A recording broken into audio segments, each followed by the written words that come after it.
We're back. I'm back. I was playing the Tomahawk for like a little bit just now. I was going to take a flight off stream and I was like, you know, might as well. I installed the Bing's map, or that map improvement mod. It's actually kind of nice. Yeah, it doesn't need the API key. That was my main hesitation, was having to deal with API keys and potentially breaking TOS and stuff. But I just installed it and have it using the Bing version. I think it's working. It's pulling all the maps in, so it says it's working. You were up here last month in Eagle County? Shut up. No, you weren't. Stop the lies. Really, right off the bat, we're lying about having been here. Exactly where I happen to be.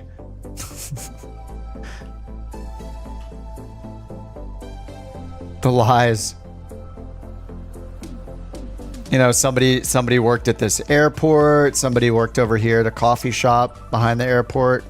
I guarantee it.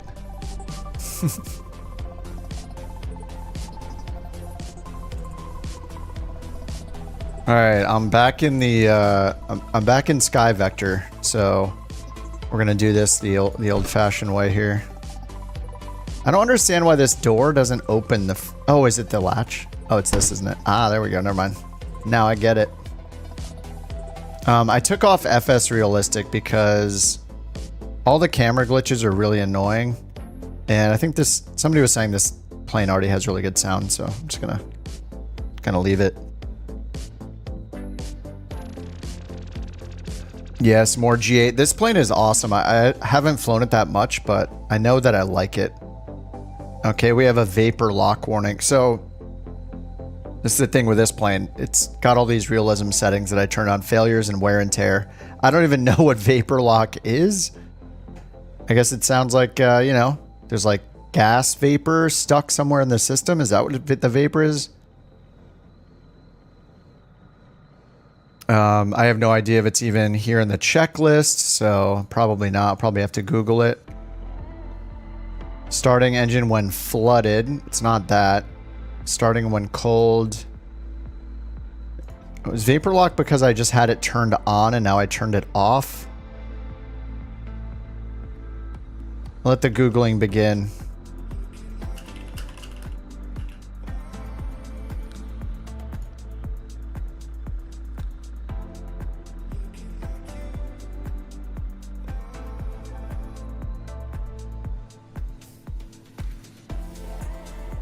How is that a problem when I just overhauled the whole thing?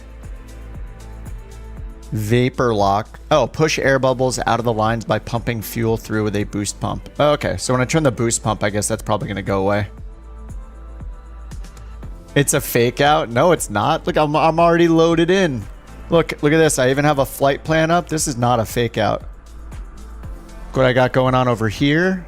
I got Sky Vector up with a plan. I even got Volanta set up in the corner. This is no fake out, sir.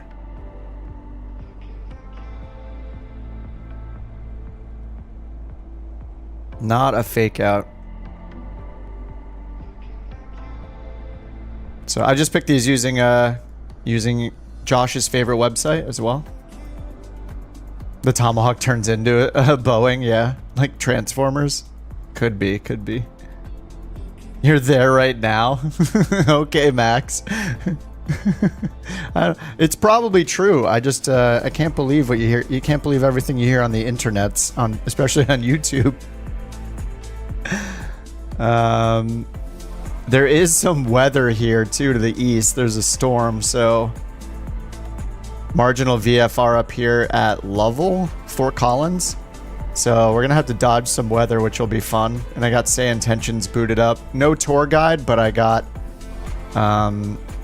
was planning to use VFR. Just fly via VFR. I'm gonna grab the ATIS. 0 at 7. Visibility 10. Sky conditions, view at 12000 feet. Temperature 30. Dew point 2. Altimeter 3027. Arriving and departing runway 7. Visual approaches in use. Advise on course heading, altitude, and if flight following is requested. Read back all runway and hold short instructions. VFR departures contact clearance delivery on contact clearance 75. Advise on initial contact you have information X-ray. This airport is taxi tuned, which is awesome. Eagle County Regional Airport. The sim is freezing already. Oh man, this is what I get for installing a mod. Kappa, South Denver? Is that maybe a better route than this? KAPA? Centennial?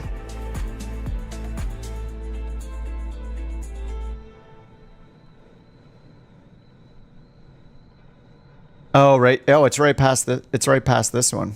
Oh, there's a TFR right now. Giants at Rockies. Surface to 3000 AGL. Oh, it's better. Let's see what that route looks like. There are some clouds to dodge over here. And I was gonna not use GPS. I was just gonna go by VORs. Try to make Tim proud.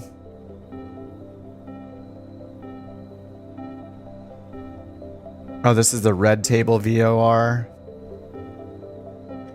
Victor 134 to Bruise.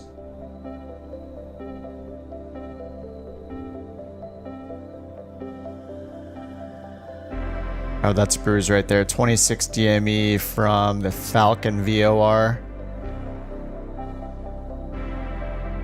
Sorry, I didn't have this up. If we can get through the weather, then yeah, I guess we could always dodge the weather. It could be fun. And then Centennial, we can just use the Falcon VOR right here for that, or Vortac 116.3.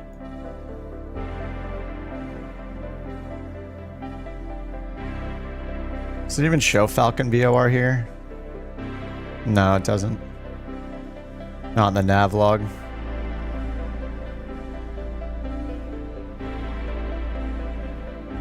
Alright, we can go to Kappa instead. I'm down.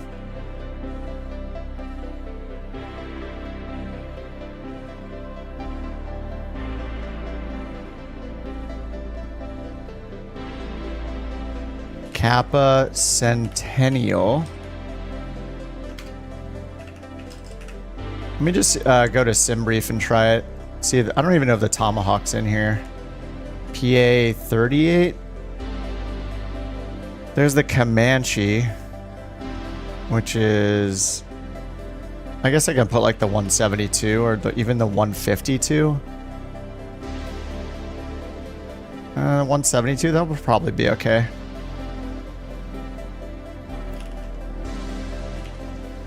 Keege to Kappa.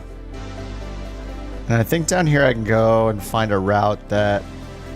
Yeah, I can do VOR only route, find a route.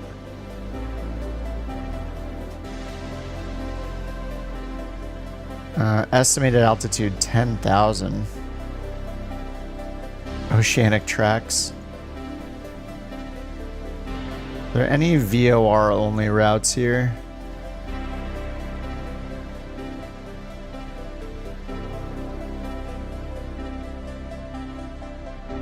I don't want to do like an arrival procedure. Oh man, there's 177 miles. Oh, that's following a... Yeah, it's not very direct. It's going like super far north. Yeah, I think it's just better to just do it myself.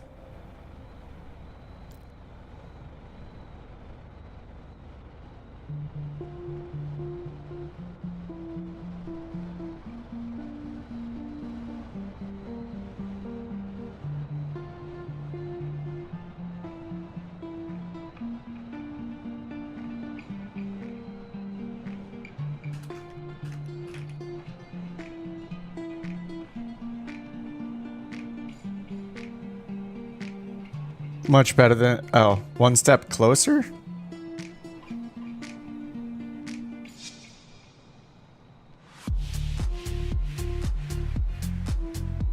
Yeah, I think this will work. We just use this VOR right here. We go red table 113.0.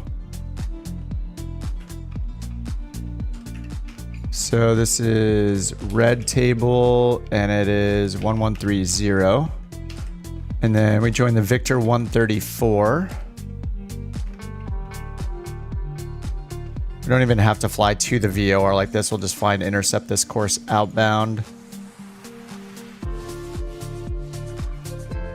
And 064 course.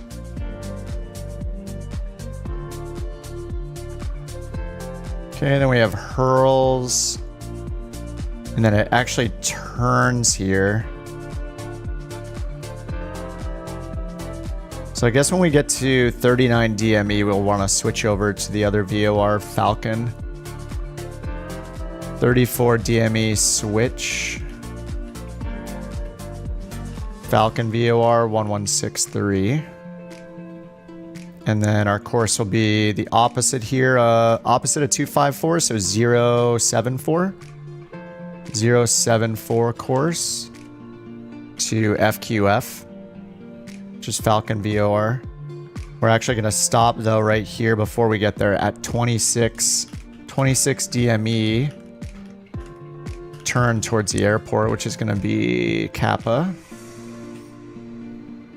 which is right here. And we go to the Kappa page. We can find right here Falcon VOR. Course is going to be 224. Well, the radial is 224. Wait, 224 radial, so... Okay, yeah, we'll fly this course until we cross the 224 radial. At the specific DME we need to be at. This is a little tricky, I think.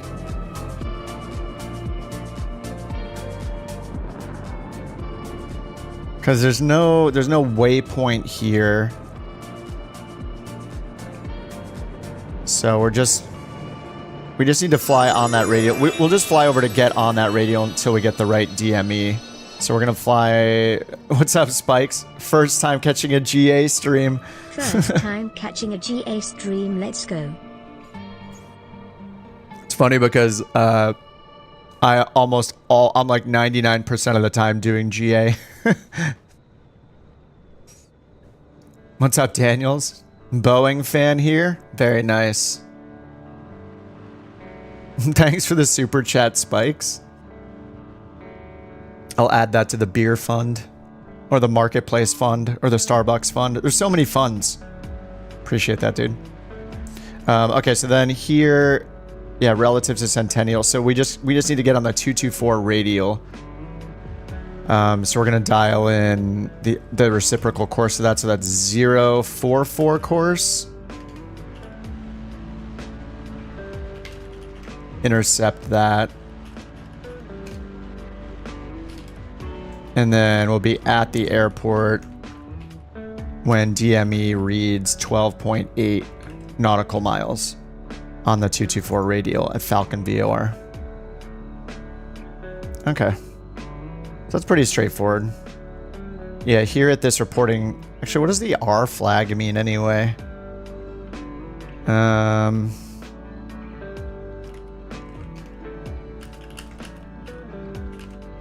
R flag on airway. Oh, that's MRA, minimum reception altitude. Listed underneath the fixed name. Oh yeah, it even says it right there, right? It says MRA 16,500. Wait, oh no, we can't even fly that high in this plane. What? Oh no, I can't fly here in the Tomahawk. What am I doing? This isn't even gonna work. What is the ceiling in the Tomahawk?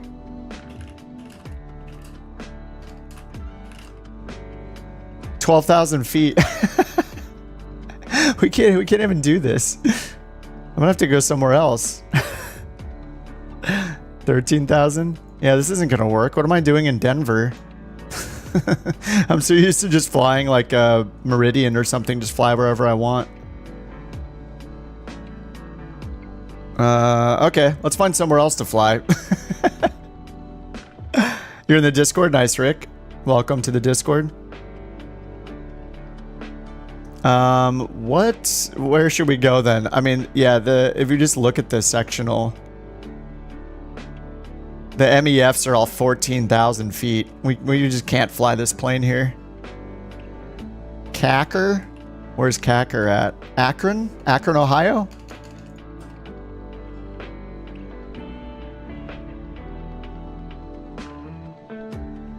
Akron, Fulton International.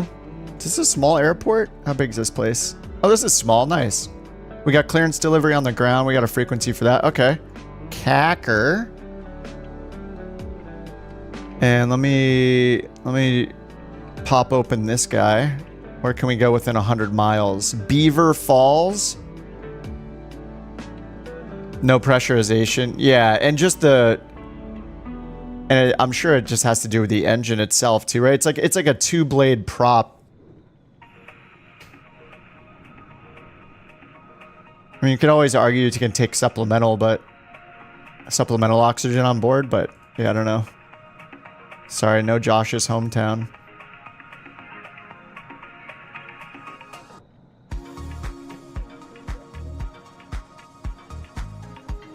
I think we need something further than this. 50 miles is... Let's say a minimum of 50 miles. Beaver Falls. Okay, minimum of 55 miles. Erie.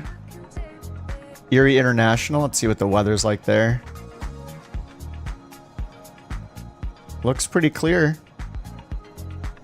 Right against, obviously... Right on Lake Erie.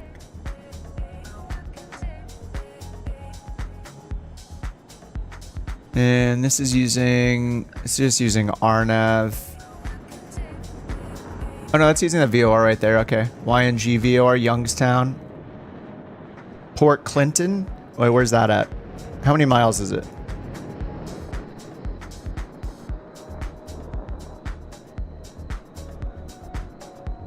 Do you know the code, Spikes? Cacker?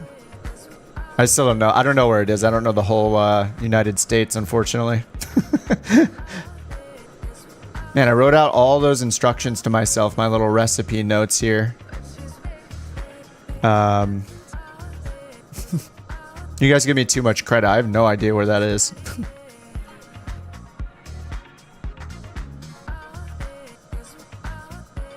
All right, let me load into Akron. Akron, Fulton, Cacker, K-A-K-R.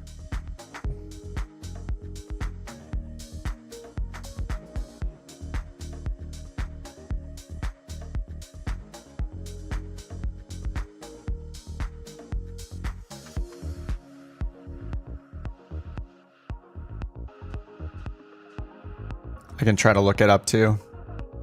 Looking for what? I'm just loading into the new airport. We're going to Akron, Fulton now. Can't fly the Tomahawk in the mountains of Colorado, unfortunately. KPCW. KPCW. Erie, Ottawa.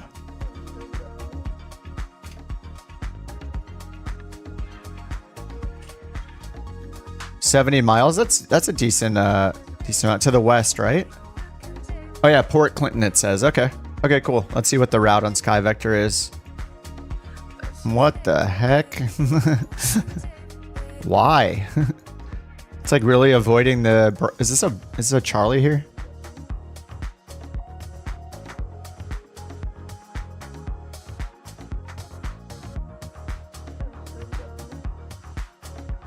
It seems like we could have a more direct route, potentially. It wants us to avoid... Yeah, it wants us to avoid the airspace here at Cleveland and maybe a bunch of the approaches, so maybe that's why.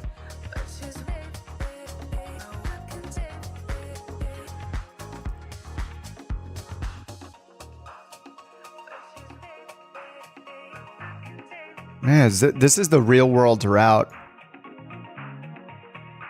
Can we just go like straight over here to this Mansfield VOR?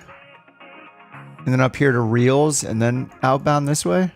Maybe. What's up, Omar? So, yeah, it wants us to go down here to this Victor Airway because this is like this is the closest airway. I mean, that's fine. We can. Oh no, it's 200 miles though. It's gonna take so long. It's gonna take us like 2 hours.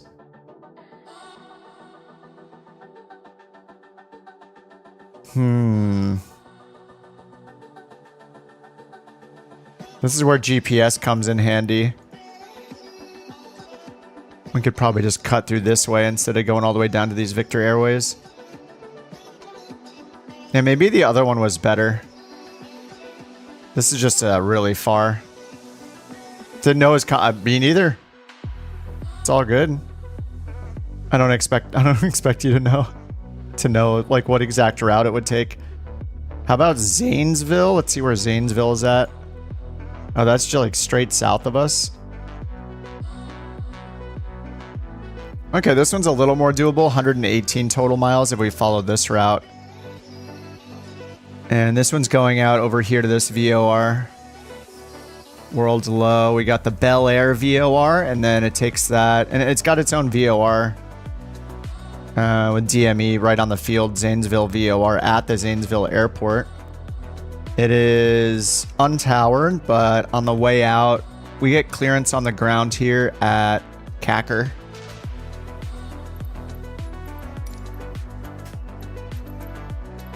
See if I have a Cacker. Okay, I don't think they have I don't think they have any scenery. What's up, Cyber? Welcome back, dude. Good to see you, man. Personal air support and escort? Heck yeah. If you're flying anything that goes faster than 100 knots, it might be difficult to follow me, though. Tomahawk is very slow.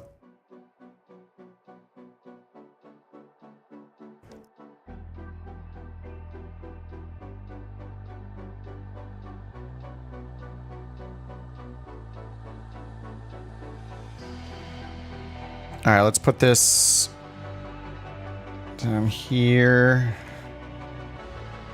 So we're going Cacker to Zanesville, KZZV. Let's try that.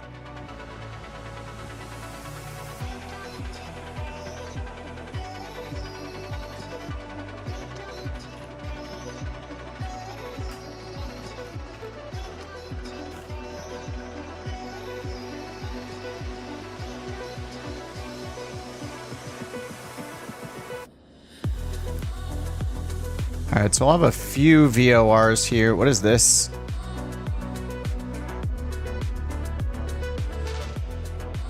Is this a Delta airspace?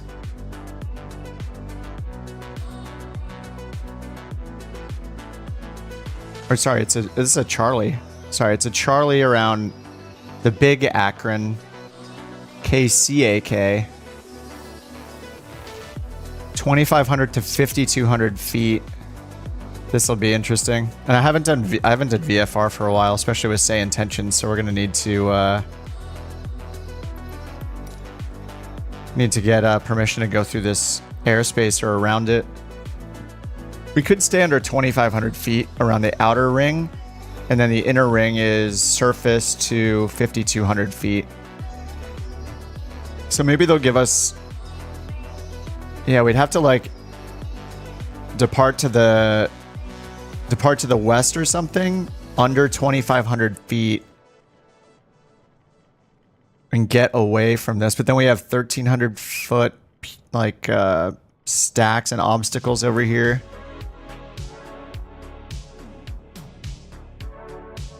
And there is another VOR right here too, the Briggs VOR.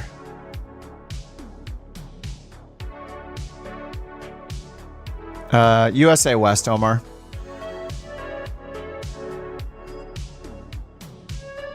From Navigraph. Yeah, that looks like what we're getting from here for the real world route on Sky Vector as well. Victor 75, Air, and then Victor 214. Yeah, that's what it's giving me here. Yep. But we have this airspace here. We have like this Charlie around Akron. And it's got two shelves. So we got in the center, it's surface to 5,200 feet. On the outside, we have to remain below 2,500 feet. What's going on over there? Somebody having a malfunction? What is this? Oh, there we go. Like, what is that? I'm running. You guys mentioned it earlier, so I downloaded the map enhancement to try it out. So I'm using that with the new Bing Maps. So hopefully things look awesome.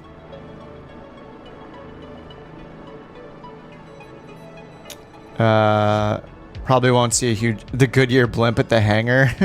That'd be cool.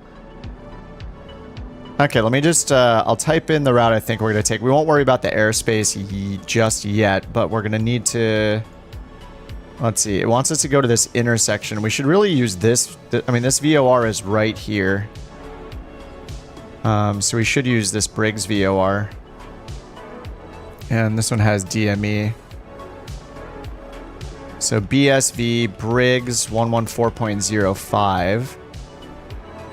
So if we start on that, I think the issue is getting routed through. I think we're going to want to go to the west over here. We're going to want to get out to this waypoint Ritz or whatever.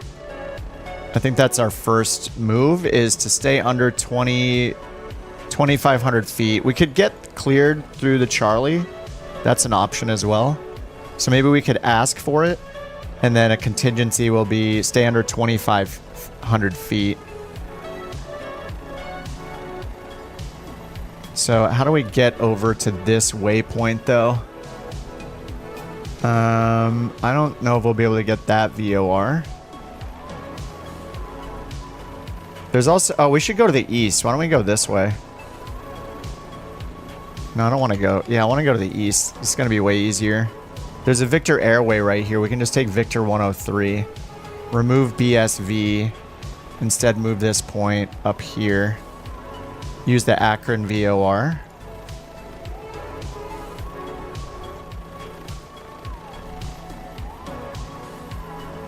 I don't know why it won't let me. Oh, because I have this. There we go. So we get over here to the Victor 103. ACO Victor. Oh, sorry, it's not. I keep hiding it by accident. Sorry, guys. Victor 103, like this. So if we take off and just go directly northeast, we go straight towards the Akron VOR right here. That'll get us away from the airspace right away. We don't even have to worry about getting permission to go through the Charlie. So we just need to stay under 2,500 feet. So I'm just making some notes on the side here. Under 2,500 feet. And then we're going to go direct to Akron VOR. So that's ACO 114.4, which is Akron VOR. So we'll just tune it and go directly to it, and then we need to go outbound.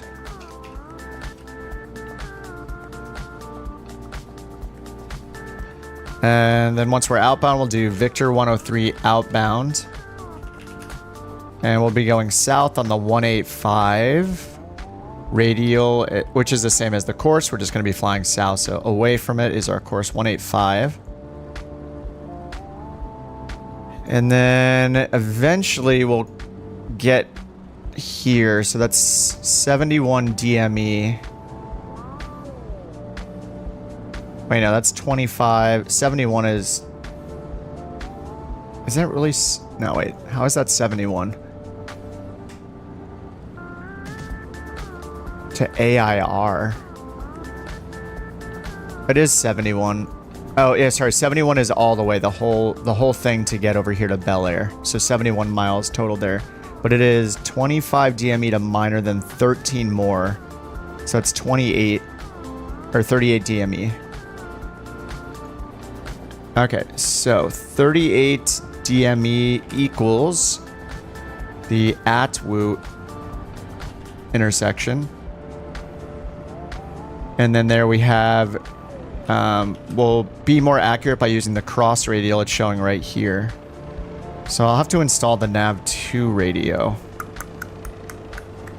We can't really do, I mean, we could do that. I think in this plane to do that, I need to actually, this second radio right here is only a comm radio. We only have one nav radio. And if I install the second OBS, there isn't a nav radio paired to this. So we'd have to use like a GPS unit to get a nav 2. I believe. Yeah, we'd have to use GNS or something like this, the 530. Okay, we're just going to do no GPS and no OBS2. So we're going to get this done with just one. So we can still flip-flop to check another frequency. We'll just have to rotate our knob, our OBS knob. So we could check with 115.8, which is EWC, and then the 254 radial. So if we dial in 254 at the bottom, yeah, we would have to dial in the opposite. So we dial in 074. 254 at the bottom.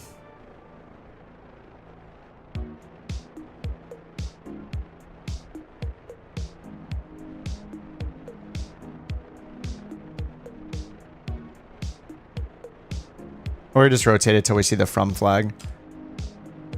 Okay, once we get to Atwoo, then we need to be on the Bel Air VOR and go inbound to Bel Air.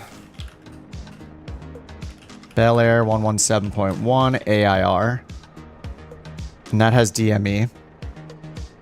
And then we'll be on the 334 radial. So the course will be 154. Until we get to the Bel Air. All right, then we need to switch again. What's up, Delta? Yes. Sorry, why does that keep turning off? Oh, every time I switch to take notes, I think it turns off. Okay, so then the 335 radio. Okay, then our last one is going to be Zanesville VOR 114.9 or 5 ZZV. And then we just take that. We have to do air outbound 272 course, right? And then halfway. That's 50. So 25 DME switch to Zanesville. And then our incoming is going to be 090. So 270. Okay. And then, yeah, when we get there, we'll be at the airport. Okay. This is kind of complicated for the first one. All right. Yeah, I think this will work. So we're going to... First, we're going up here. Akron. We're going directly to the Akron VOR. And then taking the Victor 103 outbound. Once we identify we're at Atwoo, we're going to switch over here to the Bel Air VOR. Fly towards it. And then outbound on this 272 radial. Inbound on the 090 radial of Zanesville. And then we'll be at Zanesville Municipal. Okay, I think that works. And we just need to stay under 2,500 feet until we get on the Victor 103. And then this is the Victor 214.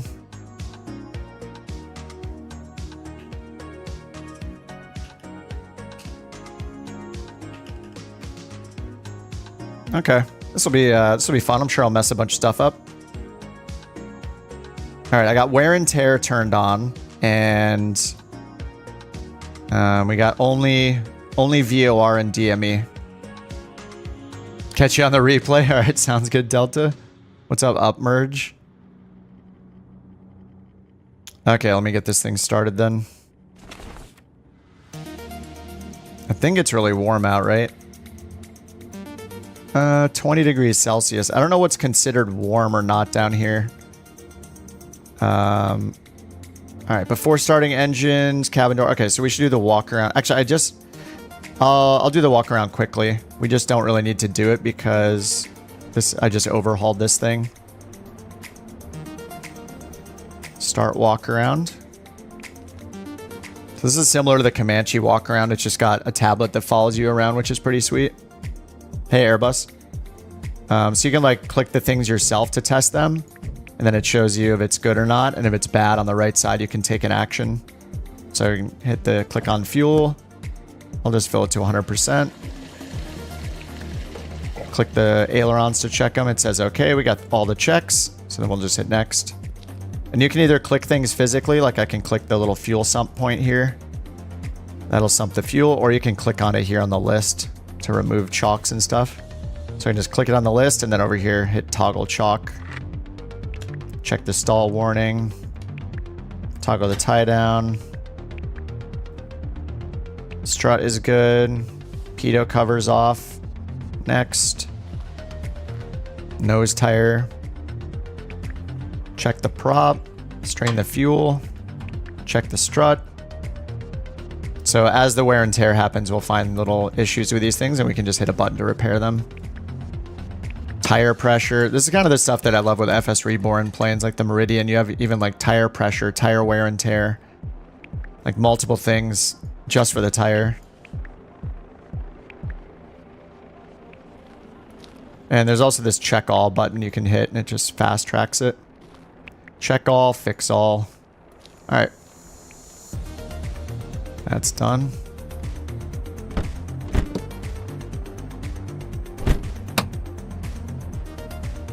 All right, that's all locked. All right, cabin doors, close and latch, overhead latch, engage, seats. Circuit breakers in. They're over here. Only these black ones can pop out, I think. These just, like these, you can click on them. I don't, are these lights? Oh, these are lights, aren't they? Can't tell that. I mean, they look like just regular circuit breakers, right? So I don't think they can pop out though. Or maybe I can't pop them out manually, but these black ones, I can pop them out manually. Parking brake is set. Carb heat is off. Fuel selector. Desired tank. Alright, put it on left tank. Oh, wait, did I don't think I filled the right tank all the way up.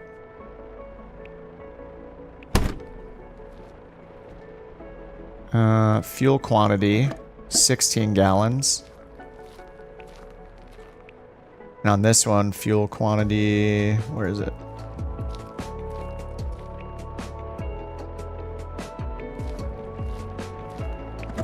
$13 gallons. There we go. Okay, 16. All right, done. Yeah, it's super dark. Yeah, I changed my time. All right, there we go. Now we can get back in. Almost had some fuel imbalance. That would have been kind of crappy.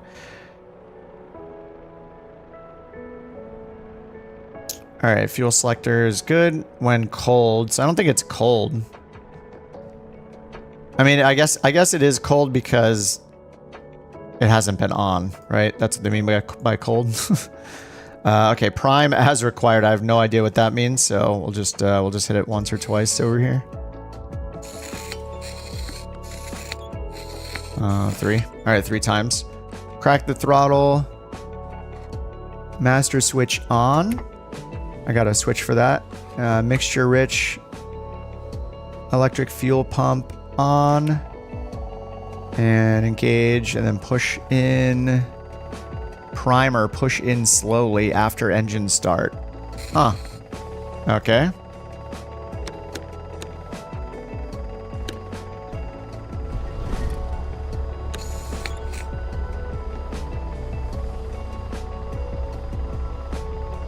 Alright, I'm gonna change automatically change the altimeter. Okay. Pressure's good. Oil pressure's, and we're idling, and oil temp's coming up. Alright, throttle advance slightly, check the oil pressure, turn the electric fuel pumps off.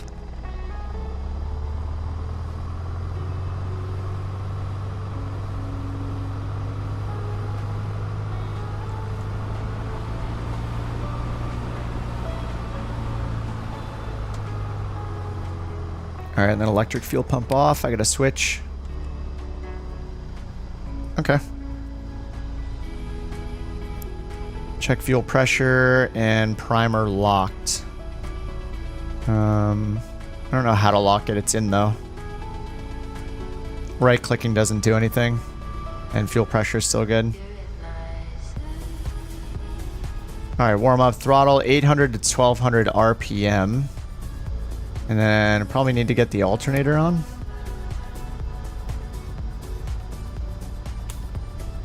I'll get the nav light on.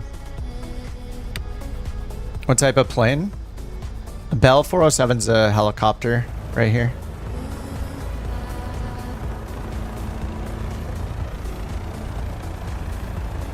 What do I think about flying in Brazil? I think we flew in Brazil before.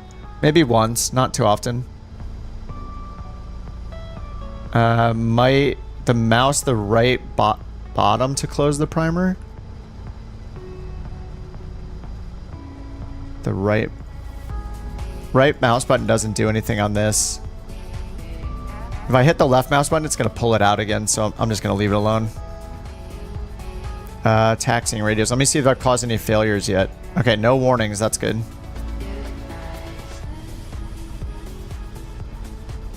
Alright, radios on, taxi area clear, brakes check, and steering check. So we actually have to turn the radios on.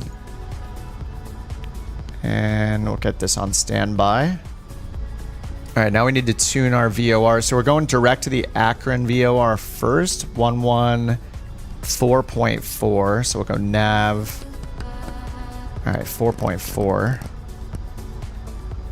Activate that one. After that one, we'll end up on EWC. Oh, that's the... No, it'll be Bel Air, 117.1. Okay, on standby. And then over here we have... Yeah, this is our to from flag. And I think that's the radial. TF must be to from. Okay, yeah, it's to from. Nice. OBS. Does this... Oh my god, that's so cool. Oh, dude, I love that. You can hit OBS here and you can precisely dial in the radial to it. And it'll automatically change your CDI over here to the precise value you set right here. And then this looks like it's representing the... Is that the needle deflection? So if I go this way, it's going to center, right? I think that's... Yeah, I think that's like a digital deflection. That's cool. Yeah, I'm using SkyVector right here. I just took a bunch of notes, so I didn't have to look back at it again. Dude, the OBS is so cool. You can dial it in accurately like that. Okay, then we can get ATIS.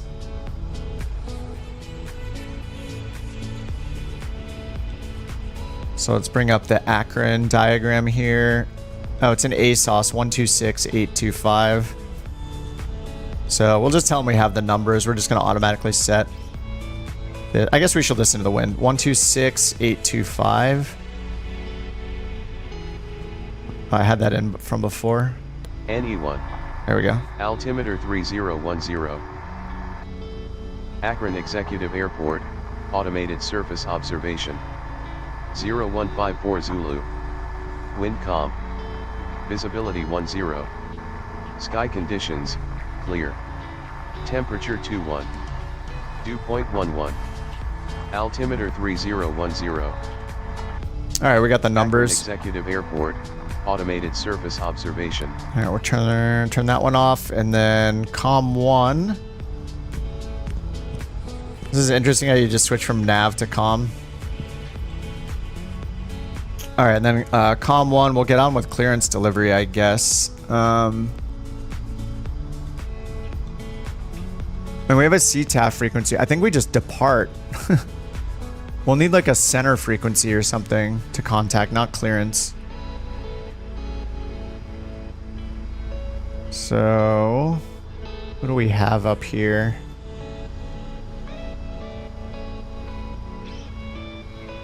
Yeah, we don't have a center frequency. So there's a class Charlie contact Cleveland approach right here within 20 nautical miles. So we could try like, is there one to the north?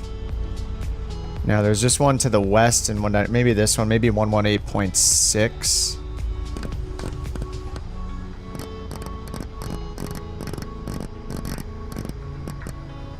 And maybe we'll try them and try to get flight following later. And then we have a CTAF frequency. 123075.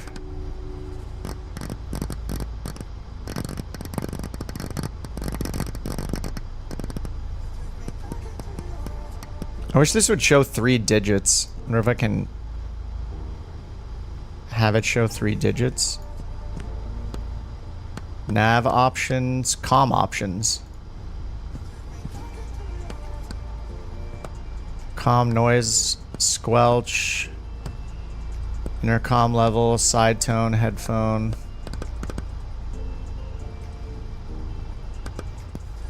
Comm noise level.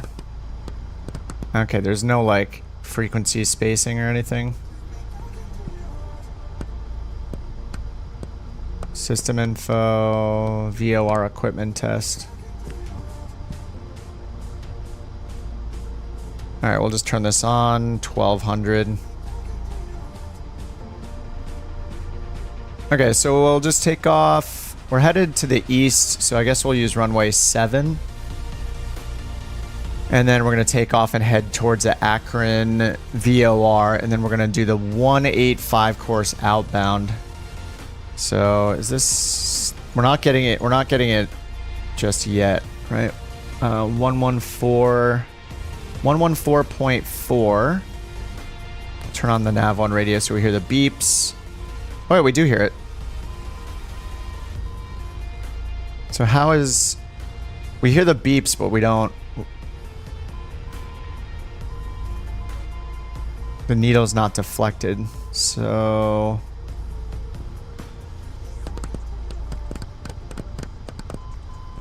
Okay, we'll just have to go to the east, and we will just, we'll just fly directly to it as soon as we see it in range. We'll just enter 2500.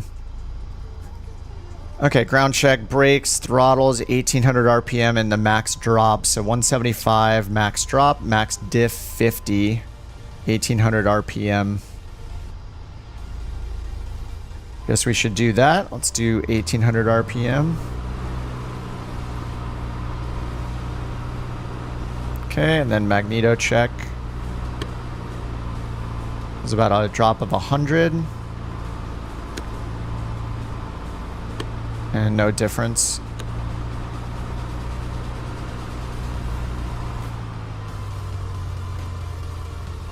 Spike says when you get airborne, Springfield Lake will look really good off the right side. Okay, sweet. We got the locals. All right, magnetos are good. Vacuum, 5 inches. We're lower. Okay, yeah, 5 plus. It's like right at 5.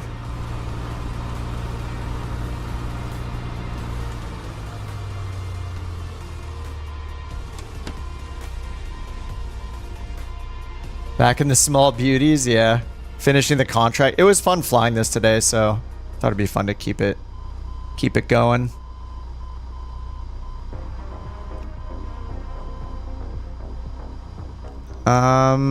Okay, carb heat check, oil temp and pressure check.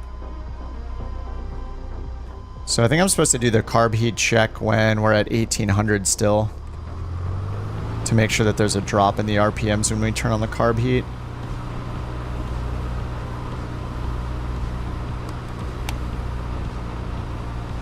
And there is.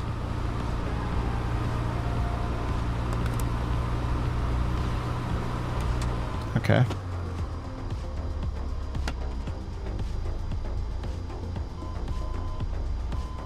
Oh, sorry, that beeping is probably getting annoying. Turn that off. So I guess we're expecting kind of an east direction to go straight to the VOR, so I'll just put that up at the top for now. A little more than east. Okay, magnetos, ground checking at low RPM. Check to both. Okay, master switch on. Yes, fuel selector. Make sure set. Fuel pump on, carb heat off. And the rest of this stuff, I think we're good. Yeah, everything is latched. It's just a double check. Okay, let's go over to runway 7.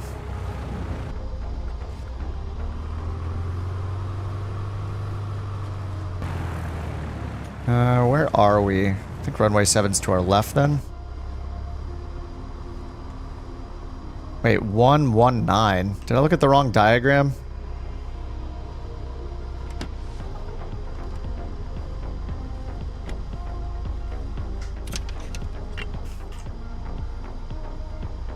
Wait, 7 and 25. It says there's runway 7 and runway 25. Maybe the signs are just wrong?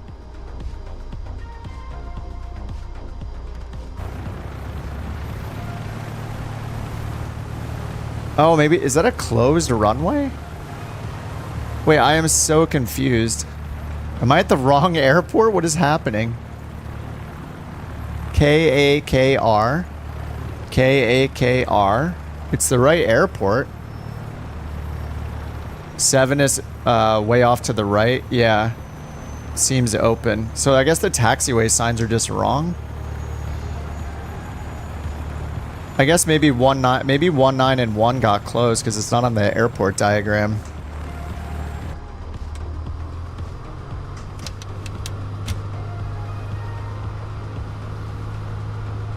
We're good, it's just way off the right.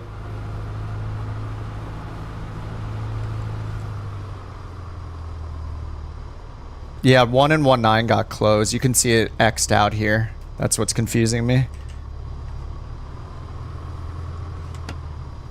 So we can use this as a taxiway then, right? Since the runway's closed. Oh, they were closed to build a new FBO. Nice. What's up, Katuk?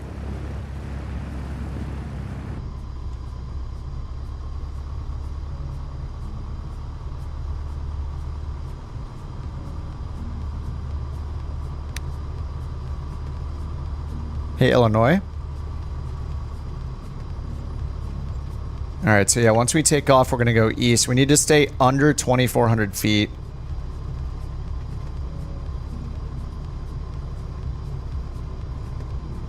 Might end up using autopilot on this, even though technically there's no autopilot. There's one on the tablet that I can use. Just so I don't have to hand fly this whole entire thing.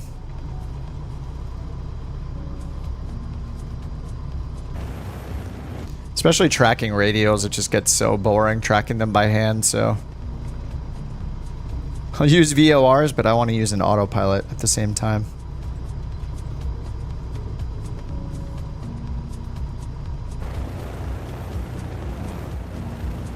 That helicopter strafing.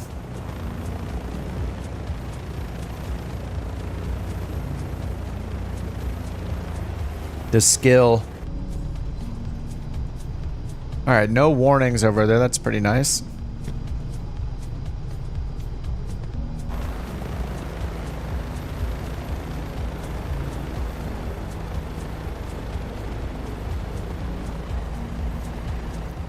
Sure, this is long enough. We got a good 6,300 feet. And it says 7 right in front of us. Alright, I guess we'll hop on the CTAF for fun. 123075. I think I put that in already. On the comm radio. Oh, I didn't swap over. 07. Yeah, Illinois, you can join, of course. We're on the USA West server. Yeah, great helicopter pilot. Okay, so we're going to take off. We're going to stay below 2,500 feet so we can avoid the Charlie airspace right here. And we're just going to go, I guess 079. That's our first course. I'll just put that in up here. This is a reference because we don't have a heading indicator on this. Like an actual, like a bug that we can set. Okay, fuel pump is on, landing lights are on, strobe lights are on, and carb heat is off, mixture is full, and everything is on static source, fuel selector on the proper tank. Yeah, we'll just leave it on left for now. Normal takeoff, flaps set. It doesn't say set to what. Short field says first notch, so I guess we'll leave flaps up for a normal takeoff. And tab set, I think that's talking about our pitch trim. Maybe put this to neutral. And then 53 knots, so 53 for our rotation. And then climb, best rate 70 knots. And then turn the fuel pump off. Eagle County, Piper 63 Echo is entering runway 7 for departure to the east, Eagle County.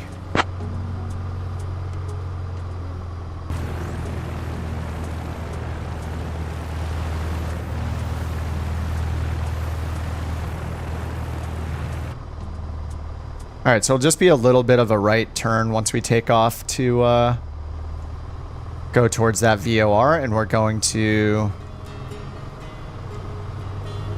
stay under 2,500 feet to stay out of the Charlie so we don't get yelled at. Alright, 53 knots for the rotation, 70 for our best rate of climb. There's 50, 55. Whoa. Oh my god, that came up really easy.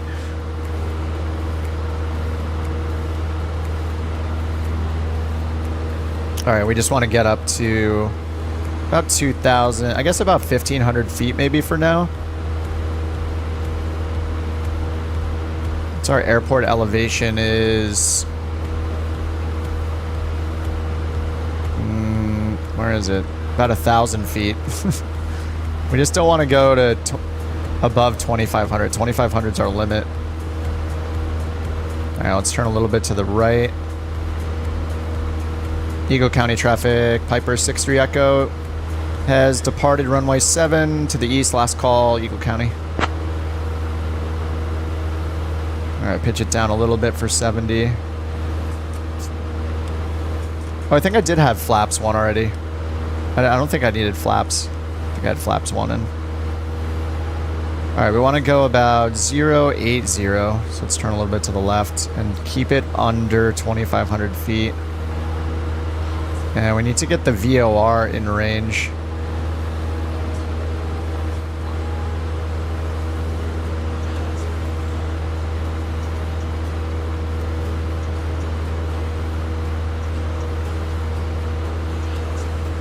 Alright, let's get the fuel pump off.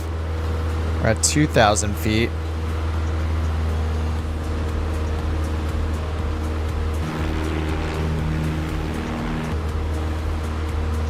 And I don't... This is not moving. So what's going on with our OBS here? We have the nav set to 114.4 for the Akron VOR.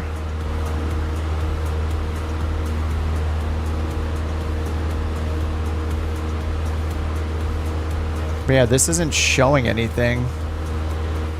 Is it on GPS mode, maybe? Maybe there's a VOR GPS button somewhere that it's stuck on. This happens sometimes with planes where you can switch between GPS and non-GPS.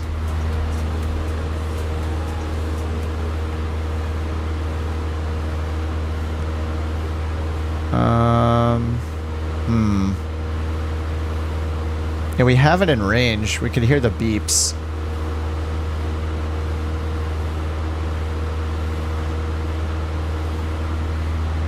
Simulated blimp hangars in front of us.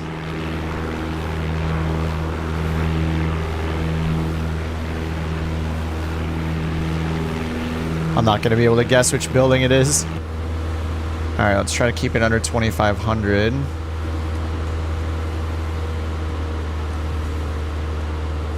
Yeah, I think there might be... Oh, what is this?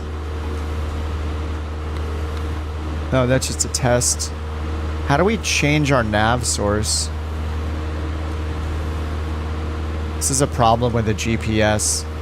I believe it is stuck on... Yeah, it says nav instead of VOR, right? That nav flag should be gone. And I don't see a switch.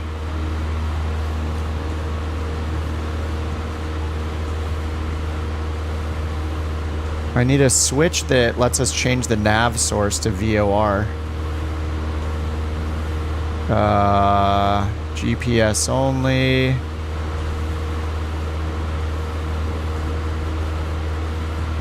I don't think a switch exists. I think what I'm gonna have to do is turn on the GPS and then turn it off, which is super annoying. Unless this is a switch. Oh, that hides that. Oh, this is annoying. That's the altimeter. That's the cage. What is this? That's for true airspeed calculation.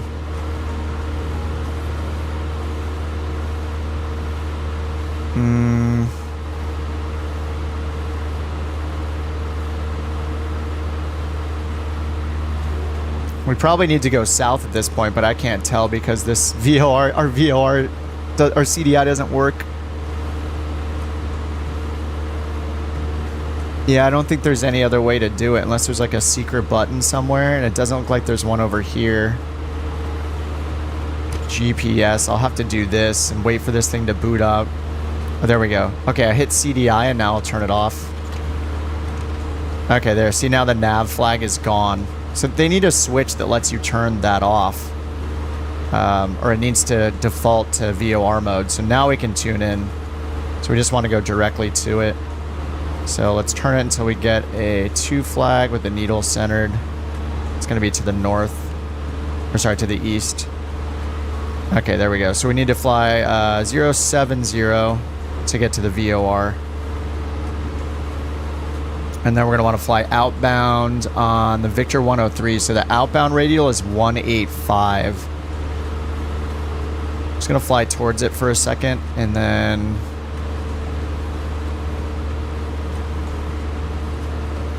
And where's our DME in this? If we don't have DME, we're screwed. And I've made a grave mistake.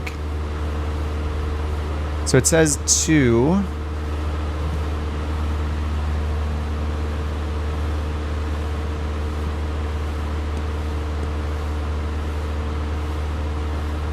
We can do 2 from. So 0682, 0692. That's kind of convenient.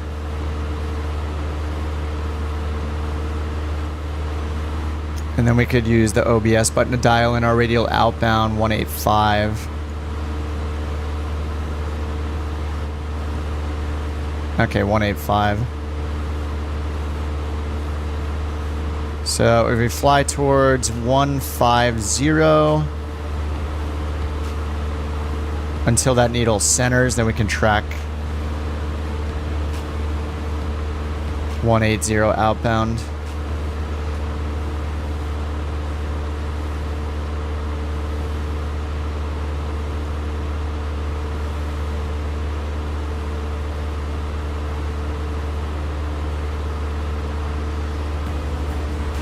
Okay, so we need to fly east until the needle centers, then turn and fly outbound 185. All right, we're still under 2,500 feet, so we're not busting the Charlie airspace at Akron, and then we'll get in touch with them and get flight following if we can. So back on Sky Vector, let's see, over here it said Cleveland approach 125.5, so we can try them there. Oops, that's OBS mode. Com 125.5.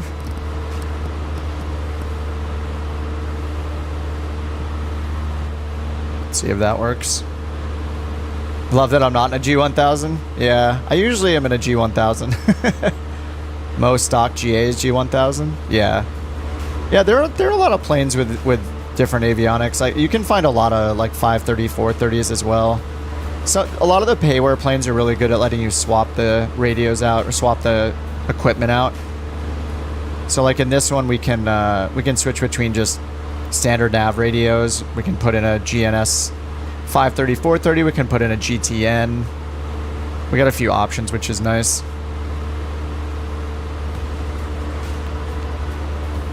Okay, here comes the needle, so we can turn. Wow, needle's coming in fast.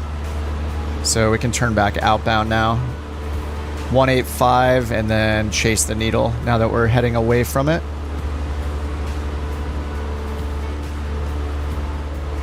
So we basically just crossed over this magenta line here, past it to the east, and now we're turning southbound and we're gonna chase the needle and track it out. Whoops, there's 2,500 feet. Oh, we're busting the Charlie. Oh wait, no, we're outside the Charlie. We're actually good. We can actually climb now because we're outside the Charlie airspace if we're on the 185, especially if we're on the east side of that radial, which we are right now. It's to our right. So we can climb up now. I actually didn't do a calculation. I didn't even look for our altitude. I'll check the nav log. It says 8,000 is our safe altitude, so we'll start the climb to 8,000. And let me see if we can get Cleveland approach. Cleveland approach, Piper 6063 Echo. How do you read?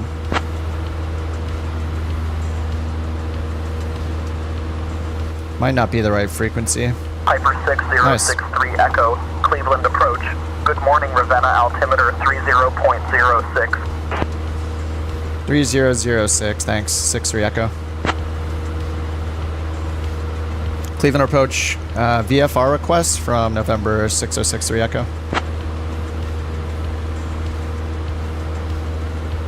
Alright, we can try to get up to 8,000. See if they'll give us flight following it. Piper 63 Echo, 7,500 maybe? I guess we do 8,500. Yeah, can we get flight following to Centennial, Kilo Alpha Papa Alpha at 8,500 feet? We're a Piper Tomahawk slant Golf.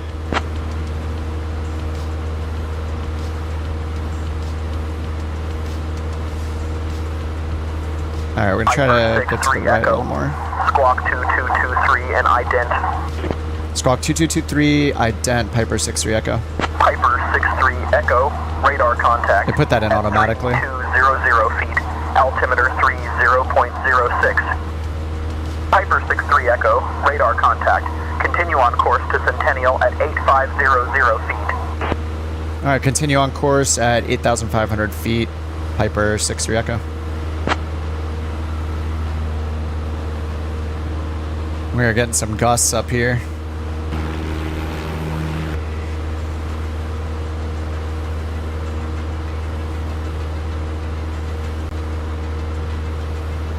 Alright, so we just need to turn a little. We are turned right. Yeah, here comes the needle. So we're just going to try to hold this course.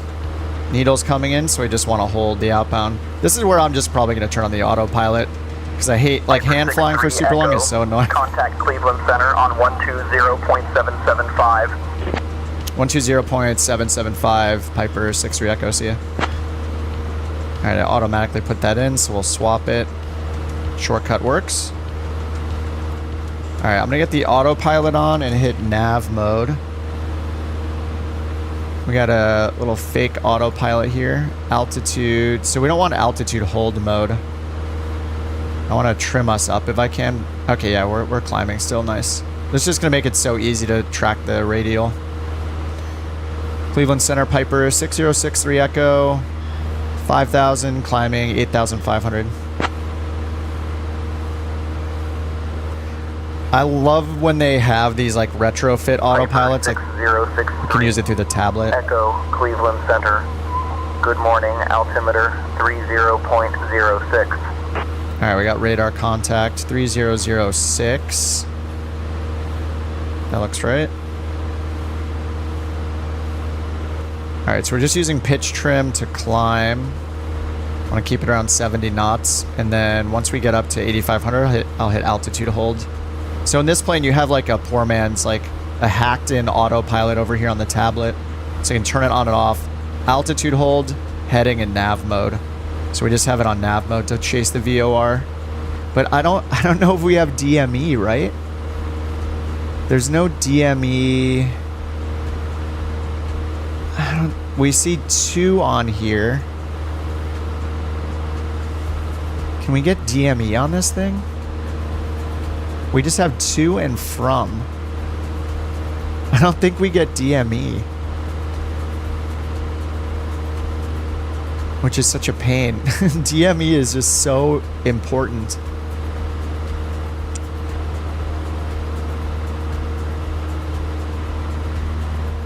All right, we're at 5,500. So let me lean the mixture a bit.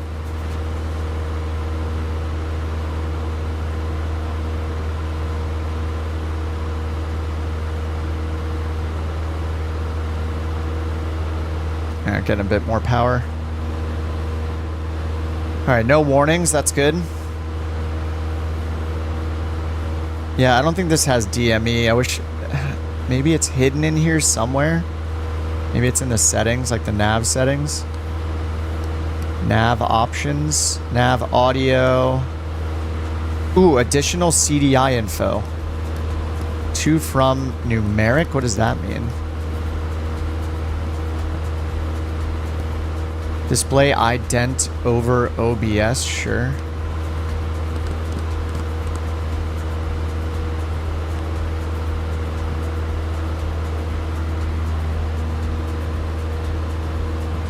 To from, and then this is SEL doesn't do anything. And nav is just going to change the frequency.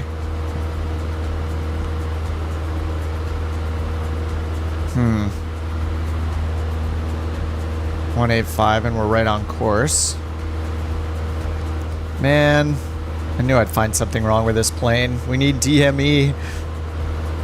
DME now.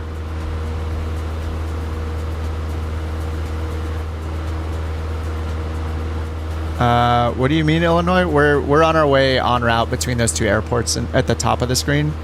Akron to it's called Zanesville. Trying to get up to 8,500 feet.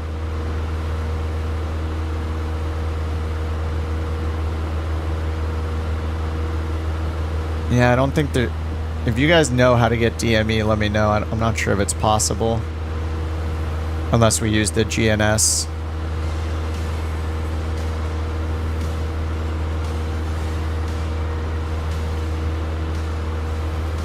I'm not sure what it means by that numeric option here. Display ident over OBS.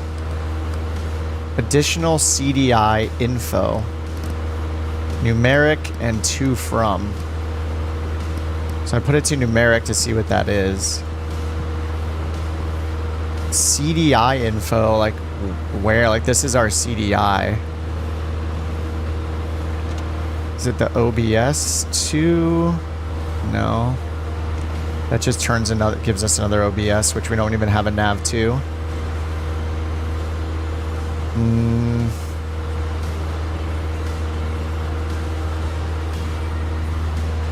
we can change this to show what? To and from here. ID. Shows ACO, so that's fine.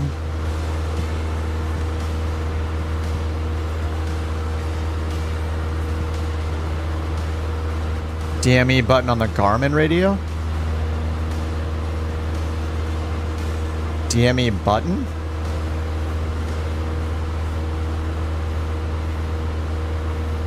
Oh, up here. Oh, that would be... I think that just... Actually, I've never used that. This is the audio panel, so it's for listening, but I actually don't know what DME audio does. Does it beep out how far we are or something?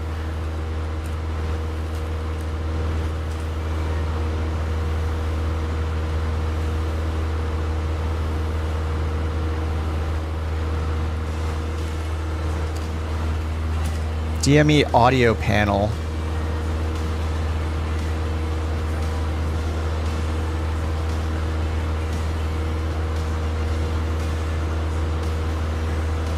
Just noticed the button, yeah.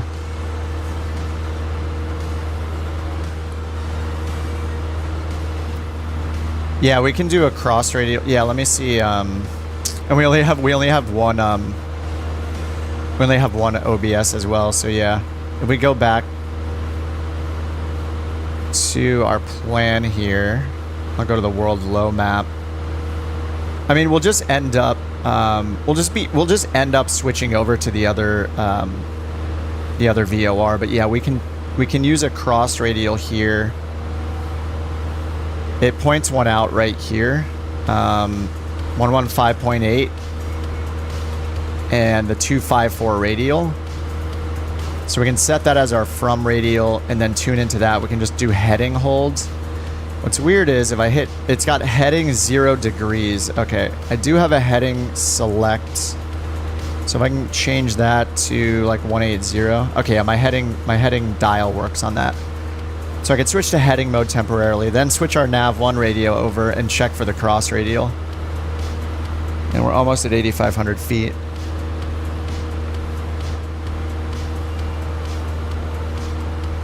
I'm about to hit my altitude hold button. Okay, I just hit that. All right, altitude hold is on. Yeah, so I can change this heading. This is like a fake heading select, so I'm turning this with a knob that I have. So we change this to our current heading. Looks like we're at like 199, it looks like. Then switch to heading mode and then check the cross radial.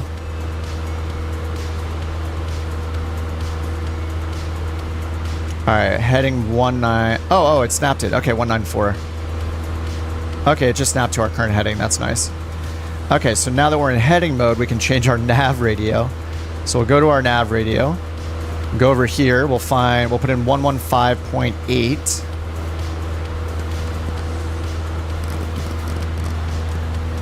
And we'll swap that to active. Okay, we get EWC. And it says we're on the from 279. So when we're on the from 254, meaning we're crossing the 254 radial, that's how we know to turn to the new VOR.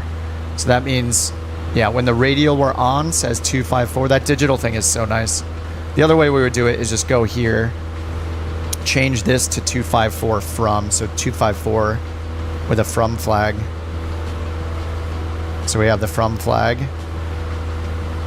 So we change it to like this and then wait for this needle to be centered, and that's how we would know that we're at that intersection as well. Yeah.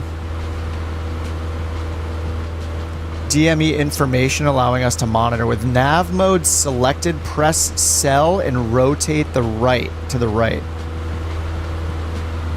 Oh, auto list. Wait, I was hitting the... Oh, I had to be in nav mode. That's why. Auto list, user list. Show DST data. Oh, distance data. Yes. 45.4. Beautiful. Cyber, thank you so much. There it is. 45.4. All right, no need for cross radials. So then we can just wait until we get to... I think I wrote that down. Let's see, it was 25, 38 DME, but we're on the wrong one, so we need to switch. So yeah, when this gets to 38 DME, that's when we go to the next VOR. So this number will increase as we get further and further. Beautiful. Thanks, Cyber. Cyber to the rescue. The outer knob shows DST. Press enter. Okay, yep. Nautical miles, ground speed. Yeah, and our time to get there. Okay, so when this is at 38, we'll be at the Atwoo intersection. I'm going to turn on our fuel pump and switch over to right tank. Fuel pressure is good. All right, let's get our mixture. Actually, I'm going to pull back on our throttle. We're just cruising here.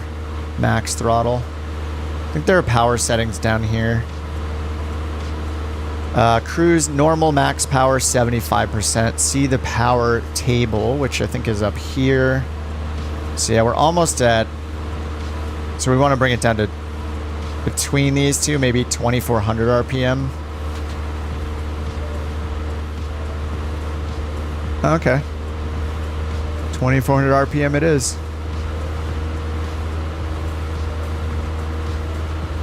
Almost at the top of the green arc.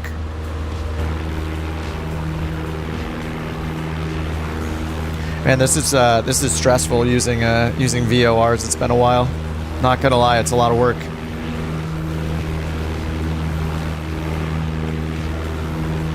Next waypoint after Atwoo, we're gonna go to the Air VOR, Bel Air VOR, which is just AIR. So we're probably gonna cut the corner a bit. We'll follow this magenta line down, but then we'll turn right before we get to the VOR and intercept the outbound course here on the Victor 214, and we'll take that 50 DME until we get to Zanesville, which has its own VOR. We'll just switch at the halfway point.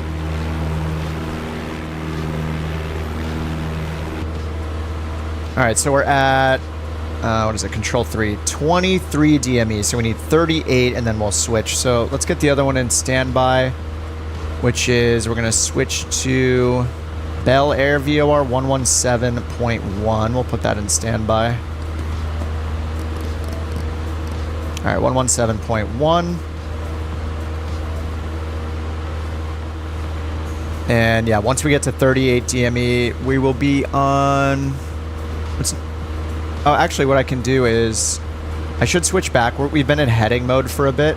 So let's go to OBS. Let's dial in the radio we were supposed to be on, 185. There we go. And then switch back to nav mode just so we can track the radial accurately instead of just doing heading mode. We'll get blown by the wind. Yeah, air, then Zanesville, yeah.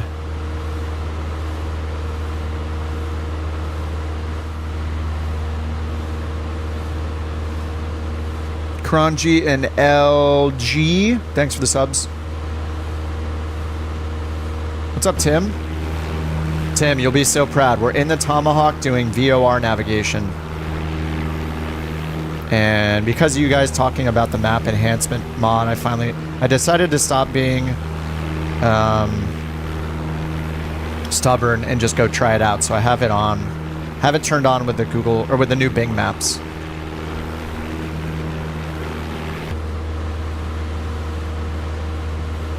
And having an autopilot is the best thing ever. Like, I love having a trainer style plane, but then, and using VORs and stuff, but man, it's just so nice to have an autopilot. Even one as simple as this, where we just have altitude hold, heading and nav mode, and that's it. John says, having flashbacks to flying with my dad when I was a kid. GPS was not a thing back then. Yeah, I love the technology, and I also love using the old technology. Like, I don't really do NDB stuff much. Maybe it's kind of hard to find an NDB actually, so. But yeah, VORs are really fun. It's definitely challenging, and it's nice to dust it off every now and then.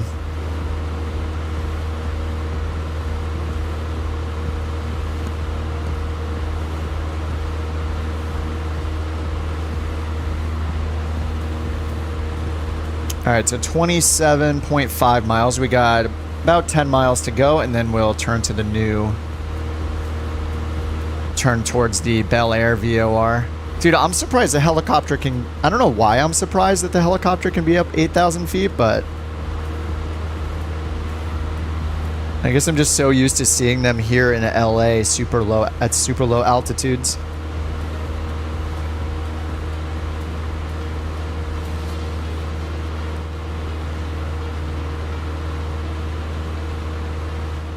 Oh, Tim, you're changing flights, reposition to Philadelphia. And then you leave tomorrow afternoon. Wait, so are you still... Oh, you're in Philly now, Tim? You were just... Weren't you just in New Jersey or something? And now you're in Philly? What's up, Standard? Putting the kid to bed? Nice. Hop on, round 2. And Andre, thanks for the sub.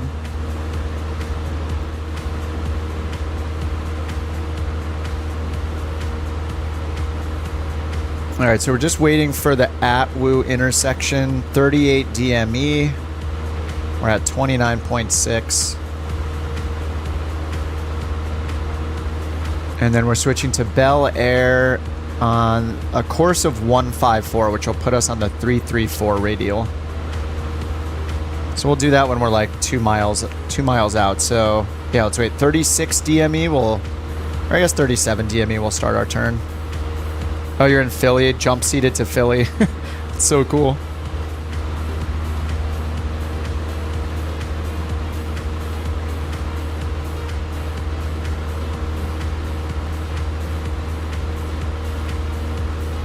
There, we need this this preset back here.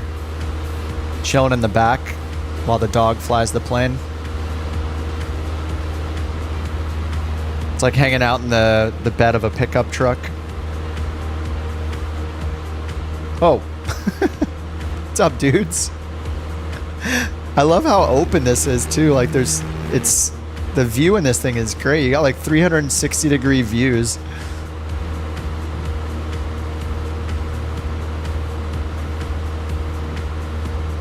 Philly to Sacramento, then to Princess Juliana, stop in Fort Lauderdale.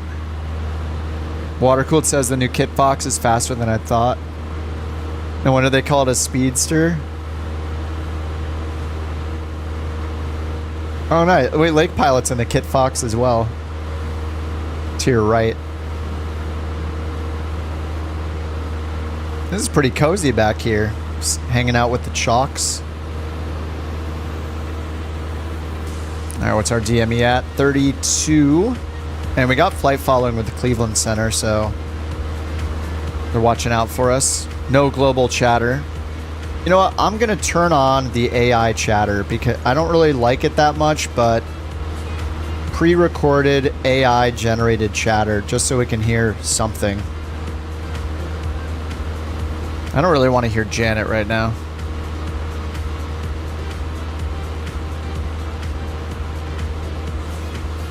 We've heard enough Janet.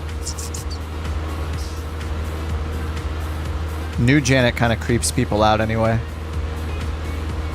November 6272, Bravo Charlie, climb and maintain. So this is some of the AI chatter you can turn on. 10,000, November 672, Bravo Charlie.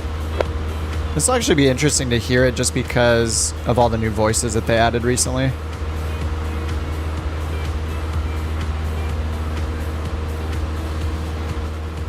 Yeah, you didn't hear me on the center channel? Yeah, I reported that problem. I mean, that's probably the root cause of why I can't hear anything. Even though I have share my audio checked, I have the latest version. I've uninstalled all other versions. And I can't hear you either, I don't think. Southwest 1645. Wait, is that a real person? That sounded real, right? Wait, I turned on AI chatter. That sounded like a human. That was definitely it. Southwest 1645, 12000. That's a real human. Raven 6 arrival. Hold on, let me turn off AI chatter. I'm hearing it all of a sudden. I turned on the canned, pre-recorded AI generated, and now I'm hearing the multiplayer global.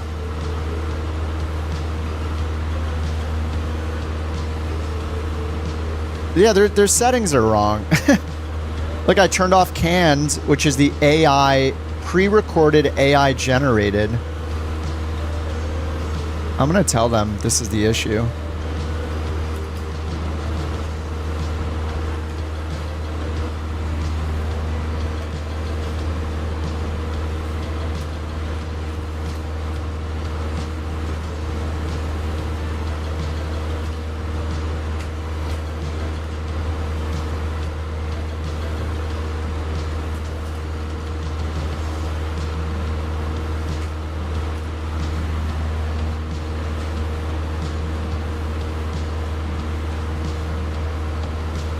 Yeah. Now look, if I turn, I'm going to turn canned back on now, even though I still have multiplayer global on. I hit OK, and now I bet I'm going to hear them. So people, I don't think anybody else who uses say intentions besides watercooled is in chat. But I'm wondering if the people that say they hear global, if they have AI chatter turned on.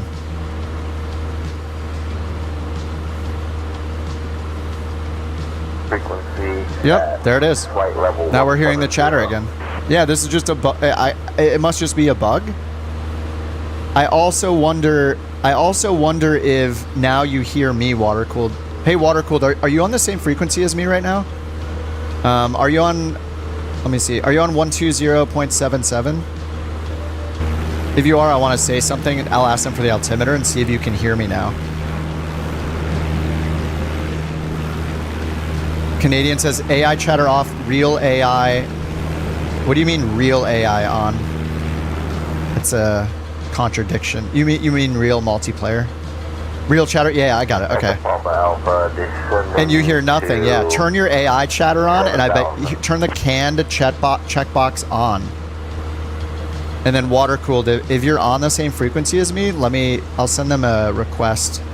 I bet everything is tied to that canned button being off. Approach 11985, Southwest 1645. So if I do 120.77, are you on that one, water cooled? If you're on that one, I'll ask them for the altimeter and see if you hear me. Okay, you're on 12077. And do you have canned? Turn your canned option on. So canned enabled, live multiplayer global enabled. I bet everything is reliant on that canned checkbox being checked. I bet share audio is linked to canned somehow, and live multiplayer global is linked to canned. And you have canned on now. Okay, I'm going to ask them for an altimeter setting. 65 Foxtrot. Contact Fort Worth Center on And I'm going to turn my chatter setting down so there's not as much of it. Cleveland Center, can we get a altimeter setting for November 6063 Echo? All right, I'm 6063 Echo, so see if you heard that one in like 10 seconds, water cooled. Piper 63, Echo, altimeter 30.06. 3006, thanks. Regular ATC isn't working? You mean like the Microsoft Flight Sim ATC, Rick? Fort Worth Center, on your jet. Oops, I think I need to switch over now. I've been distracted. Yeah, okay, we're switching over. We need to go on a 154 course. Good evening. Alright, 154 nav. Alright, sorry. I switched over to Bel Air VOR.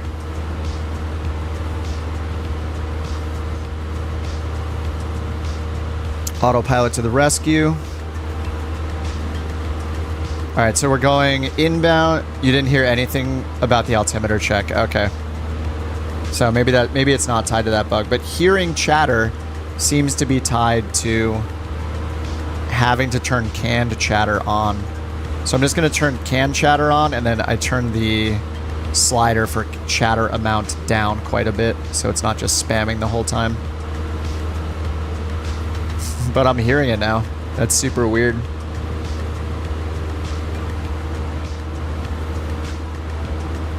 Okay, so now we need to get to... We're inbound, or we're going to soon be inbound to air. Oh man, I have to go through this and hit select, right, enter every time. All right, we're 28 DME away. We're not quite on the radial yet, but we will be soon, thanks to autopilot. And then when it counts down, we're gonna get closer and closer to Bel Air. Right here, so we're catching up to this magenta line now, this segment. We're gonna follow that down to Bel Air, and then we'll make that. Somebody just said something. Then we're gonna make a right-hand turn and then do the 272 outbound. So we're on the 334 radial inbound, which is the 154 is the reciprocal for our course since we're going south. 154 is set here. Traffic in the half serious spot. Tango Golf, traffic not in sight, say again your request. It's so nice hearing other humans again. We still have to hear the AI, but that's fine.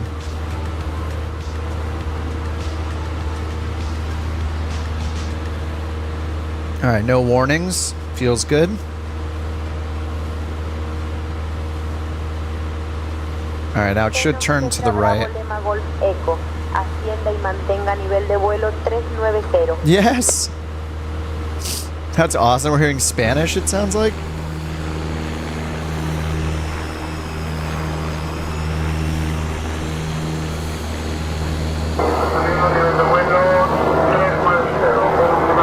they're talking in Spanish. That's so cool that it even supports that.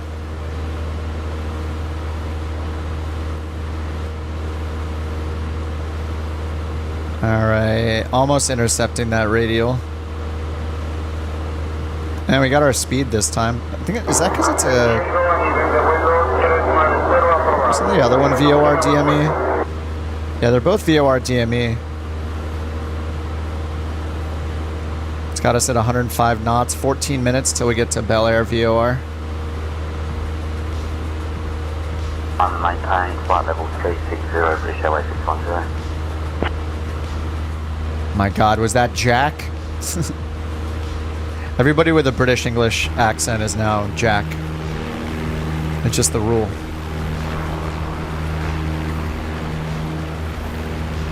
What's up, Epic?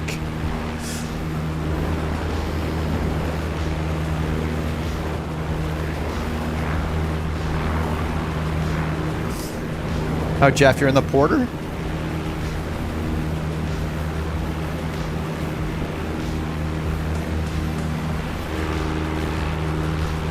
Eva 850.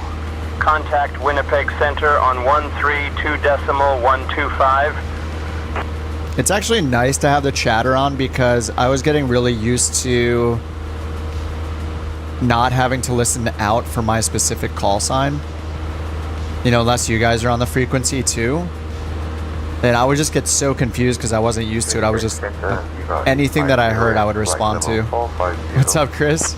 Went out to dinner and back. I'm still Tomahawk. I just got on an hour and a half ago.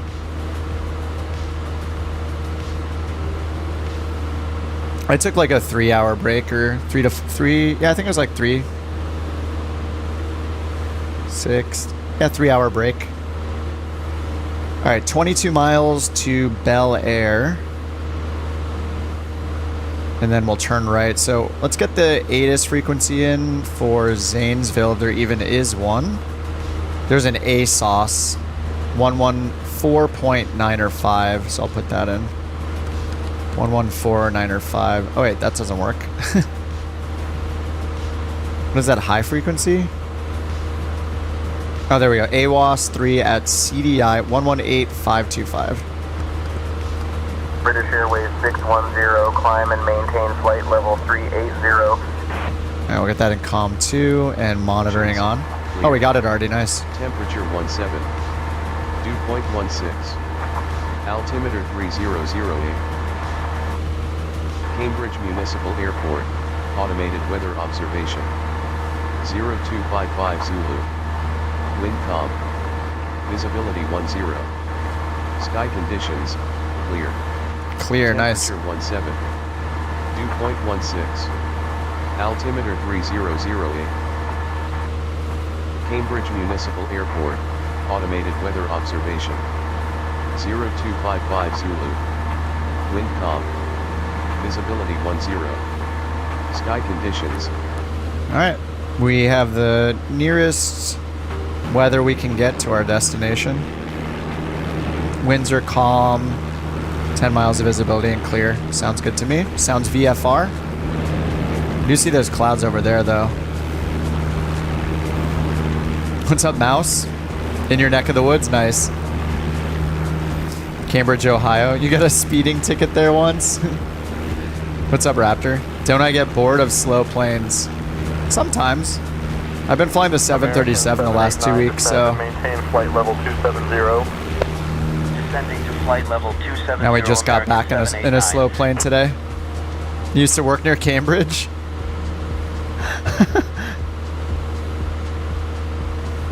What is VFR? Visual flight rules.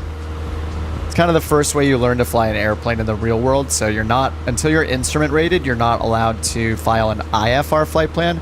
So think of visual flight rules like, well, just what it sounds like. You have to be able to see where you're going, so you can't fly in clouds or bad weather, low visibility. You can't fly.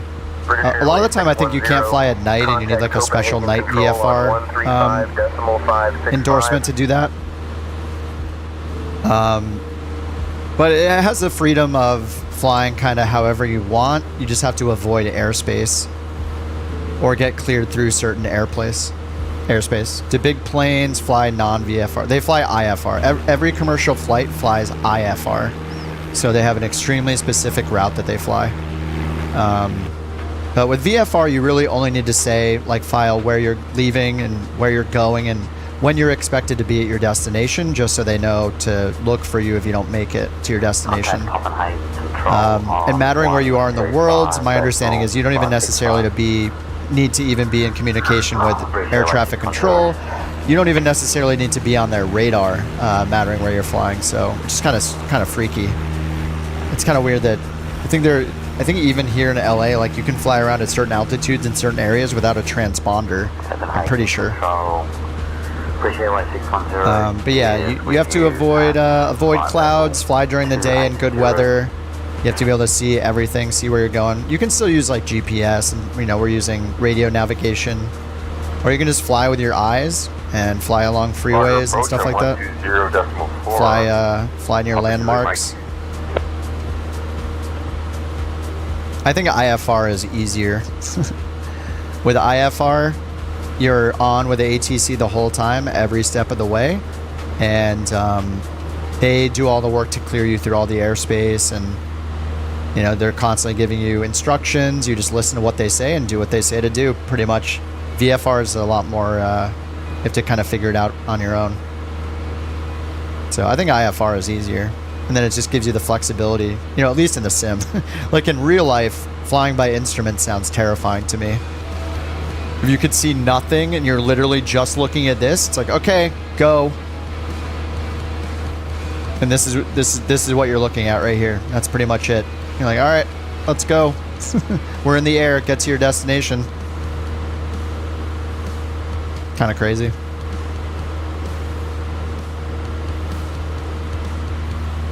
DA42 is too fast. It's okay, just fly circles, or, you know, you just beat us there.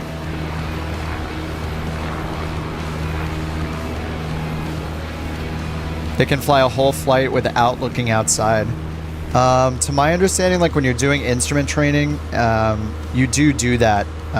Yeah, as part of your training, you'll wear basically like a shield. You'll wear something to block your vision so you can't look outside. And it forces you to, in real life training, only be able to see this.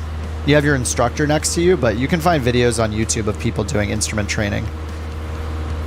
But yeah, once you get to a certain altitude, like, you need to have a visual of the runway. So say we're flying through clouds towards an airport on a specific approach, like an ILS approach.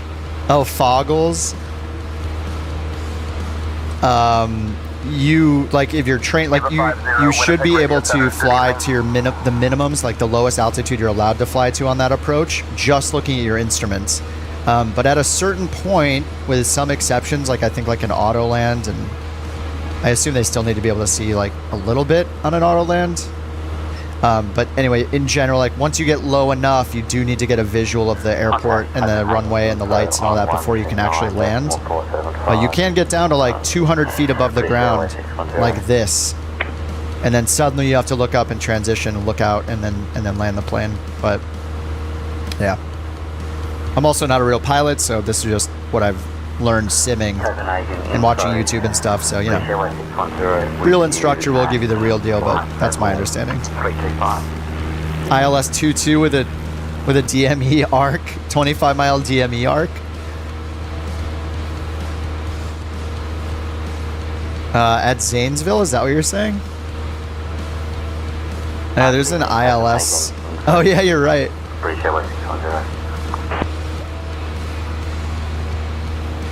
Yeah, you can. Okay, it's a DME, a 12-mile DME arc using ZZV. That's pretty cool. This is where Tim is, like, drooling, excited for an approach like this. Have a good night. All right, we're 10 miles away from Bel Air VOR, 9 miles. So once we get to Bel Air VOR, we are just going to change our radial. So right now we're going inbound on the 334. So we're going to make a right turn and go outbound on the 272. And we have 50 miles until we get to Zanesville from there. And Zanesville is 900 feet, so we'll want to get down to 2,000 feet for our patterns. And then let's see what it says about it. So I guess there's runway 4 and 22. So yeah, 272 will be our outbound course.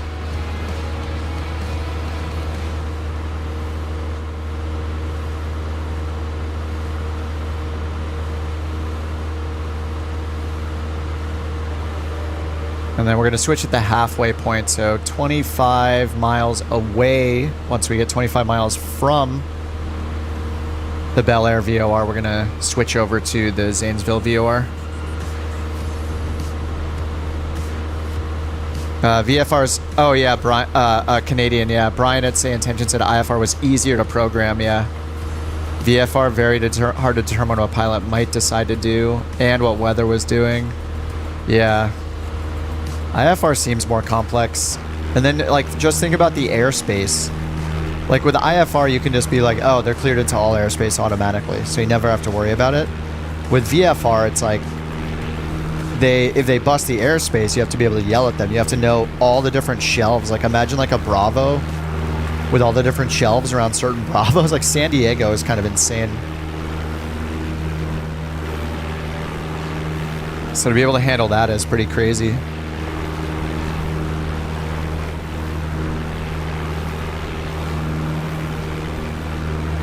Man, I don't know if I can do the DME arc. What do you? It's like turn 10, twist 10, or something like that.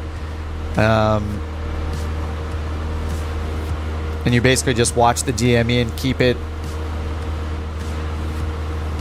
at 12 nautical miles while you're doing the arc. But then you have to know when you're finished with it, which is a tricky part.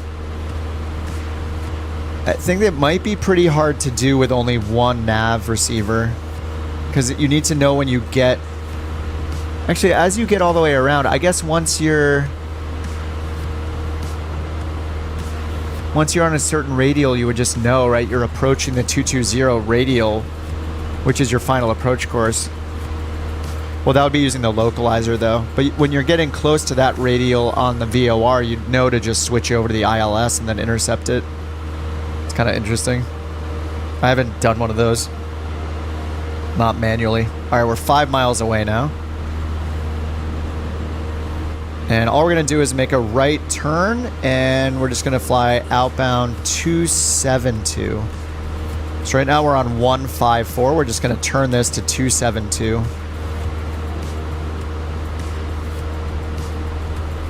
Add DME arcs to the TIM syllabus, yeah. School of Tim. Expect the Barb 3. Romeo arrival for the RNAV runway 21 into Bacolod via Jeans. I'll have your descent instructions ready for you in about... Those giant smokestacks. Okay. Cruise speed? Yeah. Our ground... Yeah, we're about 96 knots, like ground speed right now. It's pretty slow. But it's a Tomahawk. It's a trainer. It's got like a 2-blade prop on it. You put the ILS on your left. Thing is, I only have one CDI in this thing. Just have this. So we just have a very basic, like, DG in this thing. No heading bug even. But I guess once you get close enough, like, you're just monitoring what radial you're on of the VOR. Once that starts getting close... All right. Contact Copenhagen Control on 135.29er. Once the VOR is you know, gonna be just a few degrees off from the localizer course. So I guess once you're getting on that, you know, it would be the reciprocal radial, I guess. Once you're getting on like the that would be 220 inbound. So like the 040 radial, in this case, you would know that you're pretty much on course with the ILS. So you just switch over to the ILS or the localizer instead, I guess. Yeah, the Cessna 152 competitor. Yeah, this is actually the detail in this plane is insane. It has a full walk around, wear and tear, like tire pressure, it's pretty awesome. And you can configure it to have a 530, a 430, a GTN 750. Okay, we're at 1.5 miles, so I'm just gonna switch this around. Oops, wait, we want to make a right-hand turn.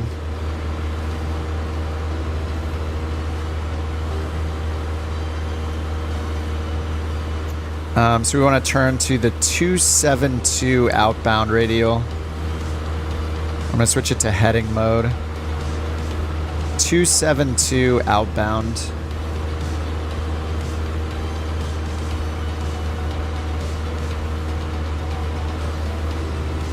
Alright, we're in the zone, the Kona confusion. Alright, there we go. See if I can just hit nav mode now. There we go. Now we're just turning right. And let me hit OBS. I love the digital readouts on stuff like this. Yeah, 272, so I got that dialed in correctly for our outbound. Alright, now we just wait for DME to read 25 outbound on this VOR. So we just followed this magenta line down here to the Bel Air VOR. Now we're turning, we just made this right turn, and now we're going to go outbound on the 272. So once we're halfway between here and Zanesville, so it's 50 miles. You can see that box is between the two VORs. 50 miles, so at 25 miles we'll switch over to go inbound on the Zanesville. And that's going to be a 270 radial. So Zanesville is 114.905. So we'll put that in on standby. Did I change the OBS by accident? I did.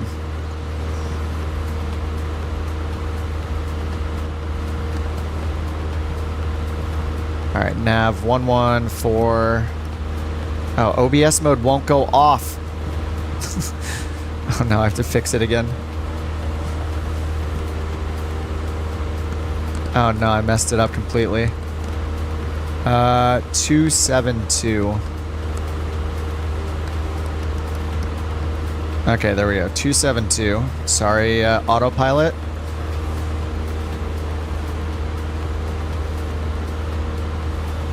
Is it going to recover and turn us back to the right? Delta 401, clear direct to Delta Alpha November 4. Clear direct to Delta Alpha November VR, Delta 401. Just going in circles. 1171. Yeah, we're still on the correct. Oh no, are we? We flew back to it. All right, I'm just going to put on our heading. And we're just going to fly outbound a little bit. So we get the needle back. 27 roughly. Ah, I messed up by not hitting the OBS again.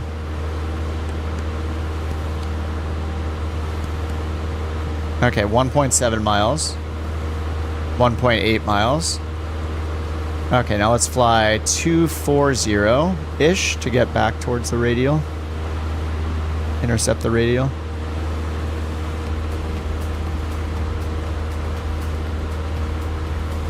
Alright, that should be going towards it, towards 2-4. Have a good one.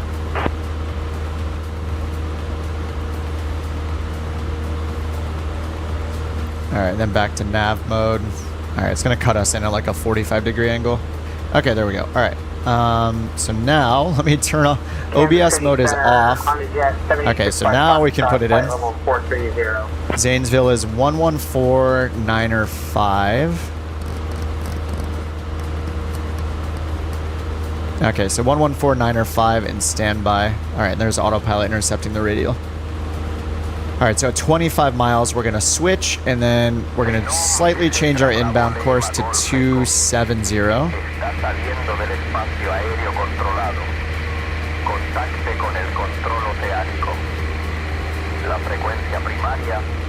DME is not an established approach anymore. Oh yeah, maybe... Yeah, over here on the ILS, it looks like it is if you use Mono or a Mal as the initial approach fix. It shows a DME arc.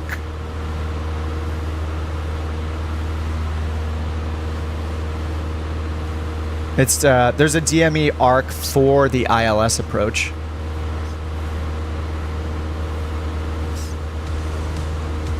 And we are coming from the east, so I guess we could use Mono if we wanted to into the arc and try to find the ILS.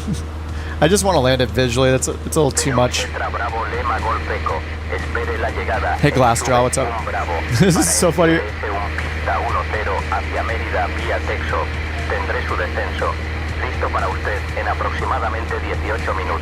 Is that AI? I think that's AI. Alright, so we're at 5 nautical miles. We're waiting for 25 nautical miles. I think for the next flight, I'll just be a wuss and use GPS. I don't know. GPS is just so nice. Something about in 8 minutes. I didn't even catch that much.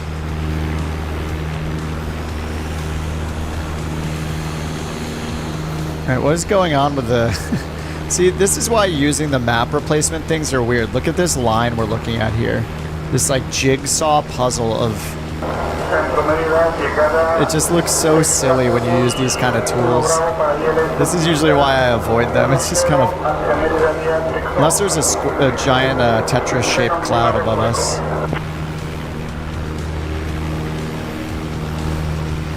Just kind of funny looking.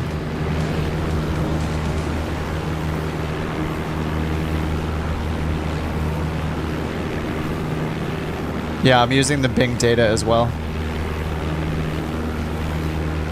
Maybe it's conflicting with Rex or something like that. I have no idea. Mine is on Bing. Yours looks uniform.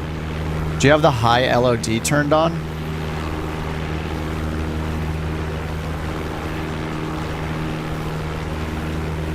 Mine is brown. Disable my cache. I'm not using high, no. I'm just using the defaults. I just opened it, and I did turn on the cache in the options because it recommended it.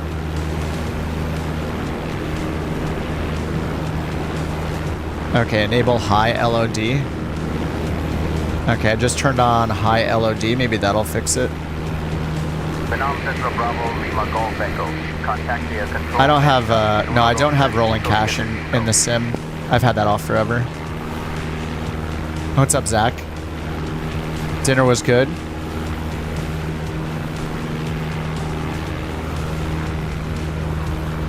Had some chicken tikka masala. First I had a protein shake, then I had chicken tikka masala. It was delicious. If I don't disable the cache. Yeah, so I have it disabled, and then in the map enhancement tool, I also have the cache turned on. Maybe I don't need that one.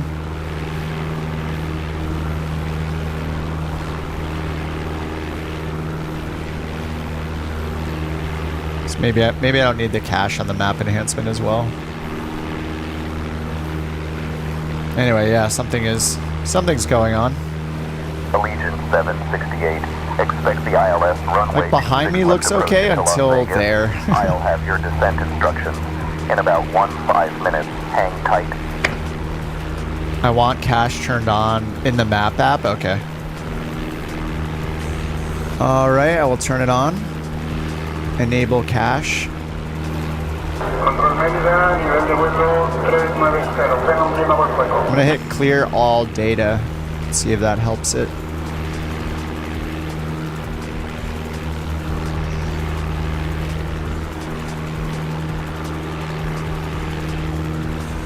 Yeah, it's loading a bunch of stuff. There's just something here. Alright, we're at 10 DME. We need to wait for 25. What's up, Bunga? Flush my flight sim cache. I don't have the flight sim cache on, though. I guess I can hit the button anyway. But yeah, it's just off. Gonna hit delete, I guess.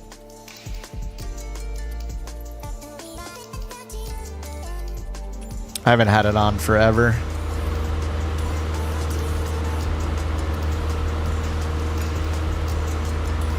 We're going to an airport called Zanesville in Ohio. Just kind of randomly picked it. Just doing some VFR. A little VOR to VOR navigation. So we're just waiting to get to 25 DME, then we're going to swap to this frequency, change our course to 270 exactly, and then we'll be 25 miles out. So let's see, ground speed is only about 100 knots, so we'll want to descend at 500 feet per minute, down to 2,000 feet. 8,500 minus 2,000, so 6,500 feet. That'll take us 13 minutes.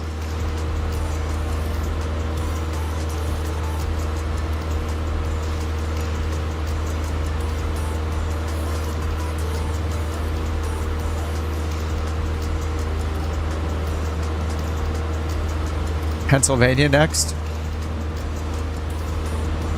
Honda Jet 7865. Foxtrot, Kansas Oh, you don't City think Center. any of that's live? I don't have pre-recorded turned on though. Is it just smoke and mirrors? Done 5 arrival, toddy transition. Are you not hearing the same chatter as me? 2 minutes, give or take. I have pre-recorded multiplayer proximity turned off. On 124.075. Like all I want is live multiplayer global, live multiplayer proximity.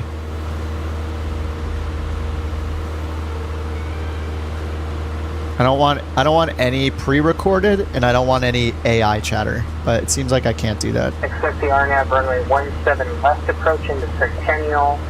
Done 5 arrival toddy transition. Honda Jet 65 Foxtrot.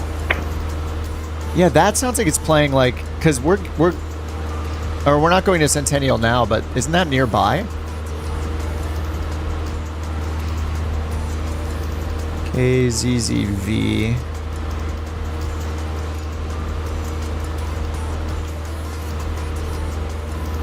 What is the Zanesville CTAF?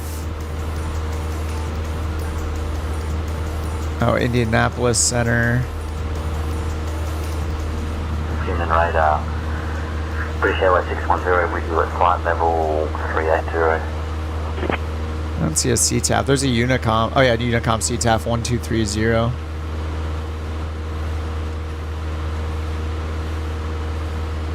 Oh, Centennial's is in Denver. That's right. Sorry. Yeah, that was from before. Descienda por XV un Bravo para el ILS 1 pista 10 aproximación a Mérida.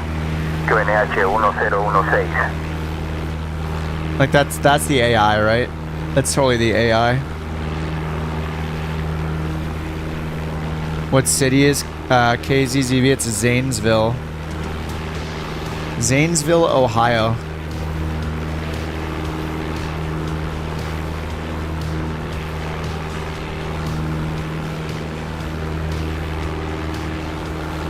All right, we had 25 miles. We're at 16 miles on the DME. Have I tried tours? No, not yet. I saw there are a bunch of them in there. There's like 3 pages of them. It's kind of cool.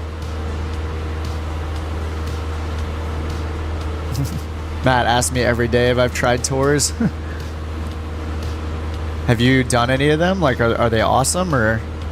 I guess it just depends on what people have made, you know? Toronto Center, expect the ILS runway 23 approach into Toronto. Boxum 7 arrival. Otnik transition. I'll have your descent instructions Optic in about transition. 2 minutes, all right? This guy sounds like an evil villain voice.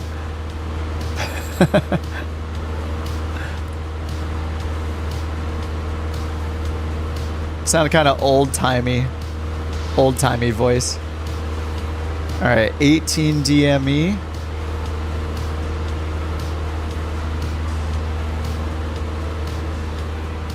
I have chatter turned on, Zach, so we just hear communications from all over, just to fill the air, so it's not empty airwaves. Oh, you did a Florida Keys today? I think it's a really cool idea. The tours and how you can download the plan file. That's pretty rad too. Bremen radar on 124.075.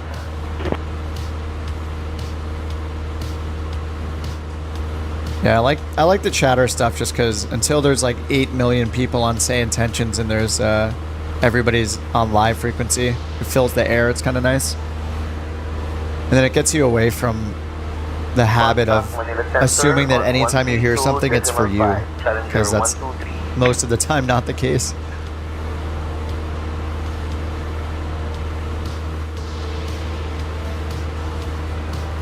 Is there a tour there, Zach?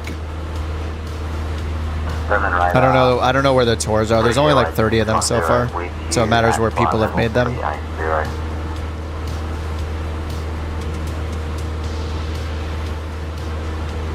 VOR is pretty fun, but yeah, the convenience of GPS is just so nice.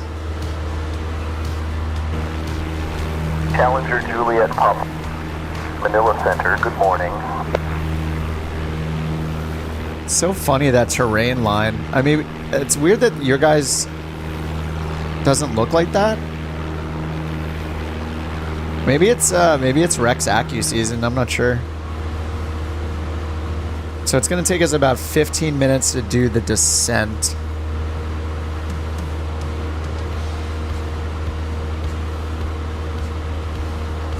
Hey, we have a descent calculator in this thing, I forgot. Here we go. Top of descent calculator. Ground speed. Oh, you can just hit sync. That's beautiful. Desired angle 3. Target altitude 2000. Oh my god, you love it. Desired distance 20 miles out. For about 500 feet per minute.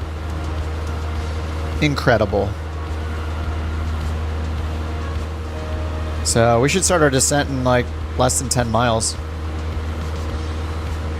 Cleveland Center, Piper 6063 Echo. We'd like to start our VFR descent into Zanesville. Kilo Zulu Zulu Victor. We could just start it and tell them that we have started our descent, but that's fine. I'm going to act like I'm requesting. Echo, descent approved, altimeter 30.06. Alright, descent approved, 3006, thanks.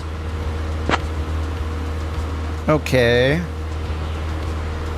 So we can switch over. Piper 63, Echo, descent approved, 3006. Yeah, we just said that, dude. Alright, there we go. Now we're going to change the OBS to 270. You are cleared for the RNDRC to arrival into Las Vegas. And let's bring the DME back up. Oops, select. Alright, 25 miles away from the airport, so we should just start descending now. I'm going to hit altitude, pull the power back, give it some nose down trim.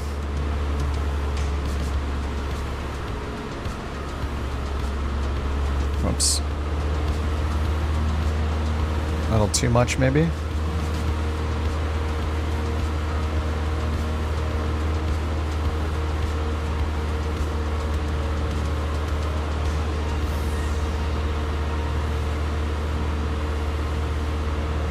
My favorite town, bye-bye, Byesville. Bye-bye. Oh, I'm gonna say bye-bye to him. It's called Byesville.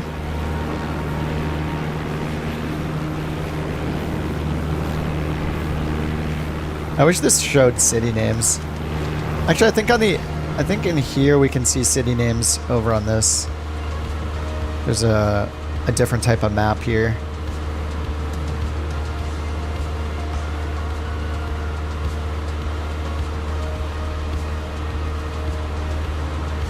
All right, there we go. About 500 feet per minute. Perfect.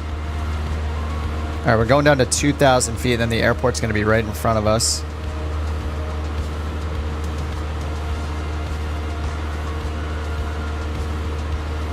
All right, let's look up the frequencies there. Actually, let's check the weather again. I should have it on comm too. Yep. Dew point 16. Altimeter 3008. All right, that's for Cambridge. Municipal Airport. Automated weather observation. Is it 225 Zulu? 0255 Zulu. Or 255? Wind calm. Visibility 10. Okay, yeah, that's the same weather report. Clear. Alright, so we're going to get down to 2,000 feet. Altimeter is 3006. It's the same as it was last they gave it to us. And there's runway 22 and runway 04. So I guess for us 22, a little more convenient. I guess we could tune in the ILS if we really want to. When we get closer, 109.95.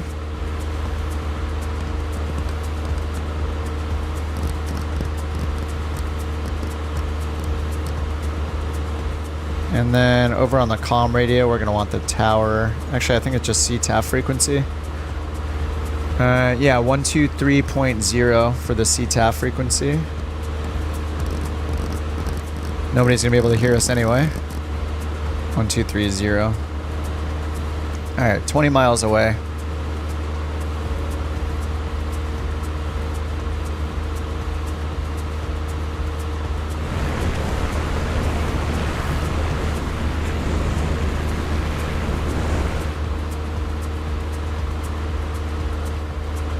Alright, approach and landing. Oh, I haven't switched the fuel for a while. Fuel pump, left tank. Okay, looks good. Seat backs, belt harness. Fuel pump on approach. Make sure probably be full. Rich at that point. Flaps set at 89 knots max. Final approach speed, full flaps. 62. I don't know about the flow strips. I could just keep it up to 67 to be safe, I guess.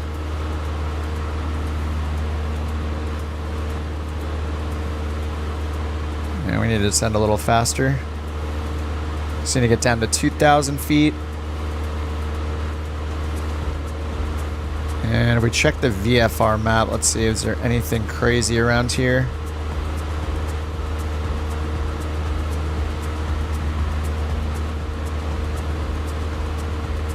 No, 1,700, 1,800 feet, so 2,000 is safe.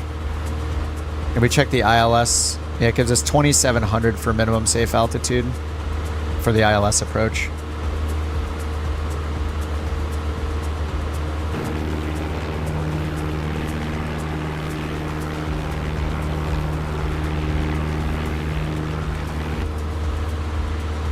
All right, 6,700.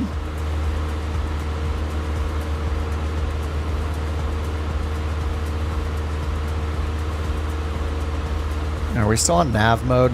I think we're off nav mode now. I think it reverted to heading. Yeah, okay. Off nav mode. There we go. Just off course a little bit. I think I see the beacon at the airport right there anyway. I saw a flashing light, yeah, right down there.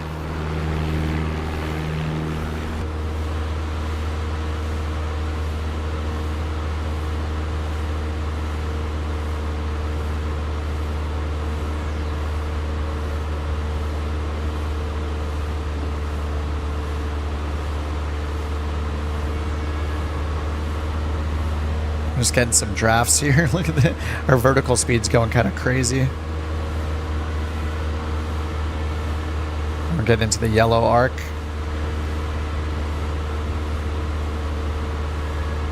Yeah, I'm gonna do another flight. Maybe just from here. AN, thanks for the sub.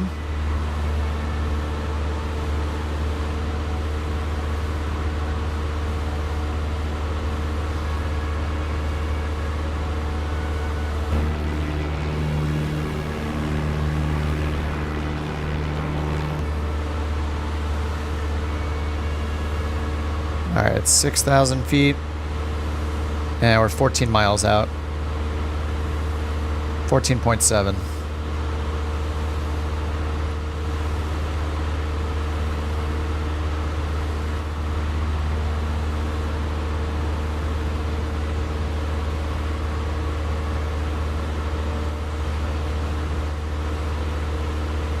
At 12 miles, that's where we would do the DME arc. On the 109 radial, so that would be what?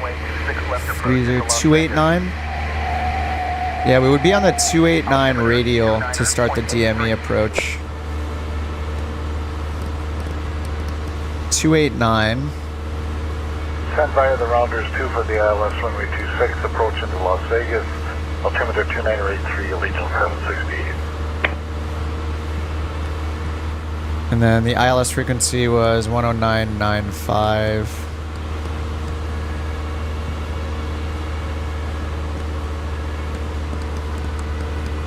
Honda 65 Foxtrot, contact Denver Center on 132.225. Here, actually, we're coming up on 12 DME right now. So I could switch to heading mode and turn to the right. And we just have to keep turning to keep 12 DME 132.225 in the box. 12 DME. It's kind of challenging. There's 12 DME, but we're going to overshoot it.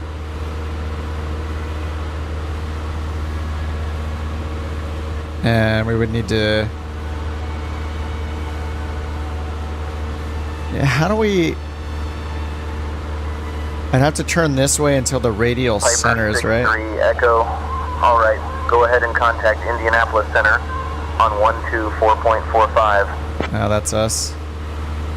124.45 Piper 63 Echo, see ya.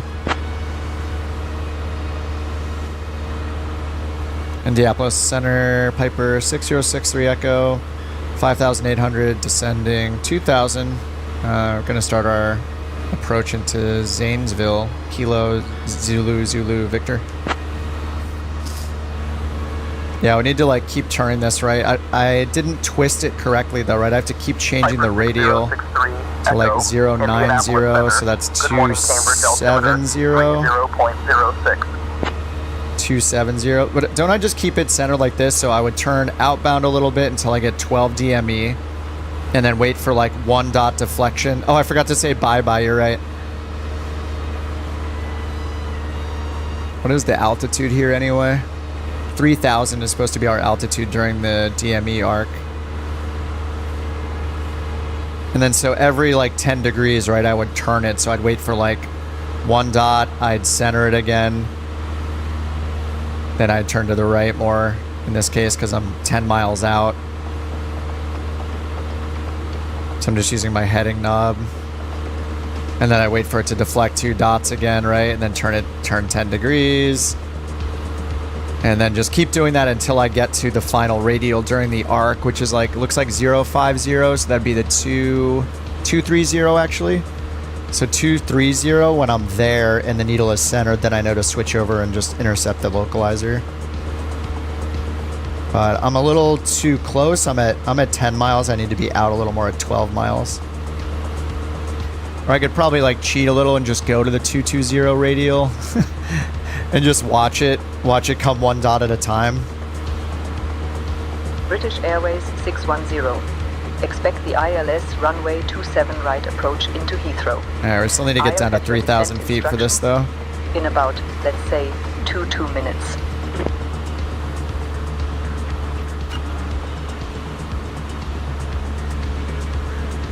I mean, with DME, I could just keep an autopilot. I could just keep turning out. DME is kind of a cheat code in this case, right? Because without DME, I would be doing the twist turn thing. Not knowing my exact distance and just using the radials. But with DME, I can just keep turning outbound a little until I'm at 12 nautical miles and just every few tenths of a mile turn left a little.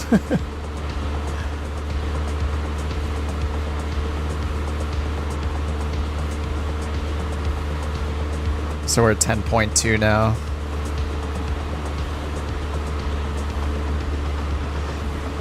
10.3.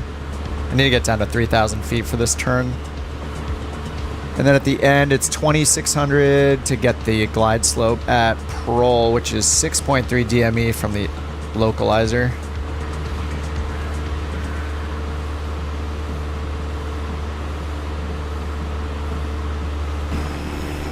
$166 drafts, 73 published. I made a draft earlier just to try it out briefly. Better to end up farther away than intended. That makes sense, yeah. You don't want to overshoot it. 610, contact Amsterdam radar on 118.805.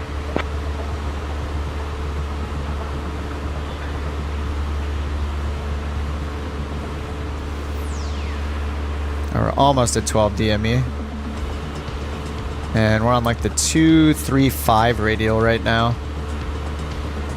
Contact Amsterdam radar on 118. So yeah, at the 230, we want to intercept the localizer. Transition to intercept the localizer.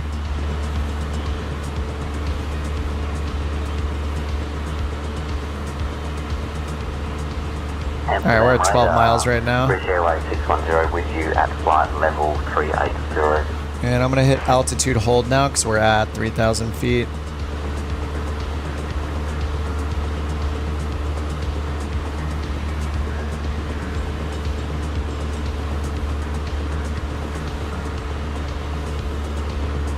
Good evening, Amsterdam radar, British Airways 610.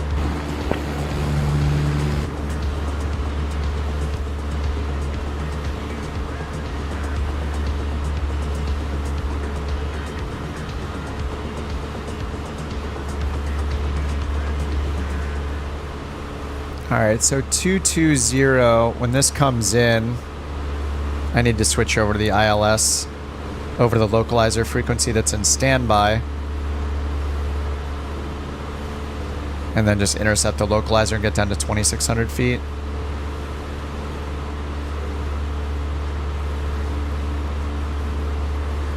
Descend via Boxum 7 for ILS runway 23 approaching to Toronto. QNH 30.03, UR3, correction, EVA 850.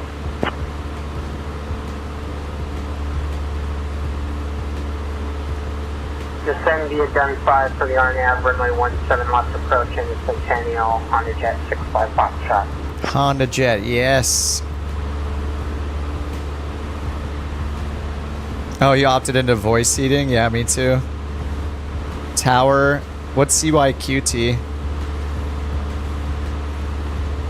How long have they had tours for? Like a week? QNH setting is 1016. Less than a week? Didn't it come out like last Monday or something?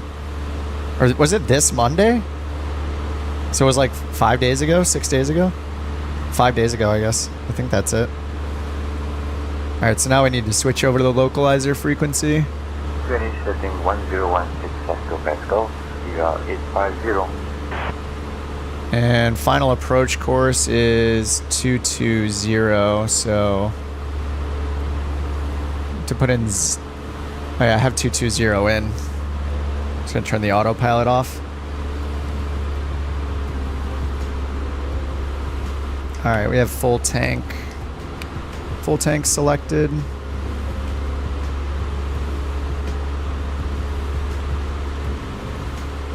All right, 210.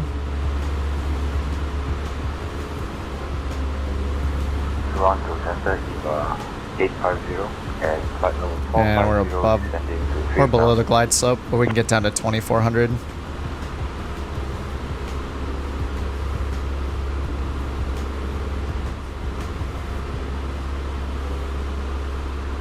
Indianapolis Center, we have Zanesville Field in sight, November 6-3 Echo.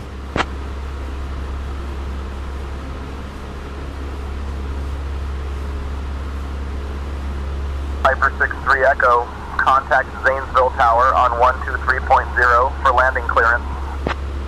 Tower on 123.0, November 6-3 Echo, see ya. That's funny, there's not supposed to be a tower there. Climb 200 feet? We need to be down to 2,600 to capture the glide slope at the FAF.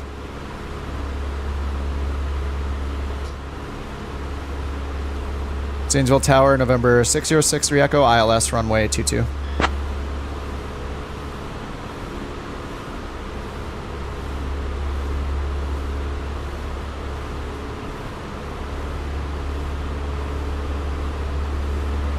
When did I join Say Intentions? I don't know, like day one or something? Yeah, I don't think there's a tower controller there. 220. Alright, let's keep our heading, chase the needle. Wait for the glide slope. You can speak with the tower. I'm using an AI ATC program, Darkroom, called Say Intentions, and it lets you. But I don't think there's a tower controller, it's a CTAF frequency. Zanesville Tower, how do you read? Oh, you just heard me on CTAF? Interesting.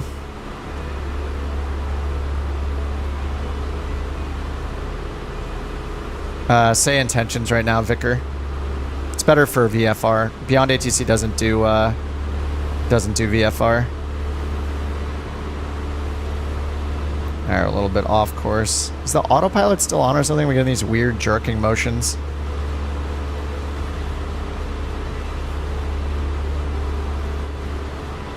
Alright, there's the glide slope. Alright, we need to turn to 220. This is Zanesville Tower, come in, your landing gear is down. Our landing gear is always down, Zanesville Tower. November 6-3 Echo. I hear you water cooled. How'd you get a dog? It's called Man's Best Friend. Whoops, I'm super high. It's called Man's Best Friend. It's free if you're on PC. Just Google it, or it's by Got Friends.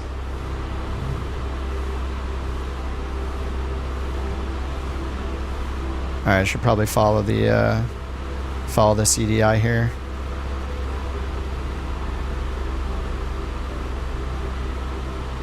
Alright, let's get our fuel pump on, landing lights are on, strobes are on.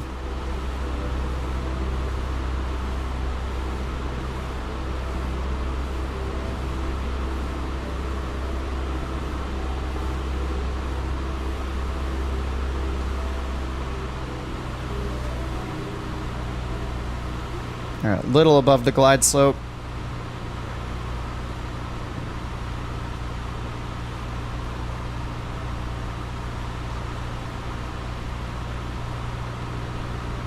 Yeah, that was somebody else on the CTAF frequency, because it told me to contact tower, but there's not actually a tower.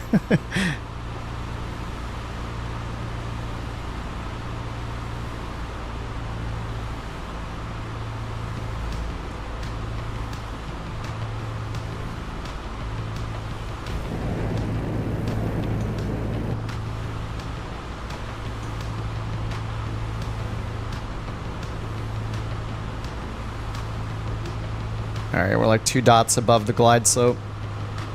Pulling out some power. It's like super windy right now. Or it's just like gusting, and this thing is just getting tossed around. Oh yeah, we got an 11 knot tailwind. Nice.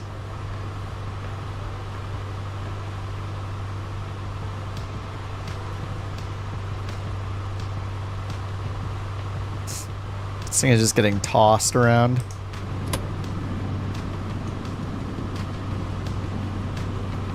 Landing gear is always down, yep. Yeah, I don't understand that either, water cooled. You hear me on CTAF, yeah. I'm just getting the flaps down now, John. We're 3.6 miles out. Yeah. It wasn't, we weren't expecting a tower, but the ATC told me to contact the tower, even though it's a CTAF frequency. So it's, yeah, it's an untowered field.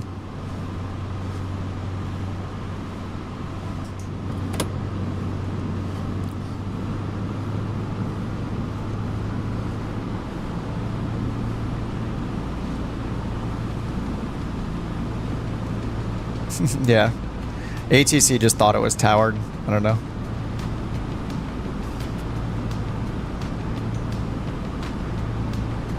Alright, mixture rich, flaps are down.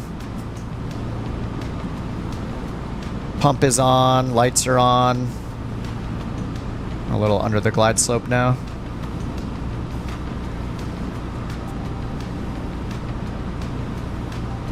Looking good, you're looking good. Just keep her between the lines. Wilco, 6-3 Echo. Keep her between the lines. I do keep her between the lines, between the left line and the center line of the runway in the fast lane. That's how I do it.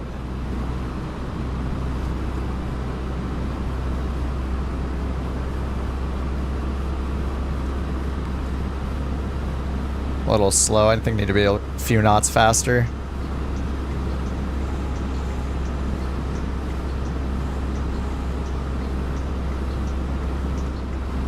We live life in the fast lane when landing. Left of the center line.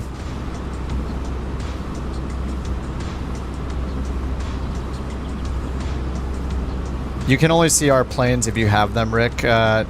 Flight Sim does a really bad job of matching, of model matching. So it'll barely try, it'll almost not try to match a plane that is similar to the one the person's flying. Usually it's like a bonanza, like 90% of the time.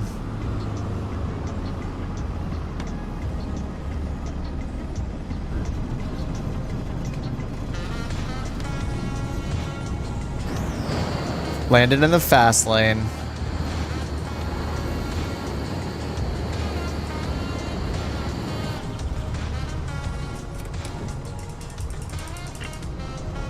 It was over 100 feet per minute. That's probably doesn't feel too good in this plane.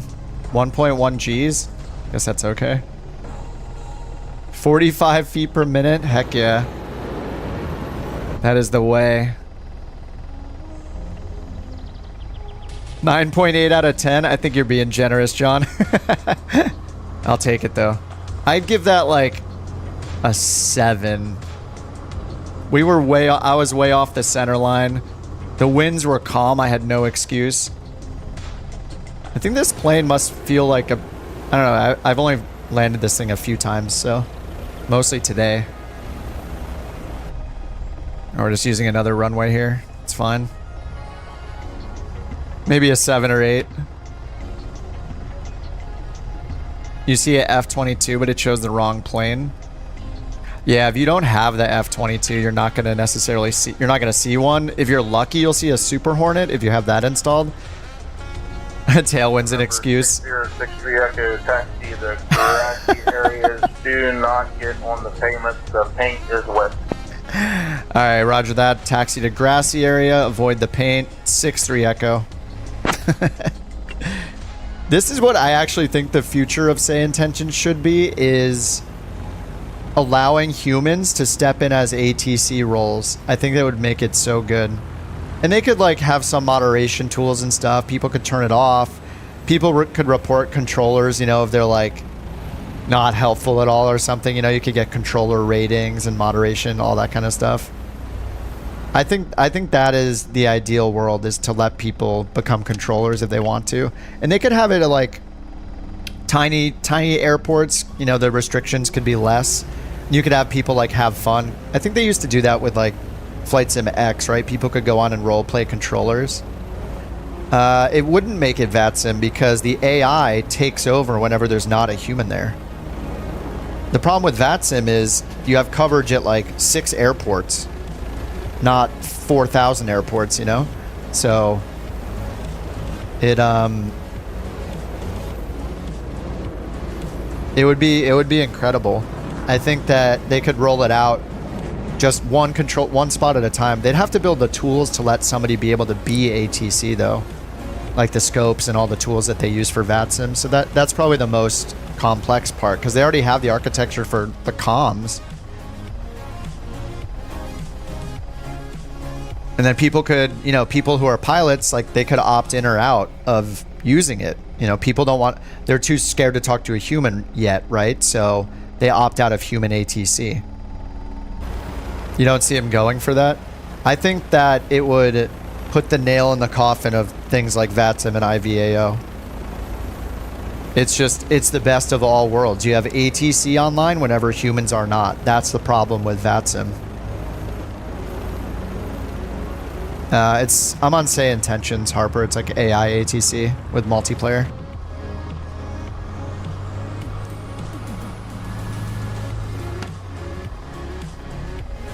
I mean, it doesn't even need to be. It doesn't even need to be like announced as something as serious as VATSIM, right? If the moving map is good enough for somebody role-playing controller to see where the planes are, or even just use the in-sim like traffic map, I don't know, but beyond intentions. Almost had him on it. The idea of replacing VATSIM. Well, I mean, it would never actually replace VATSIM because VATSIM is free. You're still talking about $20 a month. So most people would not leave VATSIM for that.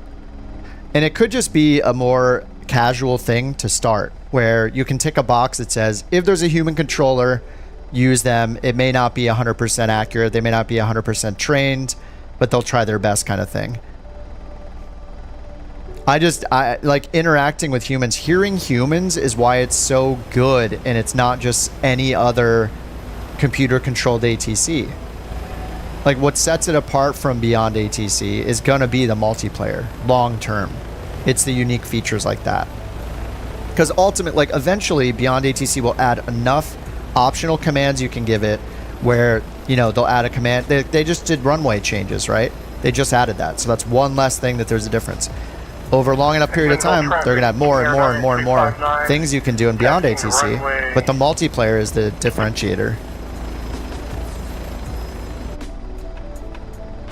All right, let me check checklist. That's off, off, off. Turn all these off. Flaps retracted, electric fuel pump off, radios off, throttle full aft, mixture idle cut off, magnetos off, and master switch off. Which I have a switch for there. Alternator off. Dog is here. Don't tickle my feet. Oh yeah, you're stealing my socks. Big surprise. Give me that sock. Come here. All right. She just ran out of the room with my sock like she got a kill. Oh, Prevost. It is the music's from Epidemic Sounds. It's like a copyright-free music site that like streamers and YouTubers can use. So I just like curate a playlist from there. Beer break. Oh, dude, I have a beer.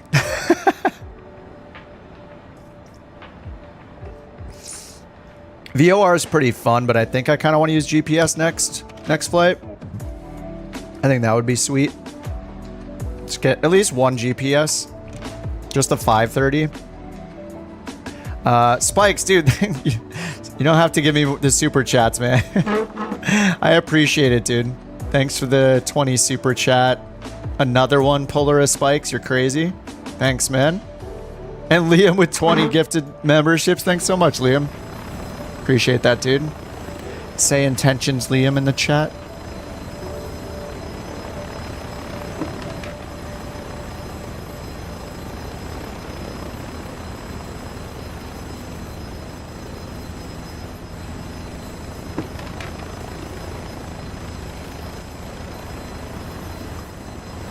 Too much gray, yeah.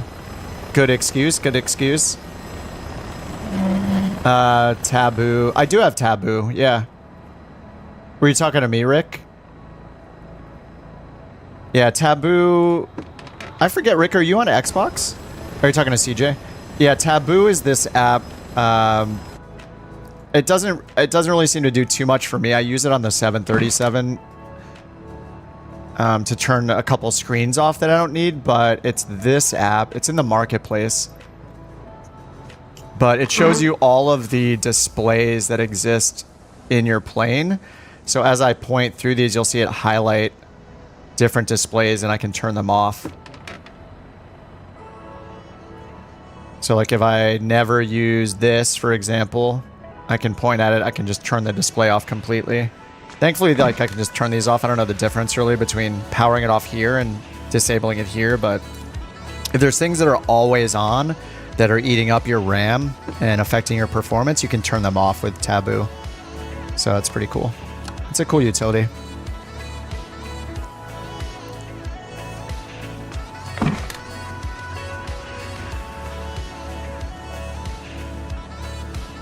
Thanks again, Liam. Appreciate that, dude. And Spikes, thanks for the other super chat. Where are we gonna go now? We're at Zanesville. So we could do Zanesville to somewhere else. Cleveland, that's probably too big. Waynesburg. Where is Waynesburg? Greene County. This is untowered. I kind of want a towered airport. Akron, Beaver Falls. 86 miles. Is this Beaver Falls? Oh, this is Clarksburg.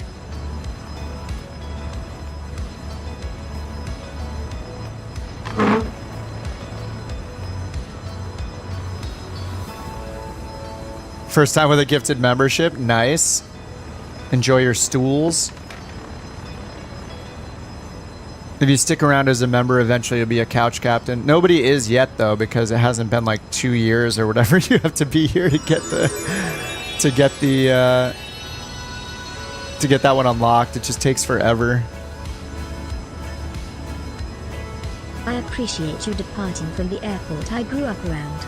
That was awesome. No problem, Spikes. Thanks again for the super chat, man. Zach is obsessed with us flying to Pennsylvania. It's like every other message.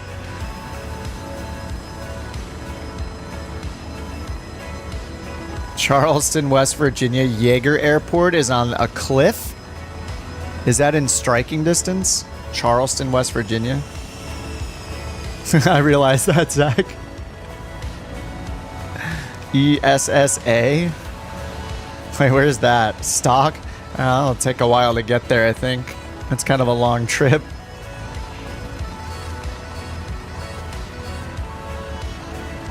Which airport, Zach? KCRW? Sounds like a radio station. Thunder Bay is towered. Oh, you can hear me as the tower? Wait, where's Thunder Bay? CYQT? How much does it sound like your voice, Matt? I saw that like when Brian was talking about it, he said that it doesn't usually sound like the original person. We're at KZZV right now. Hey SB. Yeah, no 737 right now. Taking it slow.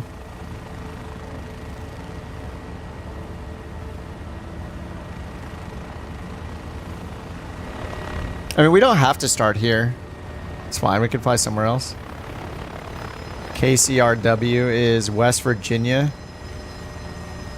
So we could go find a flight here that goes to that airport. So here are the places we could depart from to go to KCRW. I'm in the Piper Tomahawk. The two-bladed trainer goes like 100 knots on a good day. This plane is actually pretty amazing. Like the detail is pretty cool. So there's like a... Oh, I flooded the engine. Engine flooded. So I'm going to have to follow the engine flood start checklist down here. Starting engine when flooded. Throttle open full. Master switch on. Pump off. And then start the starter. Then pull the throttle back. You can turn these things off, but I decided to turn them on to try to learn it a little bit. I have a cool girlfriend. She likes planes. Yeah, she flies planes.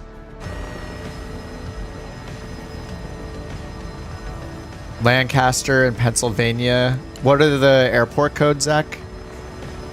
Chicago to LAX. That sounds like 4 hours of boring cruise time to me.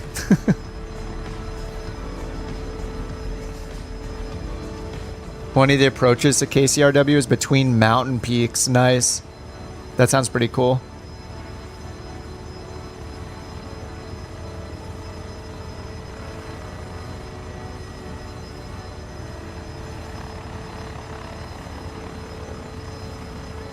"15 minutes if you're in the Dark Star." So here's the walk around in this thing. So if you guys have seen the Comanche, you've seen like a walk around like this, but this plane also has a full walk around. So you can like interact physically. Like I can click on the flaps to check them, and then it checks it off in the list and tells me the condition is okay on the right. Click the aileron. It'll push it up and down for me, tell me that the condition is good. Click the fuel. I can choose how much to fill it up to. It's got like sounds and stuff. And then all these are checked off for this part. So now I can hit next again.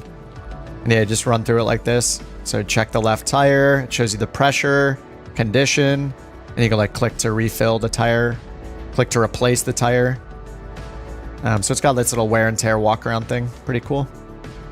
Strain the fuel. Check the gear strut. 99%, we'll just leave it. So as a hard landing is going to wear and tear the struts more, the tire pressure is going to deflate more. I think that it might be temperature sensitive with the tire PSI. LNS for Lancaster. What planes does she fly? She's flown like Cherokees, SR-20, Cessna 172. It's a few of the different trainers. SR-20 is pretty cool. I think if I ever did flight training, I'd want to like spend the extra money and fly in a Diamond. I assume it's a bit more expensive, kind of like a Cirrus is. Check all, check all, check all. So you can just fly through it like this if you want to as well.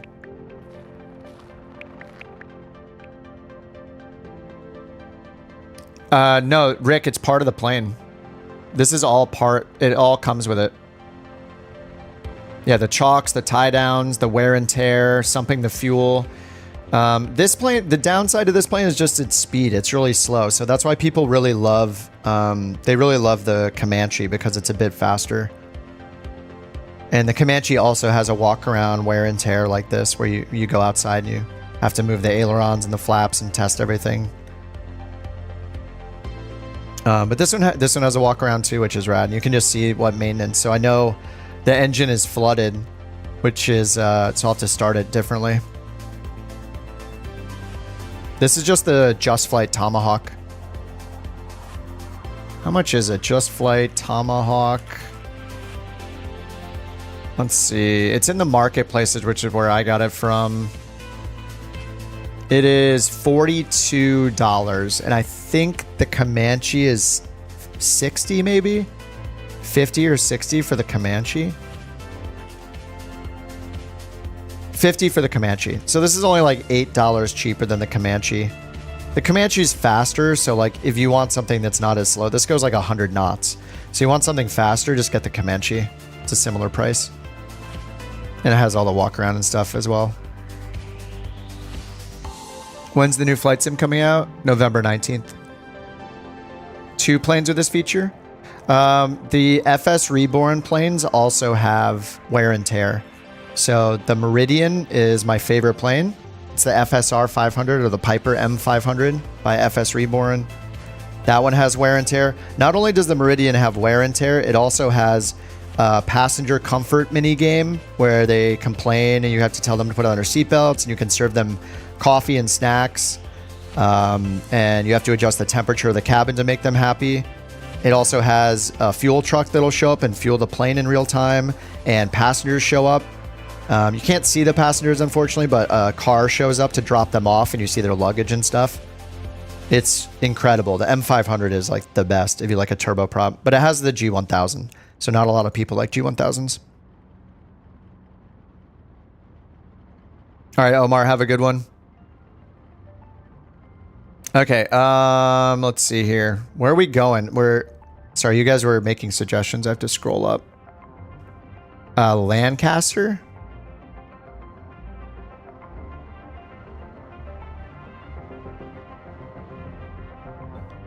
Okay, so Lancaster, these are the one. Hey, look, it's Kip T. So if Lancaster's our destination, or should we fly out of Lancaster? How big is Lancaster? Okay, it's a decent size. 7,000 foot runway, 4,000 foot runway. And it is, okay, it's towered and ground controller. That's cool. Okay, Lancaster. And then here are the places we could fly to in a reasonable amount of time. Hagerstown, Morristown, Lakehurst, Atlantic City. How big is the Atlantic City airport? That's a similar size. FBO terminal, it's towered. Yeah, it's got some GA stuff. FAA hangar, Coast Guard, FBO. No gates, it looks like, so it's small enough. You can do Atlantic City. Lancaster to Atlantic City.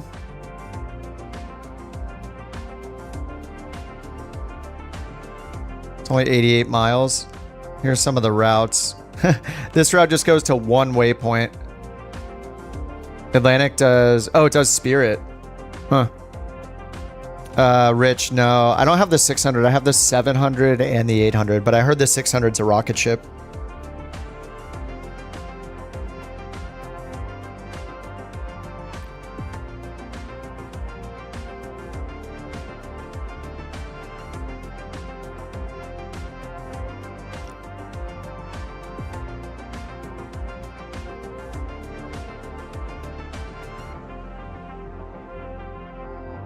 This route's kind of boring, but this one's a little more interesting.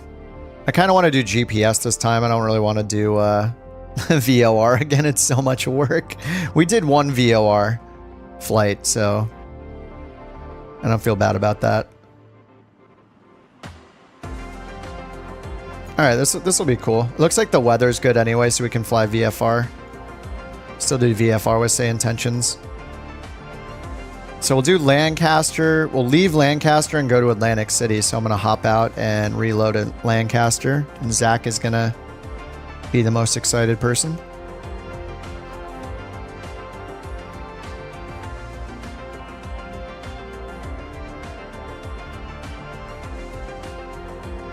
No, Rick, I haven't tried.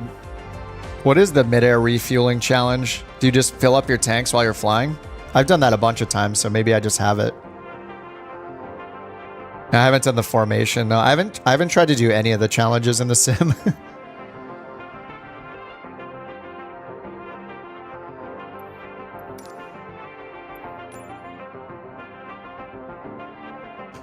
Lancaster. Whoops. Lancaster. Is it LHQ? Is this the one? Let's check again. No, KLNS. Now let's try again. KLNS Lancaster, and then, dude, Liam's going crazy. 20 more gifted memberships. There's not even that many people watching. It's gonna start giving memberships to people that have watched a video in the past. You're crazy, dude. Thanks so much, Liam. David says I did the bullseye challenge. Took 50 tries. That's pretty hard. Yeah, I tried it a couple times and gave up. My girlfriend tried it like twice. Maybe she only tried it once. She almost stuck it on her very first try. I was like, okay, I quit.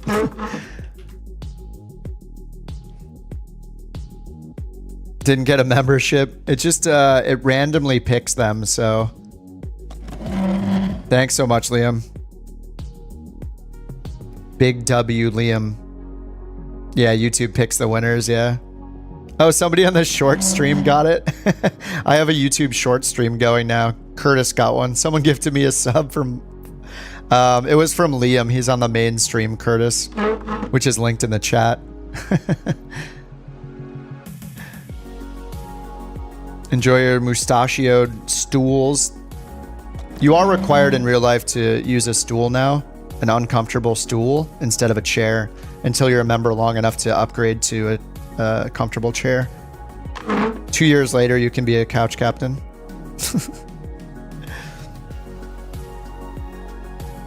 All right, so here's Lancaster. Let's find a parking spot. And let's turn it to daytime. Let me switch up the livery a little bit. Let's go for this bright blue one, why not?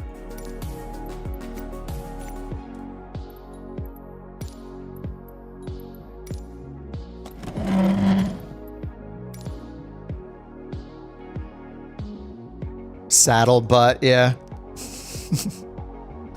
We only got stools. We don't have too many chairs to give out. We just start with the stools because we're cheap. It's all we can afford.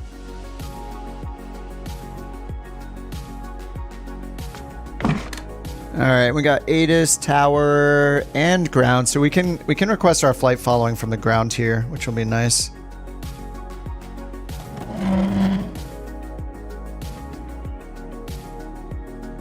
All right, so KLNS Lancaster to KACY Atlantic City.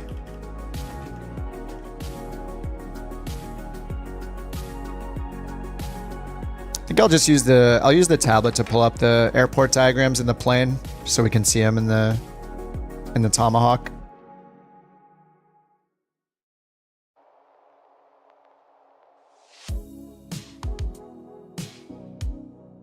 Am I in SoCal? Yeah, I'm in Los Angeles, Curtis.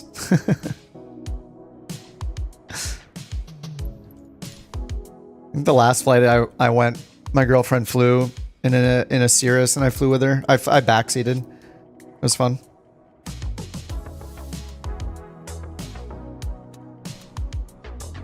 Oh, so much parking here. Oh, I didn't check to see if there's if there's scenery. Oh well, it's fine. Oh, I wonder actually. Okay, there is a where. Is the engine still flooded? Let's see. If it's still flooded. Okay, prime fuel flow required. I don't know if it would keep the flooding, but this under maintenance, it says 2 hours on the Hobbs meter. So I don't know if it's a different plane in each livery or not. Might not be.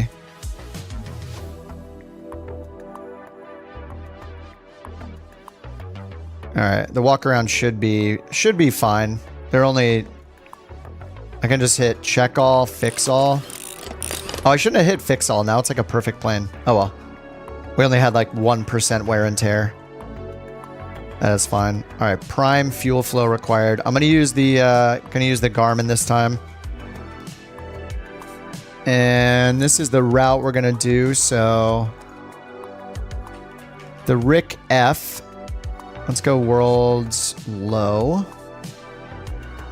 And just check out the Victor Airways here. So with the GNS 530, we're unable to put in airways like you can do it in the G1000. So we're gonna have to put in each of the waypoints that happen to appear along the airway, but it doesn't look like there's too many. If we were on an airway for a really long time, it'd be annoying, but... All right, so we're going KLNS, and then we have the Rick F waypoint that gets us onto the Victor 469. And then along it, we can see this waypoint Merrill right here. So I'm going to put in MERLL in my notes. We're going to pass by Merrill. And then over here, we're going to get to this VOR. What is this? Modena MXE? No, that's up there. Where is the pointer for this? DuPont D... Is this the DQO? Yeah, it is. DQO VOR.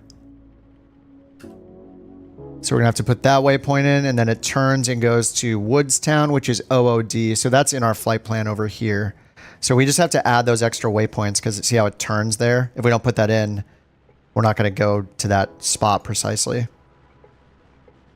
Okay, then after that, it's ACY. So now we have to follow the Victor 184 and see if there's any waypoints.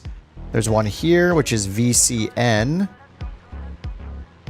So after OOD, it's VCN we have to add. And this is just because we can't add the airway.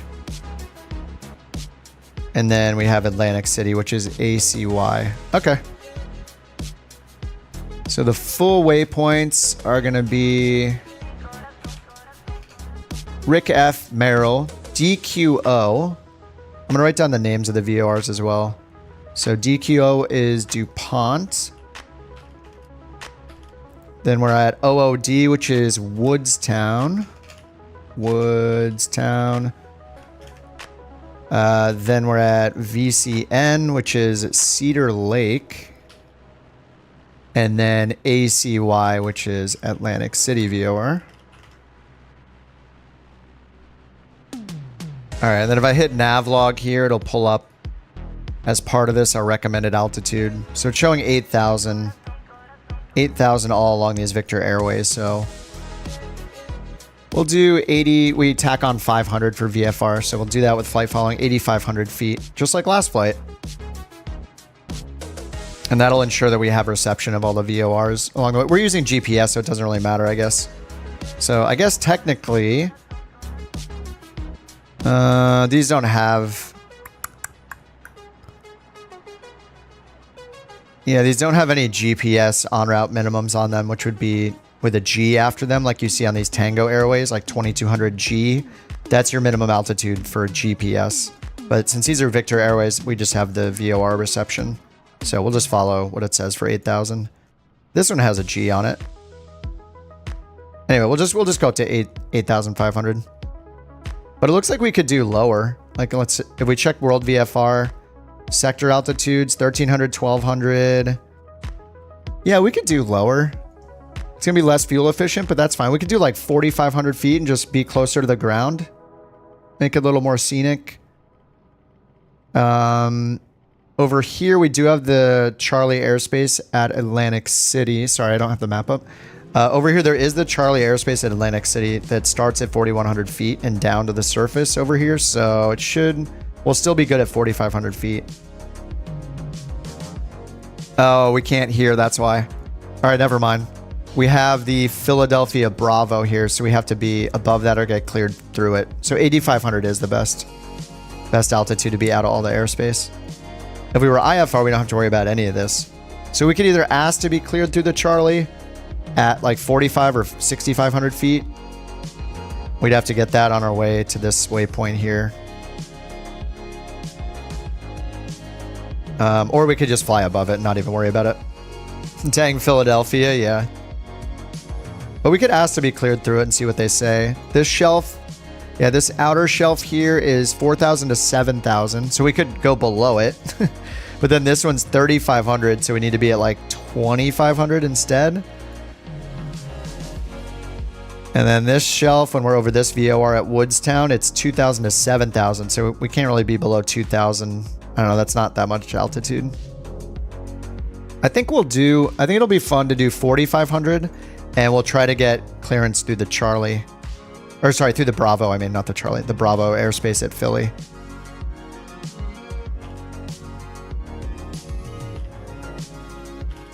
Zach, be careful. That area is... it's corn off. Oh, because of Biden? So there are TFRs down here. This is probably where Biden is down here.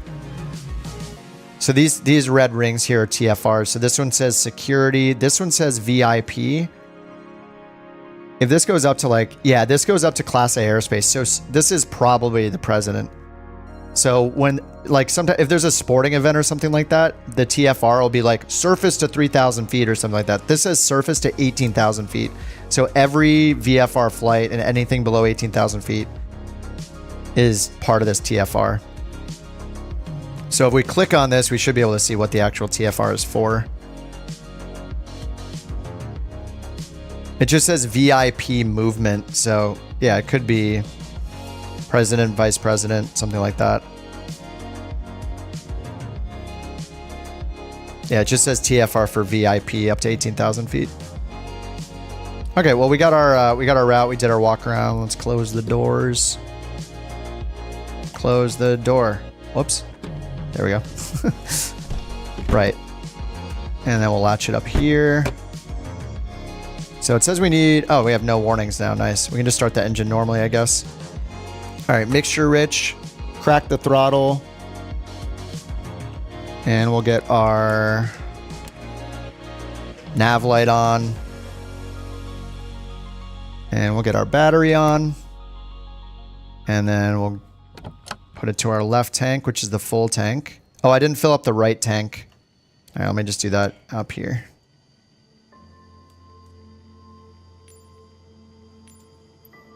All right, right tank is filled. All right, now let's get the starter.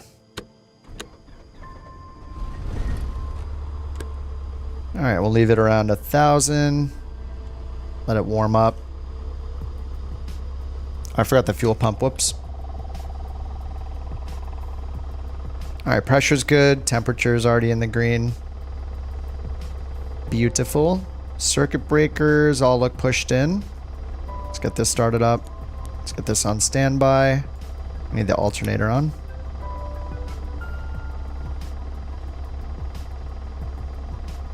All right, GPS this time. Acquiring satellites. External view of the aircraft. Of course. Oh, it's a Blue Angels livery on the Tomahawk. I was like, this oddly looks Blue Angels, but I didn't think it actually say Blue Angels on it.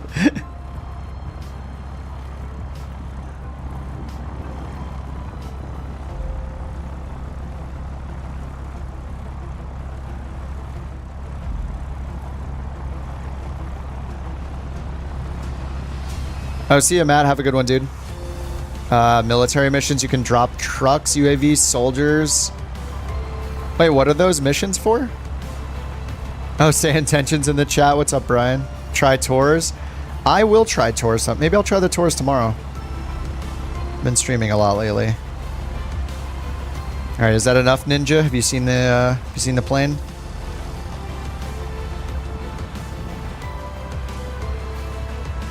Our arm is our jacket sticking out of the door a little bit. It's fine. All right, let's get this flight plan programmed in. There we go, Control 3. All right, flight plan. So we're gonna put in Lancaster first. KLNS. Lancaster. Arrival Casey. Atlantic City. All right, then en route we need Rick F. What a good guy. Rick F. Then we need Merrill. MERLL.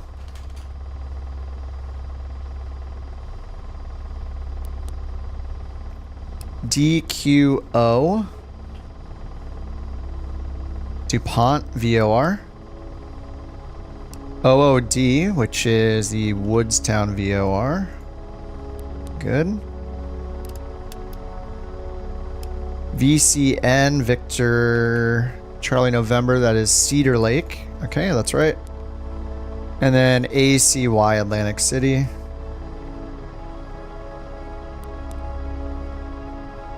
All right, nice.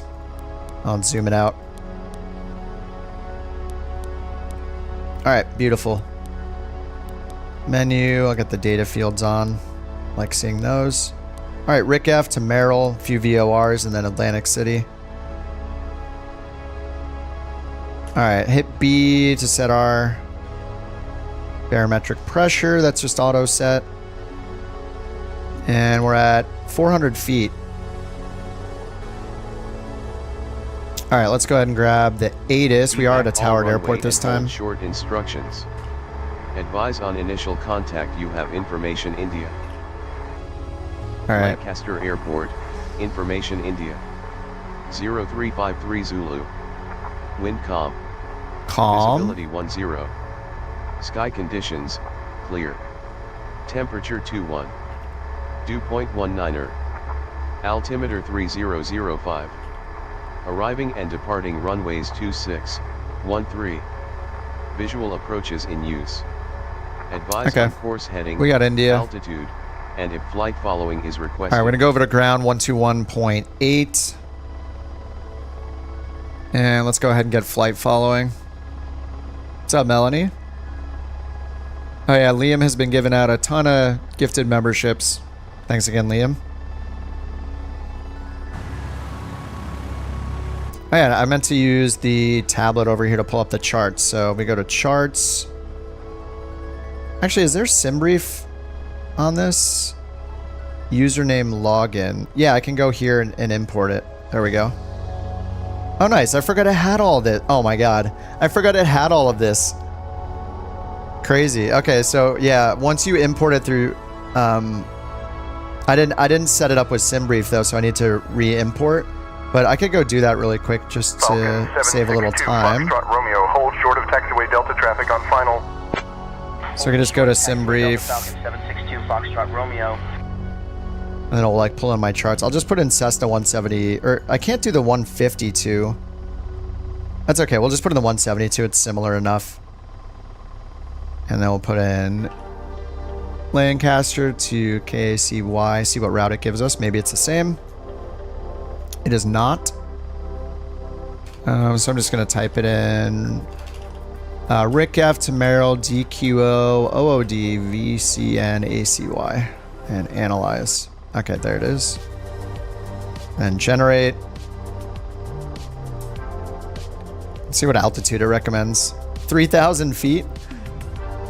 Okay, so now if I refresh this, there we go. Now we have that, and we can go get the METARs and all that kind of stuff.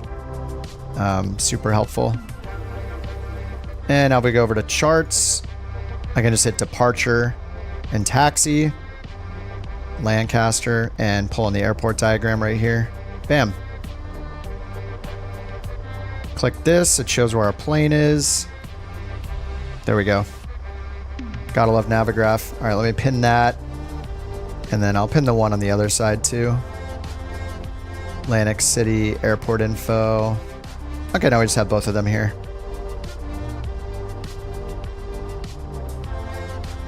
In theory. Where'd it go? It's gone. What's up, airplane stuff? Yes. Excellent sim. Excellent game. All right, Lancaster ground 121.8. So that's what we have in here. And then after that, it's going to be tower, but it'll autofill these for us. So let's go ahead and tell them we want flight following to Atlantic City at 4,500 feet.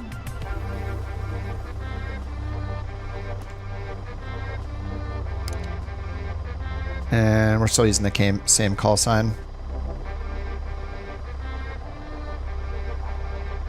Have I flown from LAX to Baltimore in the sim?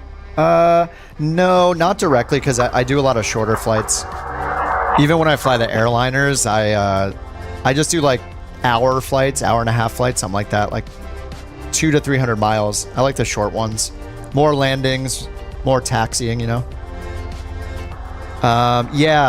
Weird Kid, I'm using it right now for the first time, actually. So I have it set on the big maps right now. Lancaster ground, Piper 6063 November. Piper Tomahawk slant Golf requesting flight following to Atlantic City, Kilo Alpha Charlie Yankee at 4,500. 1 a.m. for you? Yeah, it's 10 p.m. here, California. Piper 6063 Echo, Lancaster ground. I hear you. 1 sec.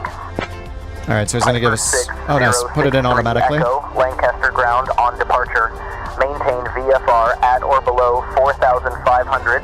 Departure on 126.45. Squawk 3425. All right, on departure, maintain 4,500 or below. Departure on 126.45. Squawk 3425. Piper 63 Echo. Okay, 3425 is already set. Echo, read back correct. All right, read back correct. So squawk code 3425 is already set. And we're on, can we do altitude? Not until we take off, I guess. And then 4,500 or below, 126.45 is our departure frequency.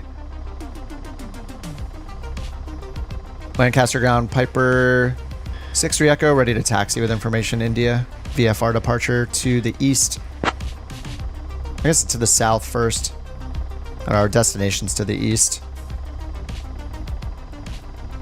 Piper 63 Echo, taxi to runway 13 via Delta. Echo, cross runway 08 at your discretion. 08, nice.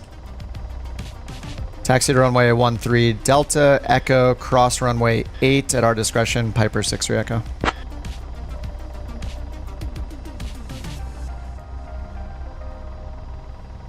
All right, runway 13 is behind us. They said via Delta, Echo, and cross runway 8. So we just go just right here, right behind us. Super convenient. This way to 13. All right, taxi light is on. Parking brake is off.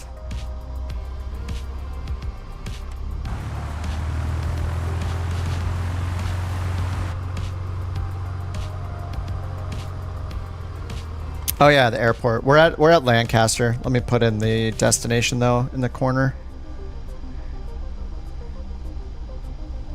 We're going to Atlantic City. 178, stand Bravo 20, request push to start.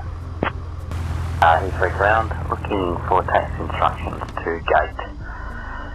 British Airways 610. Alright, this is, yeah, Delta and Echo right in front of us, so we can cross runway 8.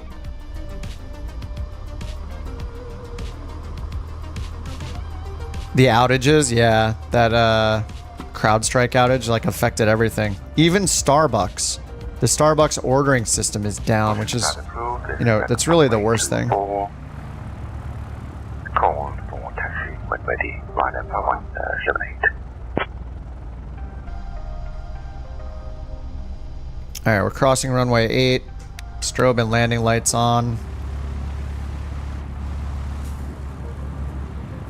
Goodbye, runway 8. We're going to 13 over here. Winds are calm. They're just giving us the shorter runway, I think. Falcon 762 Foxtrot Yeah, Romeo, 4,000 turn foot left at the runway next intersection, instead of taxi to holding point Bravo 2 via instead of the taxiway Alpha. 6,900 foot runway. Nice. Turning left, taxiing to holding point Bravo 2 via Alpha Falcon 762 All right, landing light and Foxtrot strobe are off Romeo. for now. Let's check our trim. Oh yeah, that's a lot of nose down trim.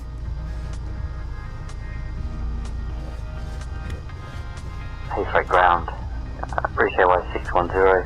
Looking for taxi instructions to Terminal 5, Charlie. Alright, parking brake is on. Alright, there we go. Neutral. I'm not going to do the run up because we just did a whole rehaul. A whole overhaul of this thing. I don't think there are any issues. Yeah, there are no warnings, so we'll just save a little time.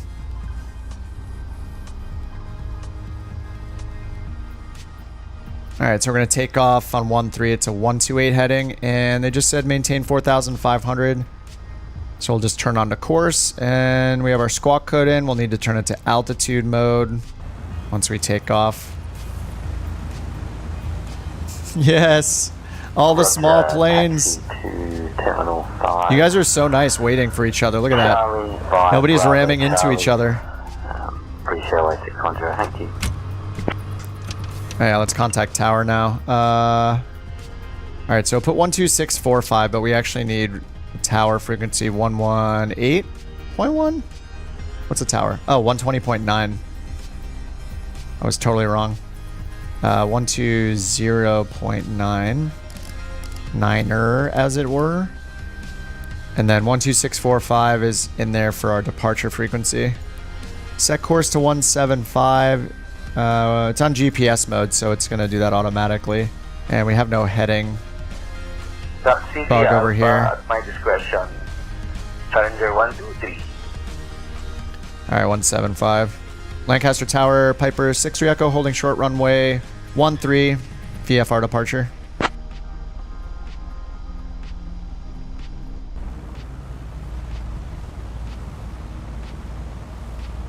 Look at all of us late night Piper simmers. 606 Wild Echo, Saturday night. Lancaster Tower, winds calm, runway 13, cleared for takeoff. Runway 13 clear for takeoff. Piper 6-3 Echo. Alright, fuel pump on, landing light is on, strobe is on, parking brakes off, mixture is rich. Flaps are up. Now rotate it like 55-ish. Wall bar 2. Didn't affect your job. That's pretty sweet. Yeah, I don't think it affected mine either, which is nice, but yeah, some people in here got affected. There's this guy Tim. I think Tim might have taken off, but he got affected by it because he's a real pilot.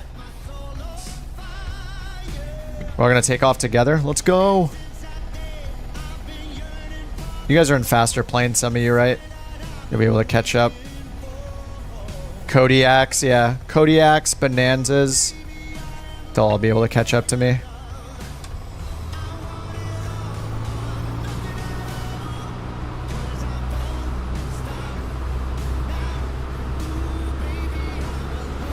Alright, temperatures and pressure's all in the green still.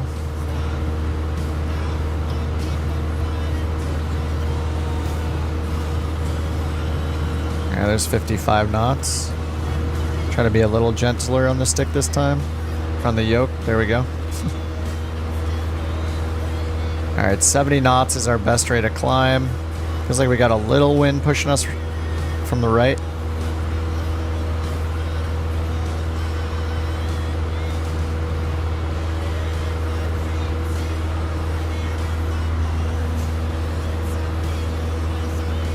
Alright, they're going to switch it to departure soon. Is it back on yet? We'll find out on Monday. Yeah, I guess so. Yeah, that's about 500 feet.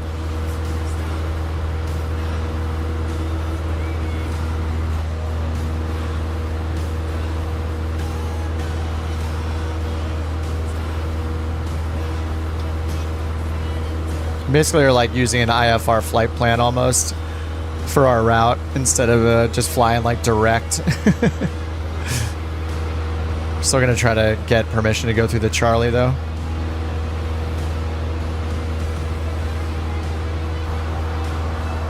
Albany departure.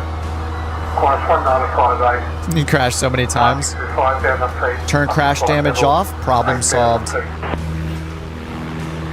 Alright, fuel pump is off. Alright, a little too nose up. Score 5241 and ident Qantas 1958.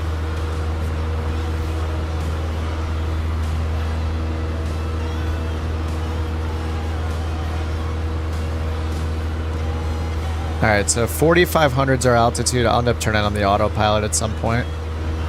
Piper 6-3 Echo, contact departure. Over to departure, Piper 6-3 Echo.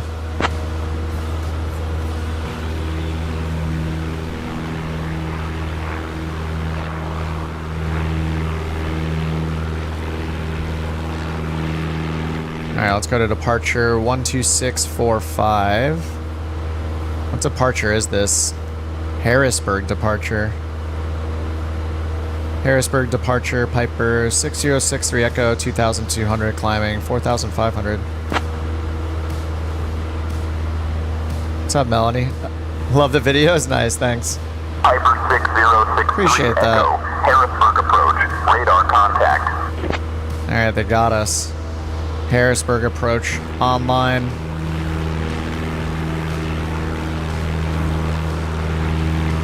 We're in Zach's hometown.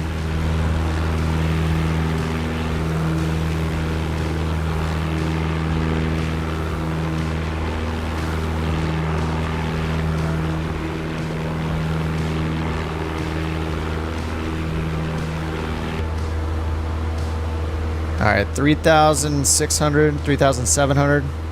Less than 1,000 to go.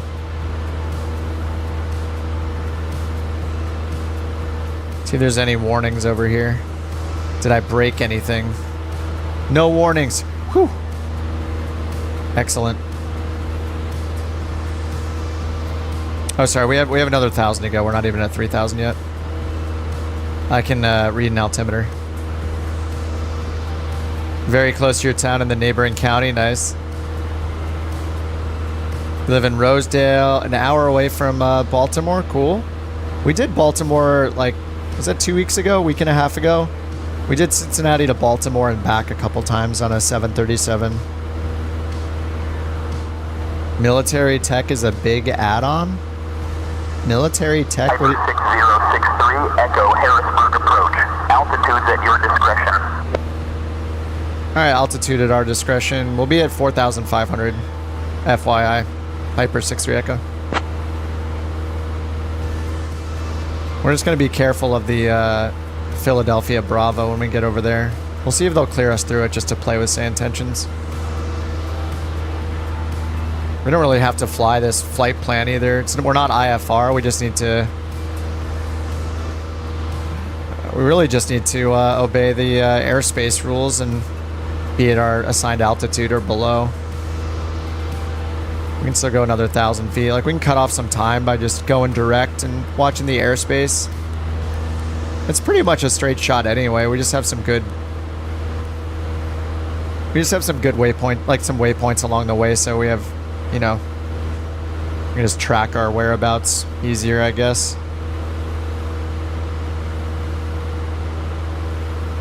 Nice to have more than just a direct too.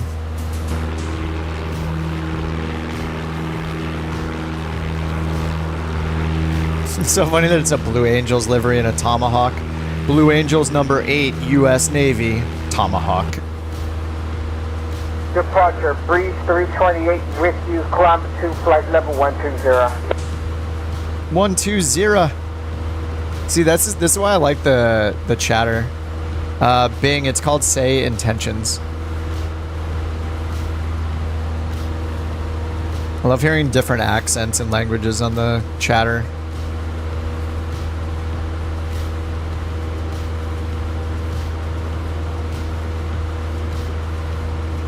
Yeah, I'll try to get over to Rick F. Alright, we're at 4,200 feet. No problem, Bing. Say Intentions is a little pricey. It's like a monthly subscription, so if that's too much, an alternative if you do IFR and not VFR. If you just do IFR, then Beyond ATC is a really good alternative that's cheaper, but if you can afford it, Say Intentions is great. It does VFR and IFR.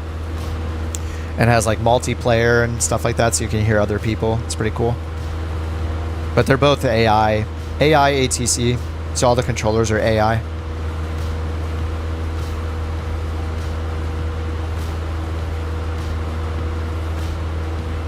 Alright, there's 4,500 feet. They said altitudes at our discretion, but I think this is high enough. The autopilot time. Altitude hold. Navigation mode. You love to see it. Then we can just chill in the back like this. Easy flight. Paper 6-3, Echo. Oh no. Contact New York Center on 135.45. 135.45, Piper 6-3 Echo. Alright, 135.45, New York Center.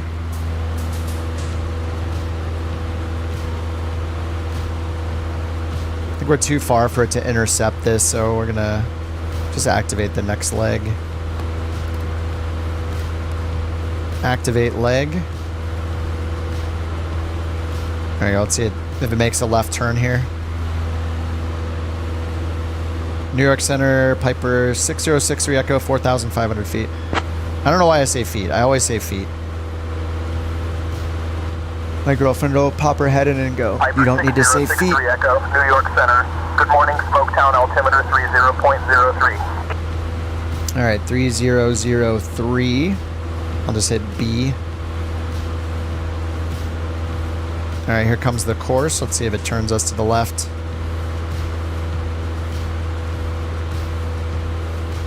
Yeah, let's bring our...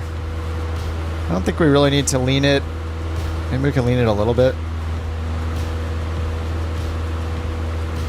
Bring it down to 2,400. There we go. What's it like being a Gen Xer? Wait, were you here yesterday? I'm Gen Z. What are you talking about?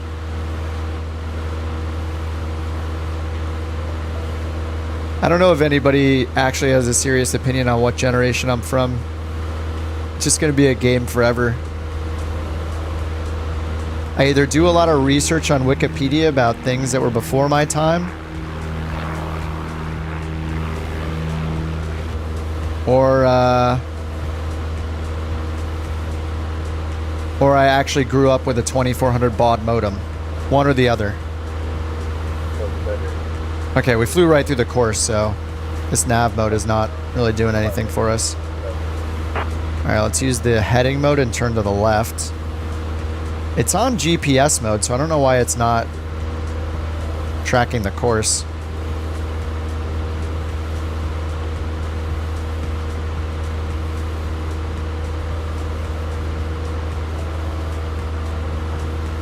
Name 3 modem protocols. 32. 3 modem protocols. I don't know if I could do that. Wait, is TCP a modem protocol? I don't even know. The music makes the video unwatchable. Well, then hit the mute button or close the window. I don't know what to tell you. I'm doing what I want to do on my stream. The music's like 10% of the volume, by the way. I don't really need to hear the same 3-second engine loop sound play 800 million times. That makes you under 40? Wait, what makes me under 40? Not being able to name 3 modem protocols? I don't know. What's a modem protocol? I have no idea. Wait, what is this thing doing? Wait, is it because I haven't changed the desired course? DTK 131. I don't think that's it. Because this has nothing to do with the deflection. Oh no, okay, it's just going to intercept it. Okay. Maybe it will work this time. I don't think you want us guessing. It's pretty funny. Either way, it's a compliment, right? Like if you say a number that's older, I'm like, I sound older because maybe that means I know more or I'm more mature. It says I'm younger because I sound dumb. I don't know. maybe it's not. What's up, Shane? Hey, Maria. Not much, Shane. We're just flying to Atlantic City in this little Tomahawk here. I'll probably go grab another beer. 28, currently at 19,000 kilometer flight level 330. I mean, the map replacement does look way more detailed. I'll give it that. Like this looks much higher, much more. There seems to be a lot more detail on the ground having this on. I'm a baby. 32, software programmer. Live in an apartment and your commute is 15 minutes. I work from home, so you're wrong about all those things.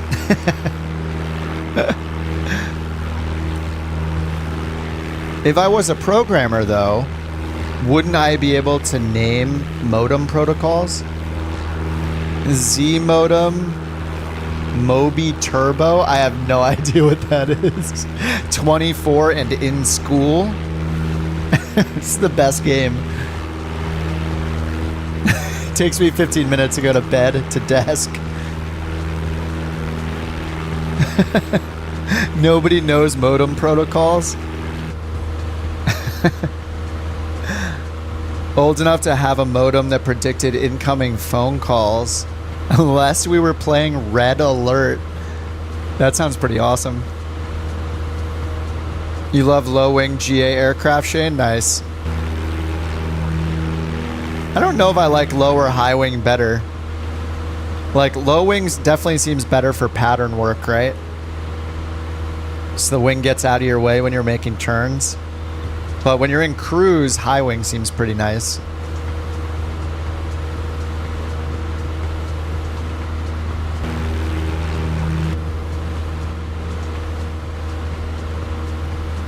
On those modems, you had to physically flip dip switches.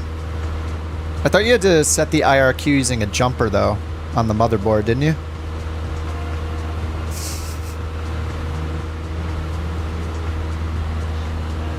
Tanya was the original Janet. Oh yeah.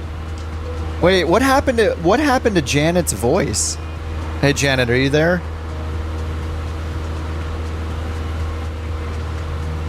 Dip switches were jumpers. Oh, hello. At hour 2 o'clock, about 4 miles away, you can see the Pine Grove covered bridge.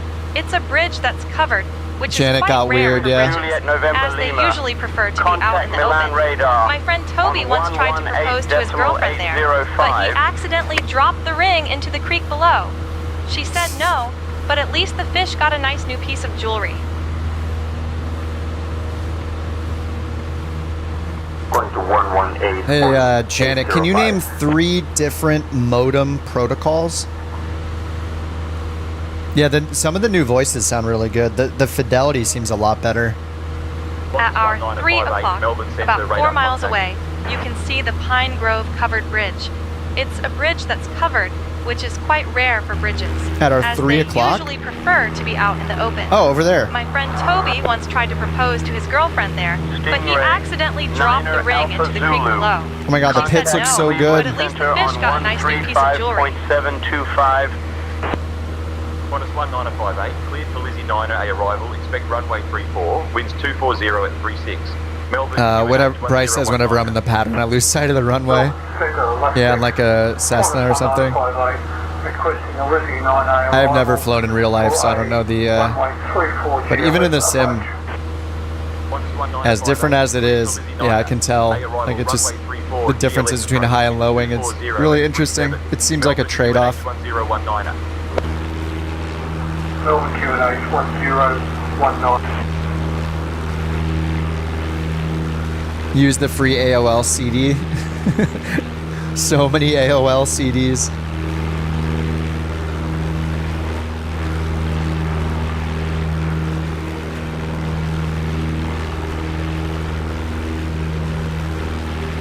Rock on, Shane.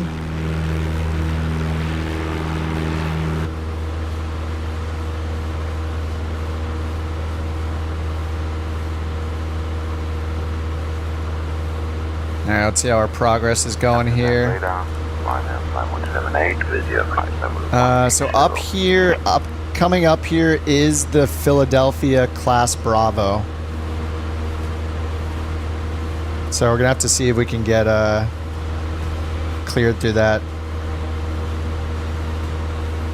We got maybe like 15 miles until we get to it.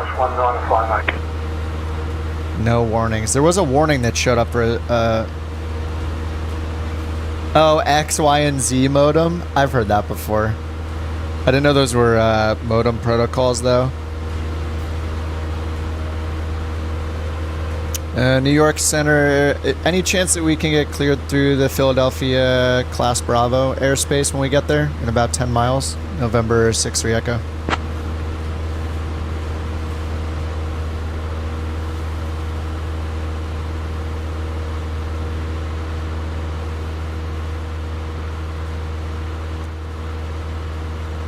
Please clear us through the airspace. Pretty please. Or we can go up to 8,500. You still have an AOL CD? Nice.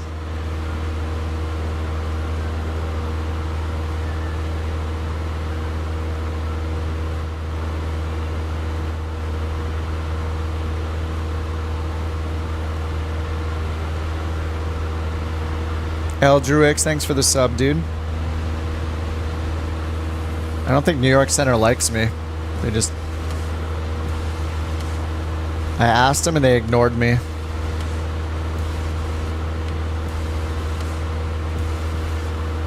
We are still on the right frequency.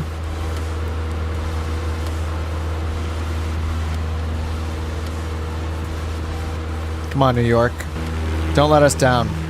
Clear us through the Bravo.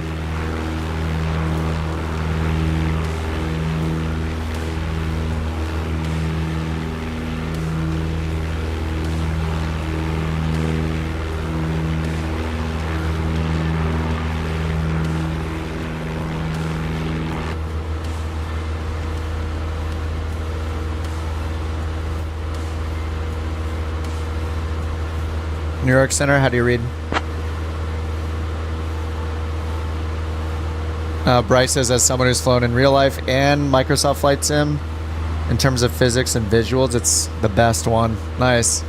Probably depends on what plane you've flown to, but that's good to know.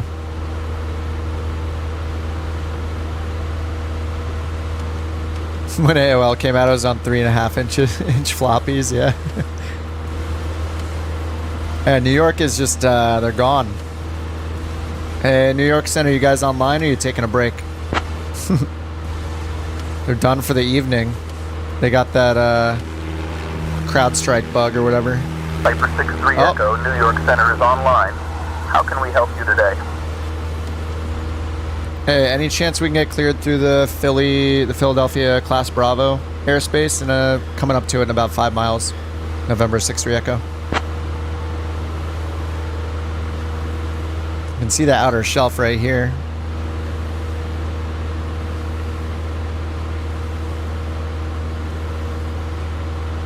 Philly approach gave you clearance.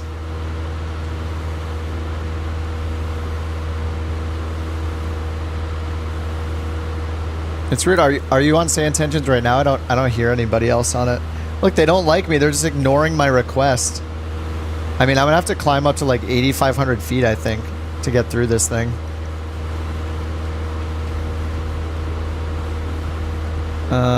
Let's see. Yeah, over here, the Bravo shelf in this area is 4,000 to 7,000. So I could dip below it and go south a little bit. Just skirt around it, I guess.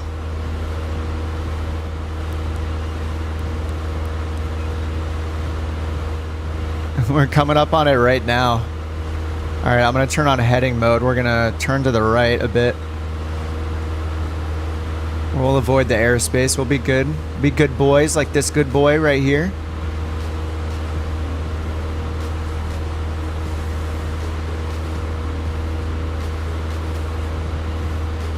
Alright, we're steering clear.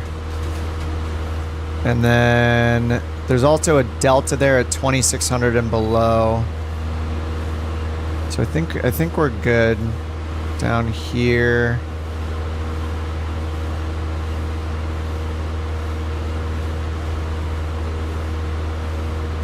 New York Center, did you get our request to transition through the Philadelphia class Bravo airspace? November 6-3 Echo. Piper 6-3 Echo, contact Washington Center on 132.525. I see how it is. I see how it is. All right. 132.525. Piper 6-3 Echo. See ya. All right, let's try Washington Center then. Washington Center, Piper 6063 Echo 4500. Yeah, try not to get into beef with the tower. Or anybody, yeah. Piper 6063 Echo, Washington Center. Good morning, Tough Kenneman, altimeter 30.00. Alright, 30.00. Washington Center, can we get cleared through the Philadelphia Class Bravo airspace? November 6-3 Echo. We've asked so many times. Just let us in. They don't understand my requests somehow. I have to go all the way around here and I don't like it at all. And after that, there's a Charlie, but it only goes up. Oh, that's the Atlantic City Charlie, actually. Once we get over there, I mean, we're going to have to get cleared into their Charlie airspace to land. So that's surface to 4,100 feet. So we're high enough to just fly over it if we need to. They're just ignoring me, though. Subnerf, it's called Say Intentions.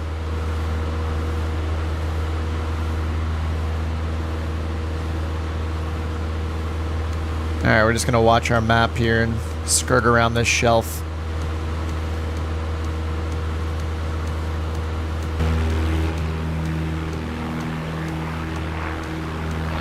Dude, the Pitts is such a cool looking plane.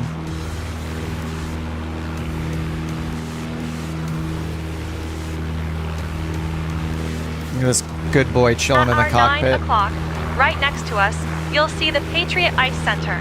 It's an ice rink, which is a bit like a frozen pond, but with more rules and fewer ducks. Patriot Ice Center? My friend Toby Where? once tried to impress a date there by attempting a triple axel. Down here? He ended up with a triple fracture instead. She left with the paramedic. 1485, contact Melbourne. Somewhere down here. 15.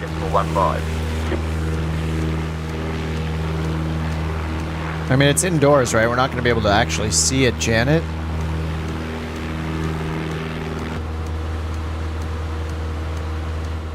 Oh yeah, try Philly approach. Yeah, that's a good point. I thought we'd be able to just ask center and they'd like transfer us over, but that does make sense. Yeah, let's see, Philly approach. We're not really gonna save that much time actually.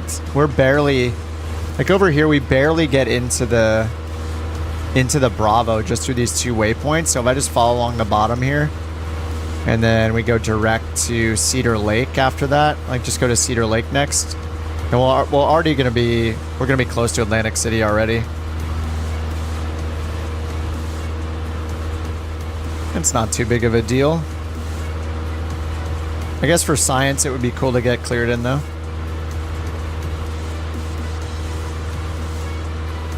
128.4.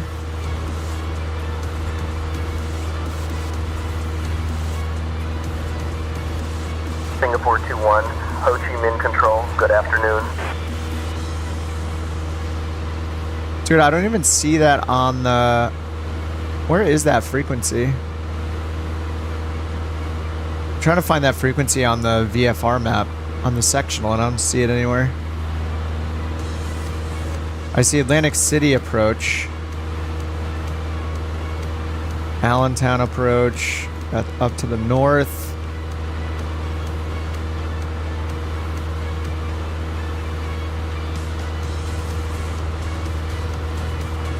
Woodstown. Yeah, where did you find that frequency? Did you just go to Philly and like click the information page and find it there? I'm trying to find it here on the chart. Yeah, Janet's voice changed. They changed their voice provider. Liam just said. So they have like all different voice. I think they sound better. It's weird to hear a different... Like, the fidelity of the voices sounds better to me. Oh, Harrisburg sent you to it? Huh. It's weird. I don't think I've heard you talk on frequency at all, but we're on different frequencies. I guess that's why. All right, we're gonna turn to the east here already. I'm gonna go to like a 130 heading, maybe.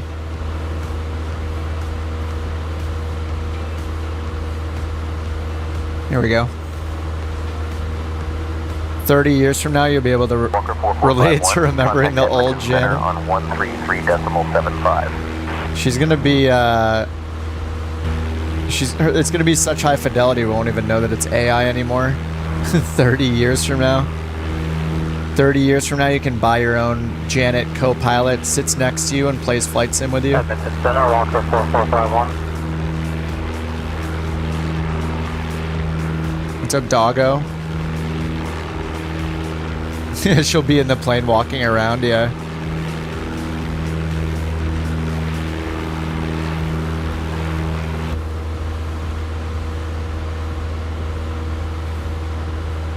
I should change my fuel tank, probably.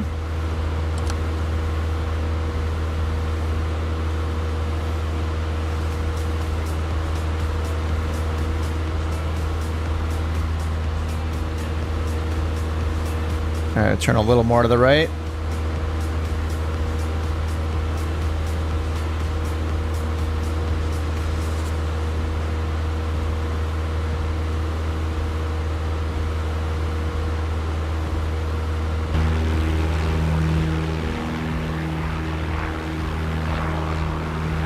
Pioneer 5178, contact London Control on 130.925.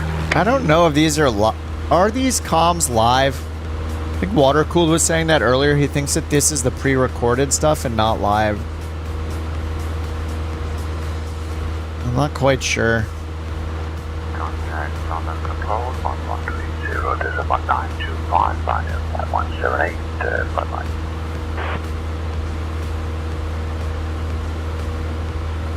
Definitely not hearing each other.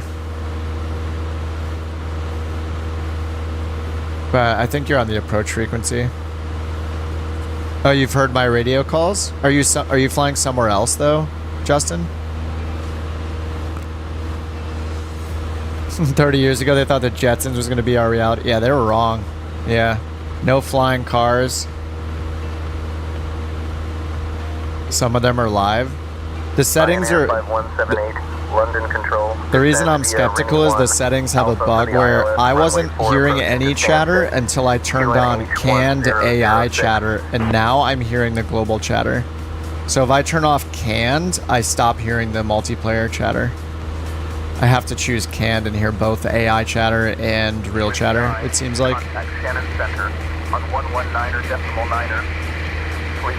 That one was live. I guess I could go to the map and try to look them up. We got some ships.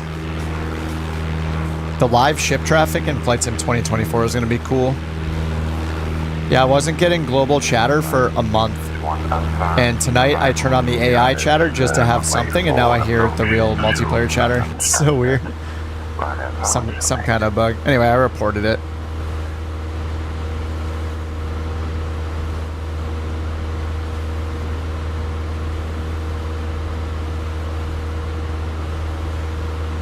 Alright, I should probably check which runways we're going to be landing at. And we should get the ATIS tuned in.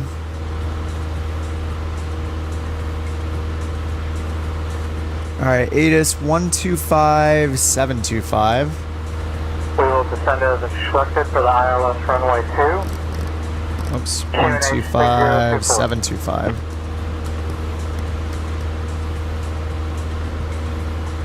And let's get COM 2 on. Let's try again. Alright, there we go, finally. 20 presses later. Now that you're looking at the Bing Maps, must have a filter from Rex. No, I didn't change any of the settings. It could be that because Rex has... Actually, the Rex terrain colorization stuff, it says there's no terrain colorizing that happens in July. So it should just be handling the trees. Doesn't look bad to me, though. Squawk 7600, yeah, you can do that. Yeah, doggo, it's $20 a month, or like $160 a year.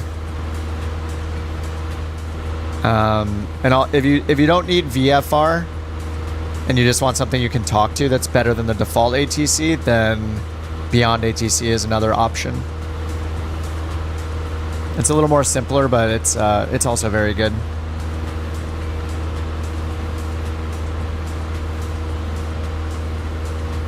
No barrel rolls. I don't wanna crash the plane. Negative. It's less than 200 a year. It's like comes out to like 160 or 165, I think, something like that.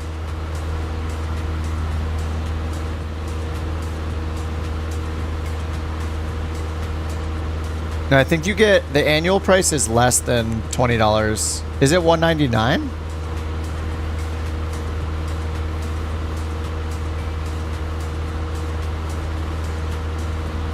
I thought it was like 160 something. At our 1 o'clock, about 4 miles away, you can see the Pine Yeah, Beyond Grove ATC covered you can just pay for it's it a bridge once. That's covered, which is quite rare for bridges, the only as they usually prefer to be out in the open.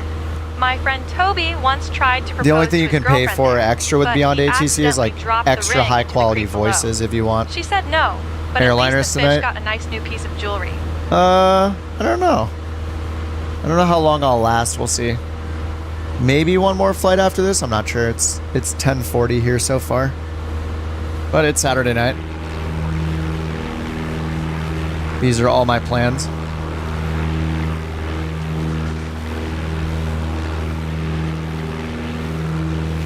But both Beyond ATC and Say Intentions are great. Beyond ATC is just a bit simpler. Like, you can kind of do anything with Say Intentions. Progress indicator is Volanta, but I customized it a lot with CSS. So I just had to hit everything except the 2 airports in the progress bar. 195? Why was I thinking it was like 160 something? 195 a year. So you end up saving, yeah, 2 months worth. Yeah, 2 months free. Now let's turn a little bit to the left. Now let's see, can I go direct VCN now? Looks like I can, and I'll avoid the airspace probably. So let's go down here and go direct, enter, direct Cedar Lake.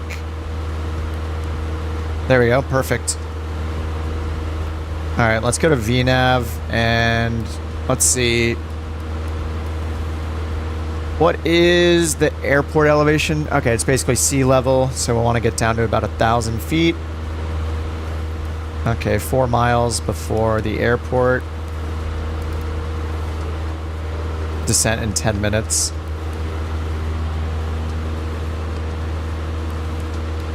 Change fields. Distance, let's get our track off here and do vertical speed required instead.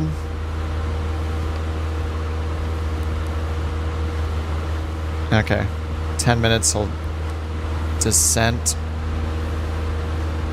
I need to turn nav mode back on. Whoops. Aircraft, nav mode. There we go. All right, now we're going direct.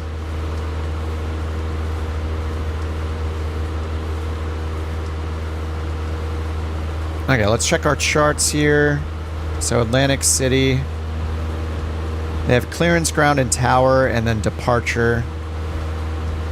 So maybe they'll use departure as like an approach frequency, and then tower, then ground. And we'll see which runway they give us. We have the ATIS set up here on COM 2, 12572. 125.725. And we have the COM radio turned on, COM 2, so we're just waiting to hear that. Then we'll be able to hear what runway is preferred. And we're only at 4,500 feet, so airspace-wise, we're good with the Charlie airspace around Atlantic City. Because it ends at, it's surface to 4,100 feet.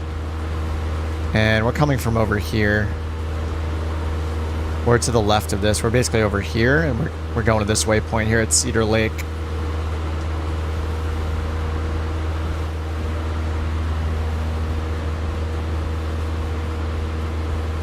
Okay, and then Atlantic City approach is 134.25 within 20 nautical miles. 134.25. Let's put that in our standby. 134.25. And it says within 20 miles. So we're 35 miles out from the airport right now, right here.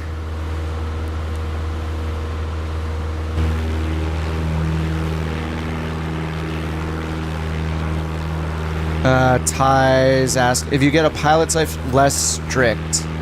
If you mean about like the scoring system, I don't think you can change how it scores you.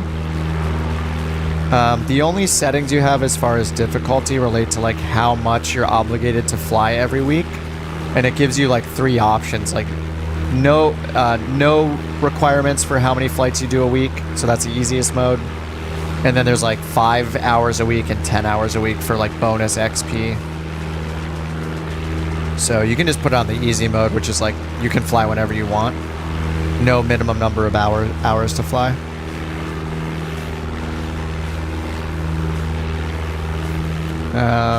You got runway 13. Okay, nice. Raptor says, how can I tell which runway to land on?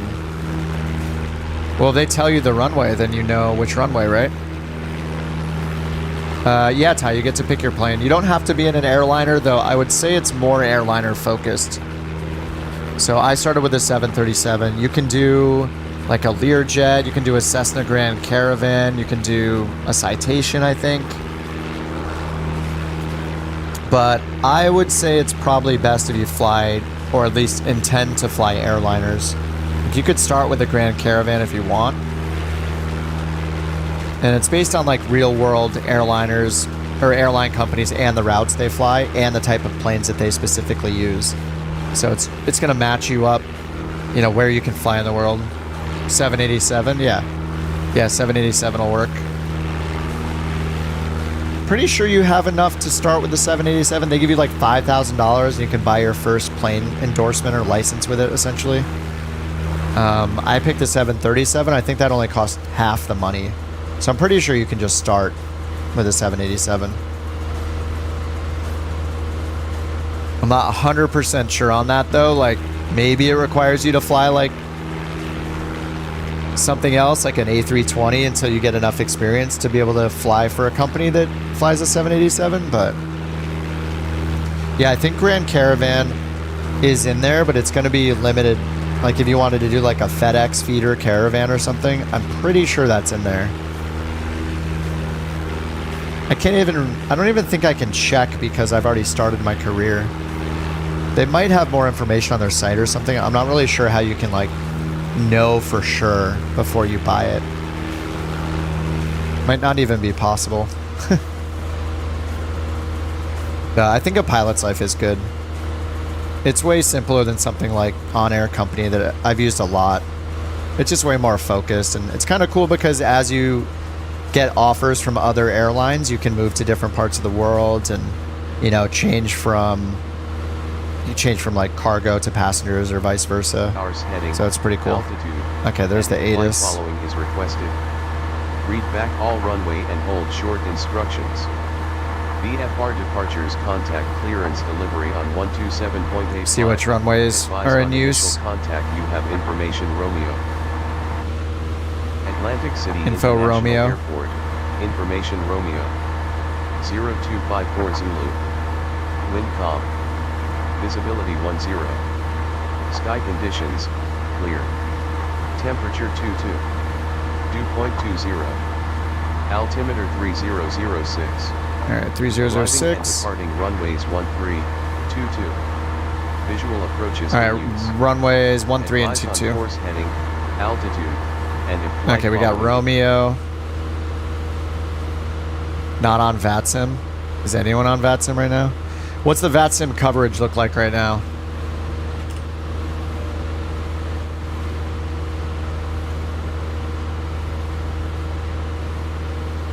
So we're flying in Atlantic City right now. So let's bring up, let's see. There, if I was on VATSIM right now, we would have, surprisingly, we would have one controller on to talk to who covers every single position, who's been on almost 3 hours. And I bet by the time I got on and flew into his airspace, he'd probably go offline. So I'm not really too concerned with not being on VATSIM right now. I have more fun hearing the global chatter and talking to, like, even if it's AI, talking to every position staffed. 485, contact Melbourne Centre on 1. At our one That's o'clock, nice. about 4 miles away, I'm gonna turn Janet off. you can see the Palace of Depression. It's not a palace made of sadness, I forgot but rather my, a quirky house built during the Great Depression. It's not by a using man my named settings. George I have to go Daner. into settings. He It's claimed forgetting he my was guided by controls. There, now I can use them again. It seems like after I use it an hour or two, it just isn't able to recognize my push to talk button anymore. In control on 120.1.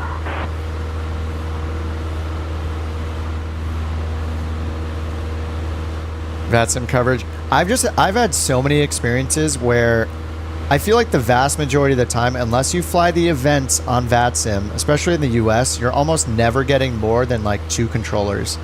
You're very lucky to get more than 2 controllers, and by that it's usually a center controller and a center controller, and that's it. And they're pretending to be ground, tower, approach, departure, center. You know, it's kind of, I appreciate that all those people volunteer, and they are all, like, almost every controller I've ever had, they're great. I just want to fly where I want to fly and have full coverage, so that's why I'm a fan of the AI stuff right now. But I think if you fly the airliners and you don't care where you're flying and you just fly the VATSIM events, then it's great, because you're going to get a lot of coverage and they have a schedule for you, you just fly whatever events they have, so you have someone to talk to. I mean, you say like 3 things to them in 2 hours, like it's not like you guys are hanging out, If you're talking too much to them, then maybe you're messing up. Like you just check in with them and then you leave. Maybe they'll ask you to speed up once. It's nice if you have a lot of coverage, but a lot of the time there's just not that much coverage. So that's why I'm okay with the AI, and I get to hear the chatter from other players, so it doesn't feel like super lonely or anything. It's kind of cool. Emotional support.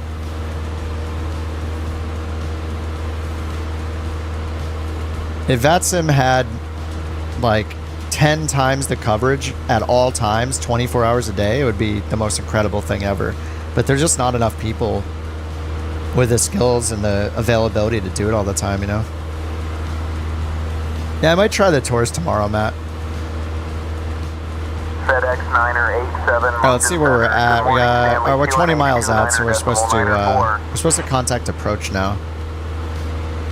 We're supposed to contact Atlantic City approach on 134.25. Washington Center, can we switch over to Atlantic City approach? November 6063 Echo.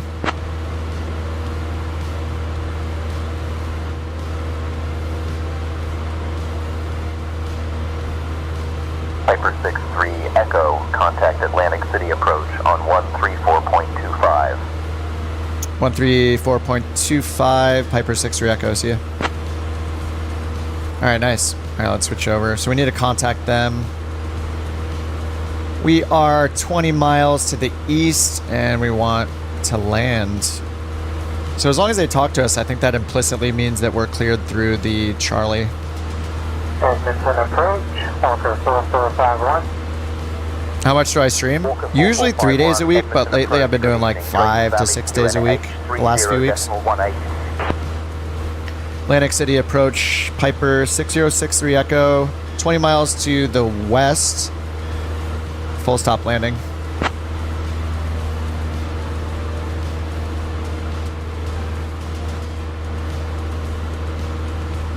Piper 6063 Echo, Atlantic City approach. Expect runway 22. Contact Atlantic City Tower on 120.3 when ready to land. Alright, we'll expect runway 22 and switch to tower on 120.3, Piper 63 Echo. Alright, let's go. This is direct to the VOR. Might as well go direct to the airport. Let's try that again. Direct, enter. Enter. Alright, there we go. Alright, expect runway 22. And runway 22 is a 218 heading.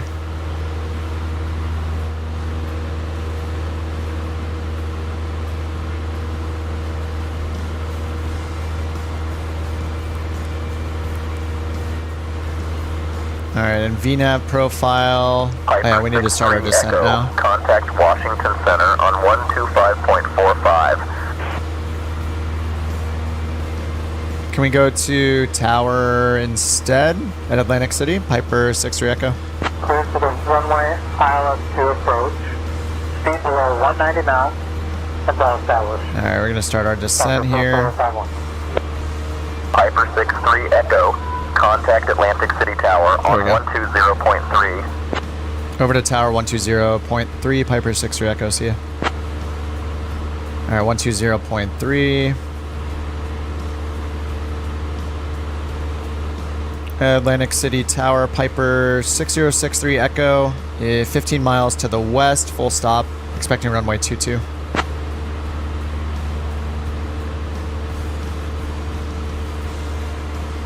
Piper 6063 Echo, Atlantic City Tower, enter left downwind for runway 22. Left downwind, runway 22, Piper 63 Echo. Alright, left downwind for 22. Okay, so left downwind for 22 puts us at the other side of the airport. So I think we need to go like over to the southeast, right? And like overfly the field 2000 AGL and then turn left twice. Wait, left downwind. Do we go over the runway at 2,000 feet? How do we do a left downwind over here when we're to the west? Shouldn't we like... We have to overfly the field and then just do a big left-hand turn? I think we just overfly the field, right?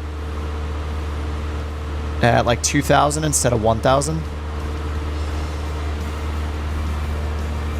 This is... I have this question so often when I fly VFR, when we get a downwind, like instructions like this. Didn't notice until... Yeah, the co-pilot's a dog, yeah. He's a good boy. That's the idea.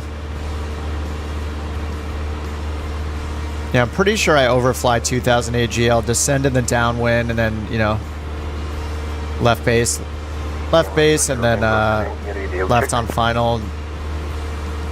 And 1,000 will be our pattern altitude, roughly. So as long as I get down to 2,000 and just hold it there. It's kind of crazy for a bigger airport, though. I guess everybody's 1,500? 1,500 AGL, not 2,000. I guess that would be easier to... Alright, I'll do 1,500 then. Yeah, Doggo, yeah. Aviator's best friend mod, yeah. From Got Friends. Yeah, it's awesome. It has a bunch of cats as well. Oh, there's a duck. Wait, didn't I update it? Hold on, let me check the duck. I think I updated mine. They added a duck. My airspace. Frequency change approved. See, there are cats. Where's the duck? Did I download the... I forgot if I downloaded the... Oh, I don't think I downloaded it. Dang. Yeah, I don't think I have the duck. They added a duck to it. I need to re-download it.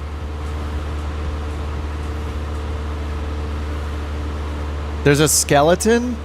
What? I didn't know that. No. Hold on, let me look it up. The Avatar series. Oh, Avatar skeleton? Wait, why does the streamer one say $0? Are those, oh, those are free now too? Oh, what the heck? You can download... I can have two-tone Murphy in those dudes? Hell yeah. I didn't know they made all those free. Avatar skeleton, and what are Avatar buddies?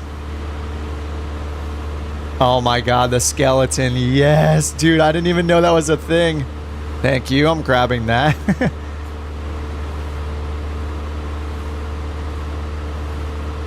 Oh, Avatar buddies has like Avangel and a few other people. I'm just gonna get all of these. Skylane 422 Alpha Mike, make left traffic. Anything can be your co-pilot. Making left traffic cleared for takeoff, runway 36, Skylane 422 Alpha Mike. Nice.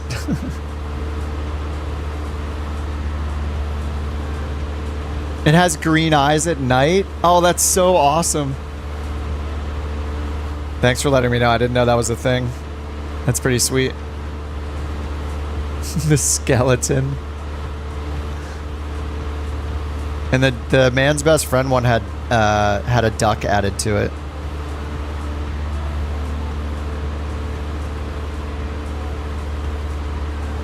Is our altimeter dead? Let me turn pitot heat on. What's the temperature?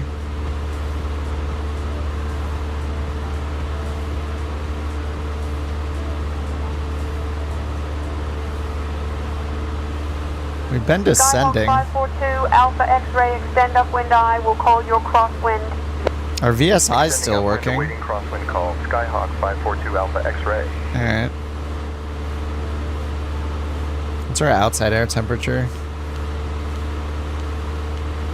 19 Celsius. Now we're fine. Pass your message. See you, doggo. Have a good one, dude. Thanks for hanging out.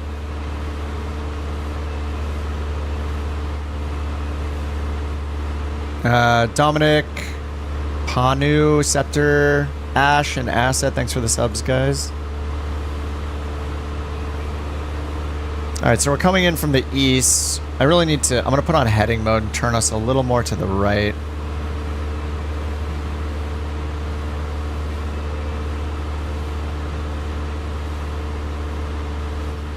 Just so we're at more of like a 45. Need to get down to 1,500 feet. What's up, Norfolk? There's an airport in the chat.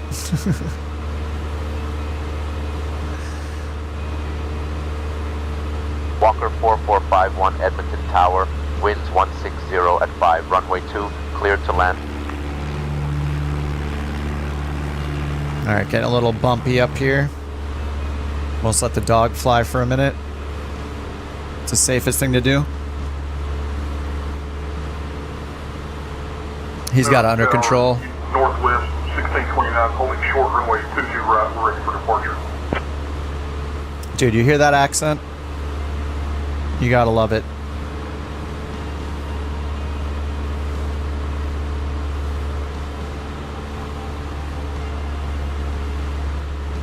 Alright, looks like our right tank is still a little fuller than our left tank.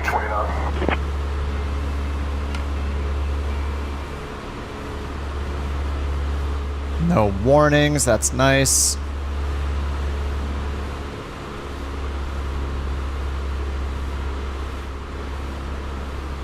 IBM Tango Oscar Yankee. Information India is current. Cleared to Les Eplature via the Dioid 1. I am here. I just have airport doing runway construction at your airport. To 5,000. Departure on 136.275, a squawk 1646. Can't say I've ever talked to an airport before.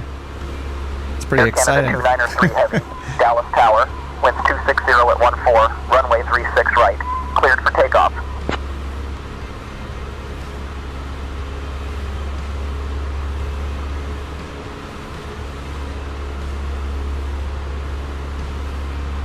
And the winds are just like, we're just gaining so much altitude.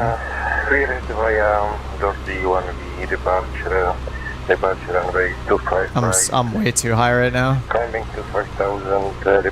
Yeah, let's get the autopilot off. Alright, autopilot's off. Clearance for pushback and start of engine. Alright, 2,000 feet. This is pretty good actually. I think I'll be at 1,500 when we're crossing.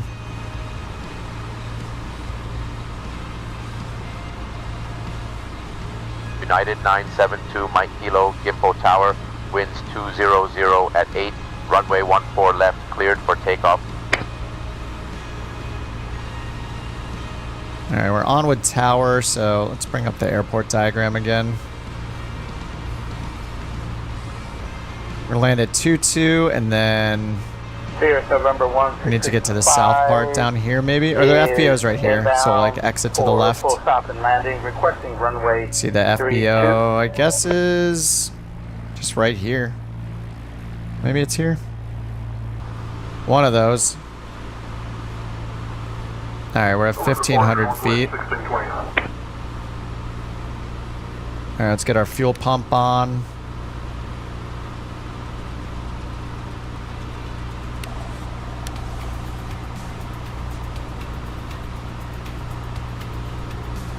Alright, there's runway 22 right there. We'll enter left downwind for runway 18, Sirius November 1665. What's up, Justin? Used to instruct on the Tomahawk? I need so much help.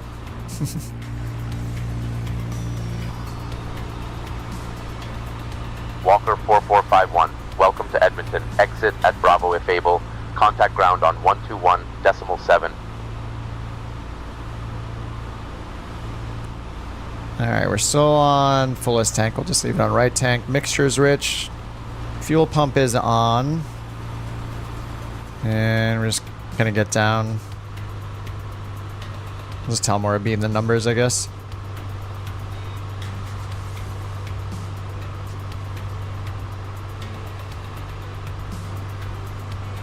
What's up, that man? The plugins. I'm using say intentions for ATC.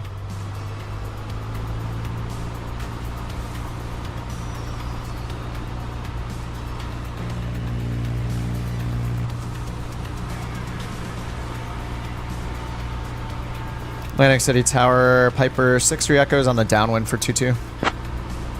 I shouldn't say 4, huh? Alright, we need to get down a little further. Piper 6-3 echo, wind 090 at 6, runway 22, cleared to land. Runway 22, clear to land, Piper 6-3 echo.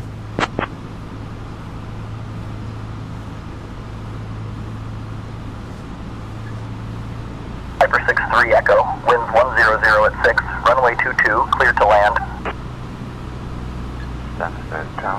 He just said that. 78, good morning, established ILS runway 04 approach.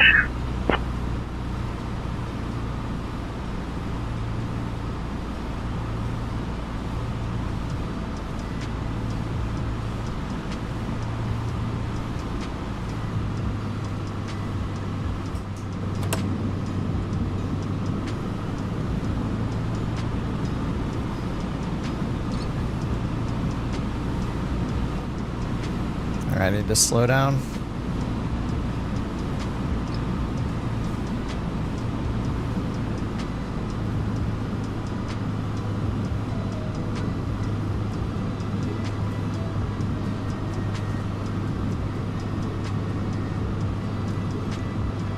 So much nose up trim on this thing.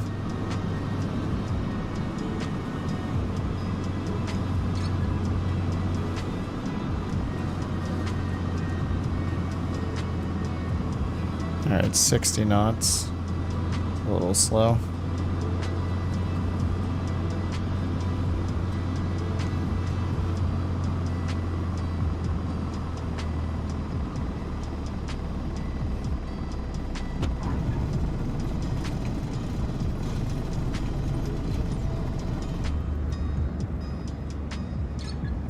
Alright, and then we want to exit... Was it right? I guess they'll tell us. I guess I'm just going to go where you guys are. I guess this is Charlie.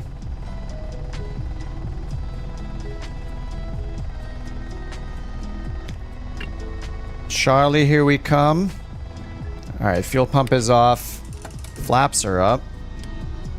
Or G's. 1.13 G's. I still want under 100 feet per minute. Echo, welcome to Atlantic. Thanks, Justin. Bravo if able. Contact ground on 121.9. We did exit at Bravo. TBM. Exit Bravo, ground on, 0.9er, Piper 6-3 Echo. Takeoff. Alright, let's go to ground and see what they give us for taxi. We did exit on... Bravo's to our right, right? Yeah, we're on Bravo. Beautiful. Alright, let's switch over to ground. Next runway G4 via Charlie. Atlantic City ground, Piper 6-3 Echo. Just vacated runway 22 at Bravo. We'd like to park at the FBO. Someone ready for departure. Thank you. Wonder if this has taxi tuning or not. It says it is taxi tuned. Alright, let's see what they give us. If they know where the FBO is. 063 Echo, Atlantic City ground. Taxi to parking via Bravo, Hotel Juliet. Good day. Oh, they're putting us near the hangars. Taxi to parking via Bravo Hotel Juliet, Piper 6-3 Echo. See ya. Have a good day. They won't care if we just go hold the flare longer. Yeah, I held it and then I put my nose down and I should have just held the flare up maybe a little more aggressively too. I felt it where I was like, oh no, I could have just held it there and been fine. And I did not. Was that like my third landing in this thing? I don't know when I first flew it, how many times I flew it, but it's been a while. This is such a good plane though. I feel like I would probably fly it a lot more if it wasn't so slow, but it's got so many features. I just like to be a little faster, so the Comanche or like the Meridian. Alright, fast taxi. I think we should do another one. Bryce says, reminds me of the one Cessna I fly. Lots of nose up trim, so you don't have to fight. Yeah, I put a ton of nose up trim in this thing. Yeah, it's almost in the full nose up position, it looks like. Yeah, that's the nickname, Justin. Yeah, look, I'm almost full nose up trim. That's about as much more as I could give it. Speaking of which, I better reset that trim before I forget, before the next flight.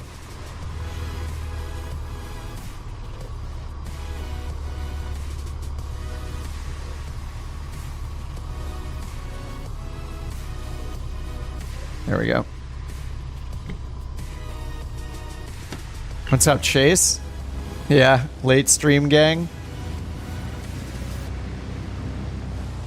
Oh man, I'm so bad. I didn't even watch you guys land.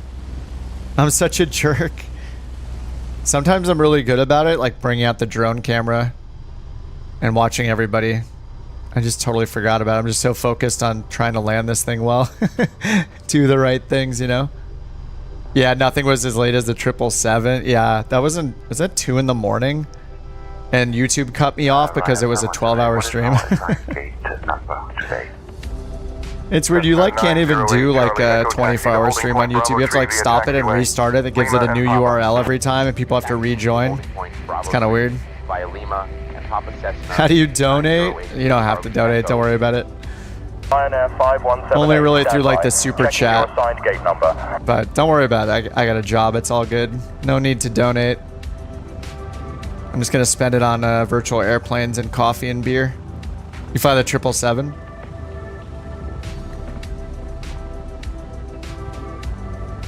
Yeah, this plane will remember it state saving between flights too, so it'll remember if you leave the trim all nose up or something like that. Then the next flight you'll realize the mistake you made on the previous one.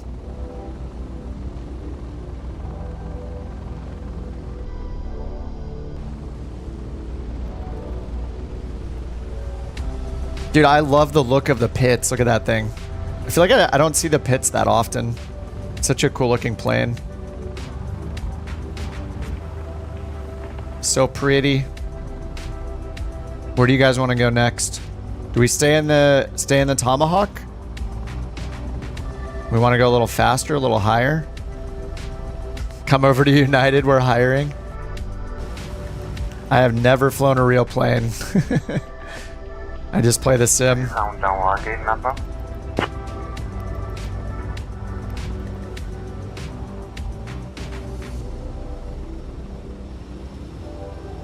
I love the pits.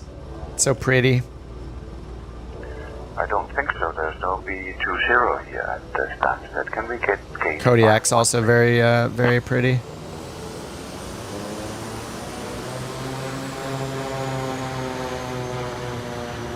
Look at that. What's that front wheel doing? It's glitching badly. It's bouncing up and down. Oh, have a good one, Justin. You have to drop after the landing. Yeah, sorry I didn't watch you guys land. Bad streamer. Is anybody sticking around, or should we call it a night? It's 11 here. I don't know, I could do another one, I think.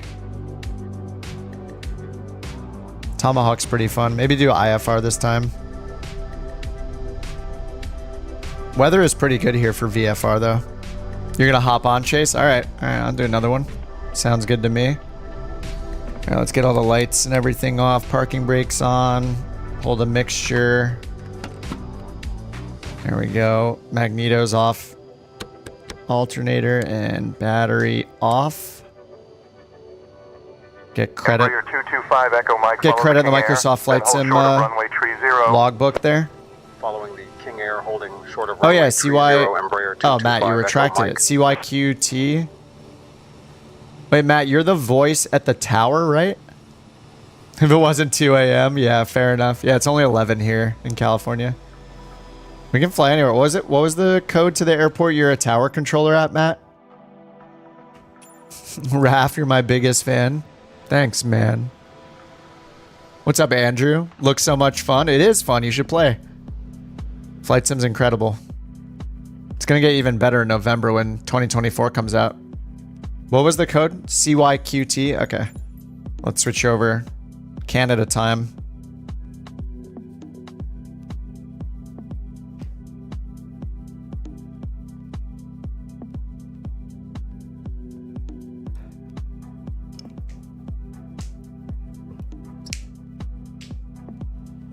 All right, CYQT.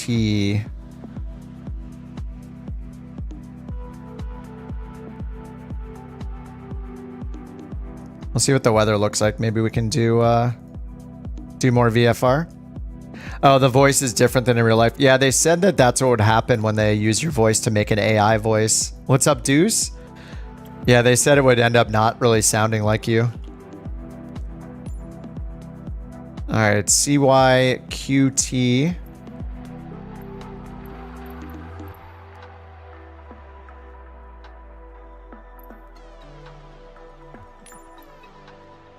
There's lots of small planes all over the place. I'll pick right here. Seems like a good spot. All right, we need a new livery.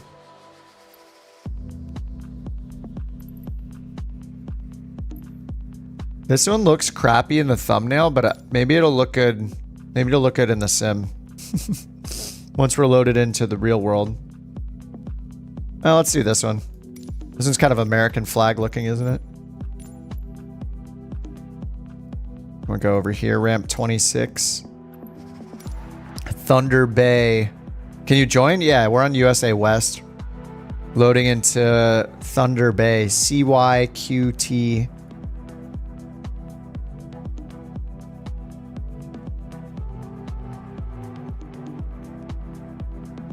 Rick, not able to fly, taking care of your cabin crew? Play the second audio that you DM'd me on Discord.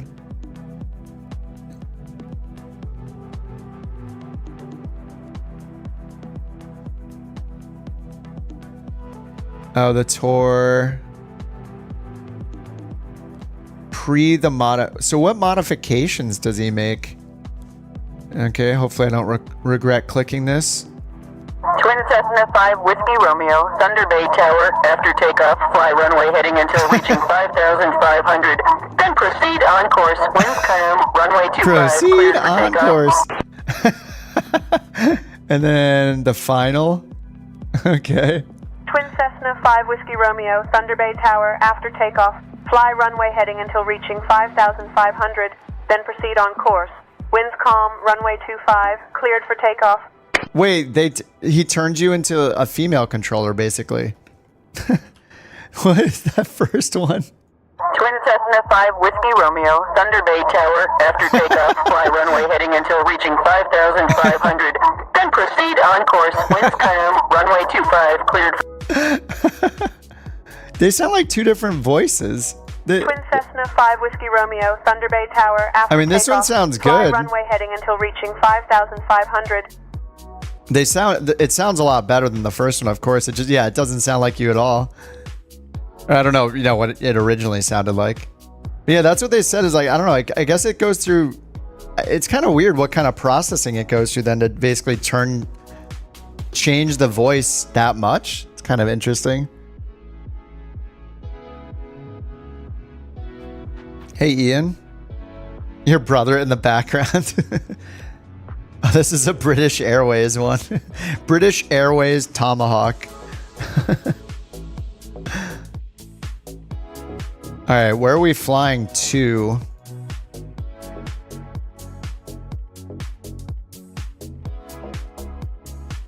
Tomorrow I'll have to get the skeleton installed for tomorrow. Okay, random flight generator. And CYQT is our start.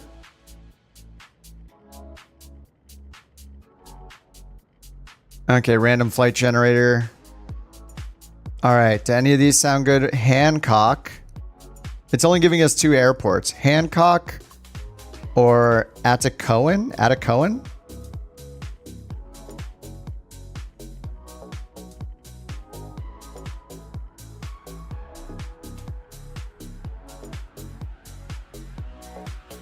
What's up, David? How you doing, man?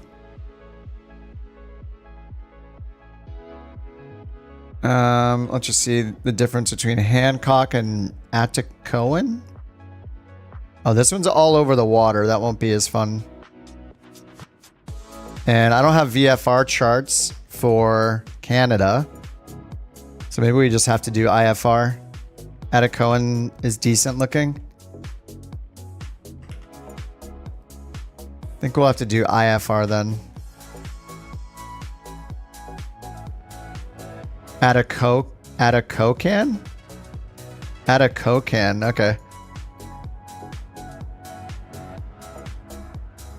Okay, so CYQT to CYIB 172. Alright, we just have one waypoint. Heck yeah. We're gonna do an IFR, that'll be fine.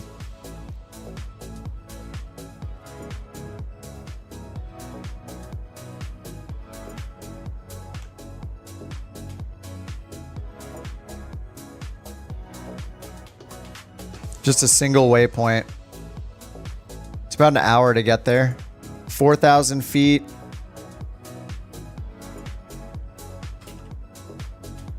Any spins? No. No spins. Despite flying the Tomahawk. Alright, so we're expecting 4,000 feet. Alright, so you're at the tower. It's pretty cool it got a sign though, and they like made a new voice out of your voice. It's kind of neat. Forgot to have the fuel set to off. Okay, so let me go to Say Intentions, pull up a new flight.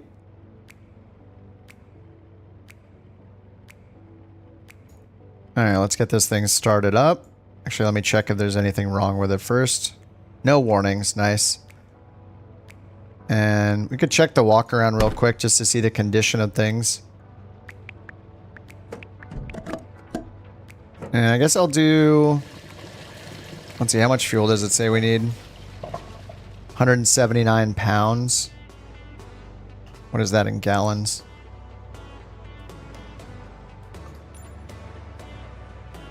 Looks like we need like a full tank maybe. Let's just fill it all the way up. Alright, tire 29 PSI. I think it's 30 max or 29 max. Gear strut 98%. Damaging the strut a little bit.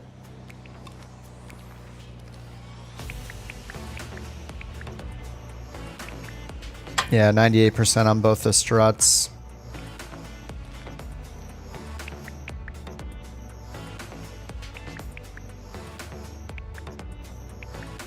And no contamination in the fuel.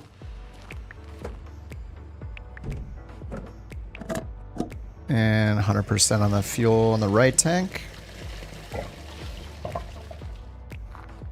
Do I like Say Intentions more than Beyond ATC?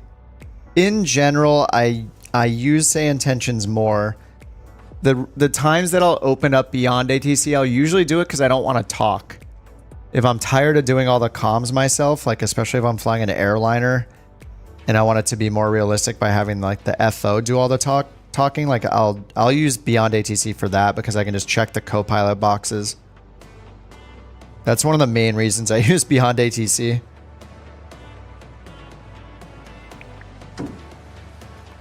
If I could do that, I would Say Intentions, and it would be less likely that I use Beyond ATC. Alright, all the antennas are good. Alright, let's get this closed. And all sealed up. Alright, mixture rich, throttle cracked. Just start on our left tank. Get our nav light on. Battery is on. Fuel pump on. Fuel pressure, and then start.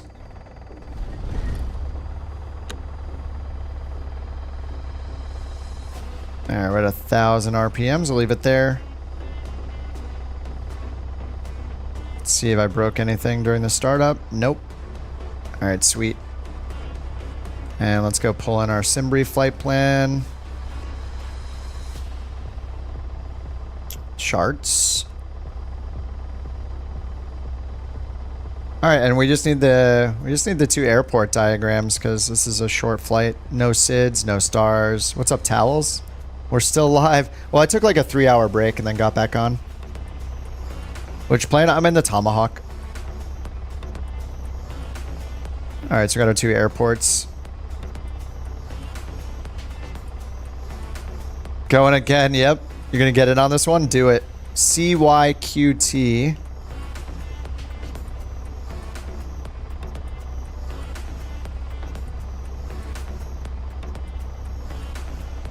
Alright, this is the simple flight plan. Posted it in the chat. Outside view. It's a little baby trainer, the Tomahawk. We go about 100 knots in this thing. This plane's like, I think this plane's as high quality as like the Comanche and the FS Reborn planes. And maybe even Black Square planes. Like, this thing is awesome. I think the big sticking point is just the speed. It's like $40, $42. And yeah, I think I got it from the marketplace, yeah.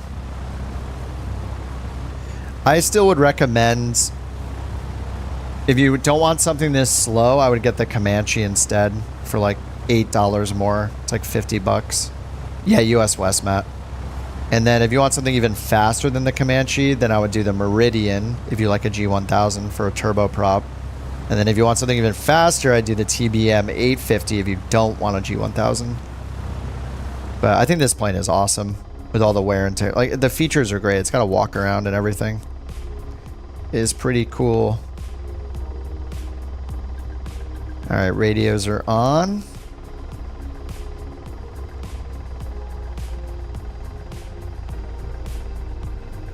Oh, oops, alternator's off. There we go. That would have been bad. All right, here is Thunder Bay. We're going to hear Matt's voice here as the tower controller. Or what was created from Matt's voice. And it doesn't sound like him. 128.8 for the ATIS. And hold short instructions. Advise on initial contact you have information whiskey. Whiskey. Thunder Bay Airport. Thunder Bay, information whiskey. 0600 Zulu. You live there? How is it possible? Either everybody lies or it's the smallest world that has ever been. 00 feet. Temperature 11. Dew point 10. Altimeter 3017. Arriving and departing runways 25, 30. Visual approaches in use. Advise on course heading, not there, altitude, and if flight following is requested. Read back 4 hours. Runway Got and it. hold short instructions. Advise on initial contact you have information whiskey. All right, we got information whiskey. Let's go. Let's see. Do we have a clearance? We don't, so we use ground on 0.9er. Oh, nice. That's already in. And then tower's going to be 118.1.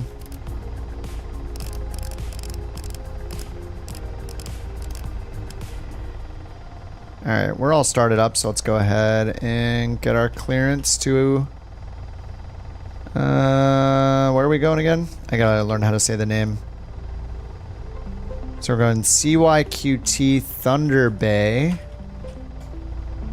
And then Ant something. CYIB. Atacocan. Atacocan. Atacocan? Atikocan? Atacocan.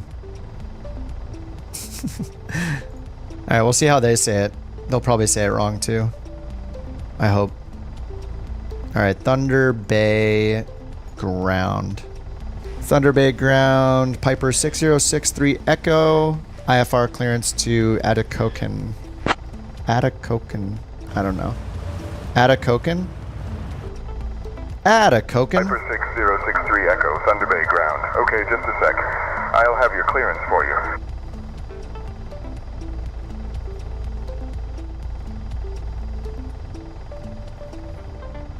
Piper 6063 Echo, Thunder Bay ground. Information whiskey is current. Cleared to CYIB. After departure, fly radar vectors to Almex. Then as filed, departure runway 25. Initial climb to 4,000. Departure on 122.375. Squawk 2254. Alright, cleared to Atacocan, vectors, Almex, then as filed, we'll expect runway 25, 4,000 feet, 122.375, squawk 2254, Piper 63 Echo. Oh, a cat? We could change this out for a cat.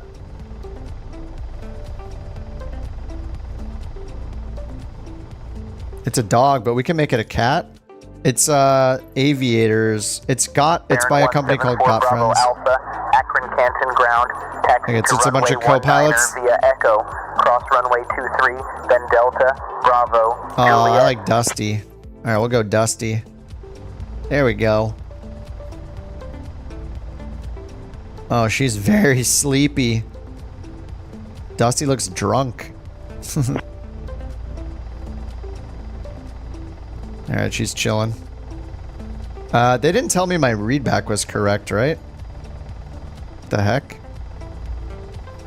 Yeah, I read the whole thing back to them and they didn't say anything.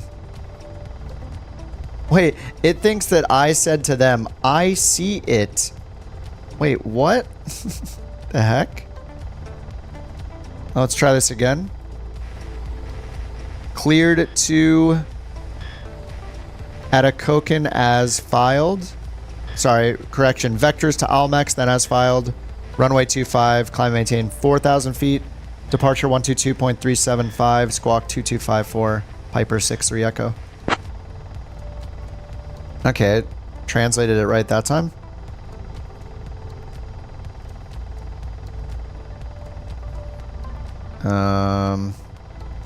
Now it's just sitting there. Hello? Dude?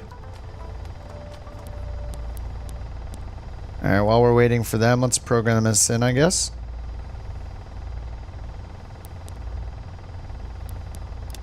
I wish we could import from SimBrief into this.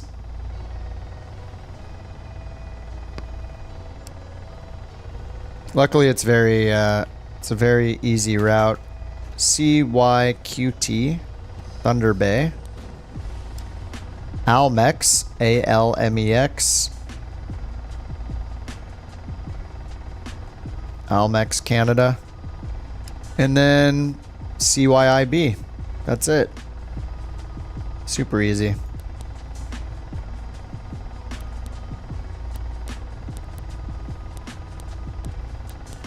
Took us like an hour to get there.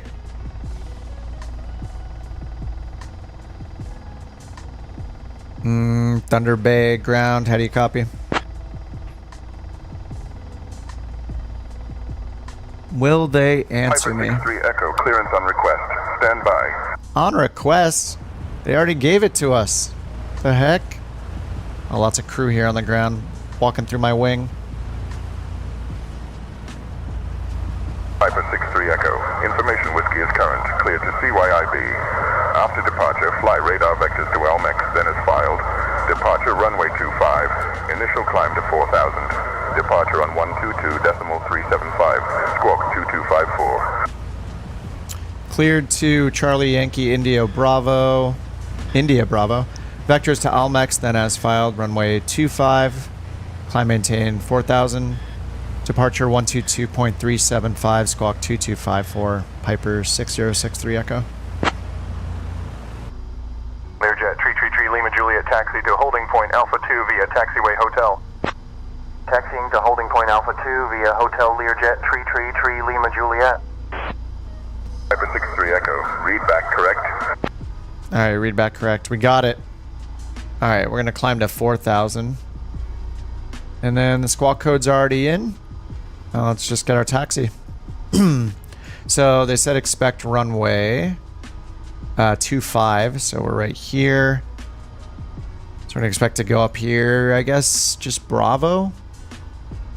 I don't know, maybe Echo Bravo if this connects. I don't know if this connects. We might have to go all the way around.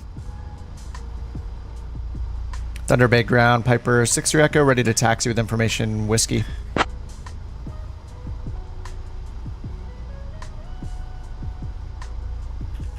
Piper 63 Echo, taxi to runway 25 at your discretion. Our discretion, okay. Taxi to 25 at our discretion, Piper 63 Echo. Yeah, I wonder if we can turn left here.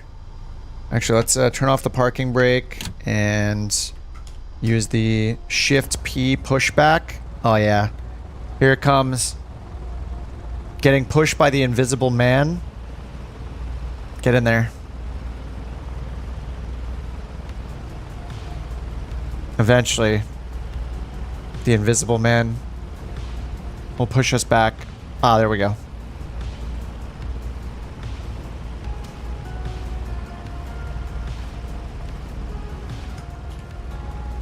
All right, nice.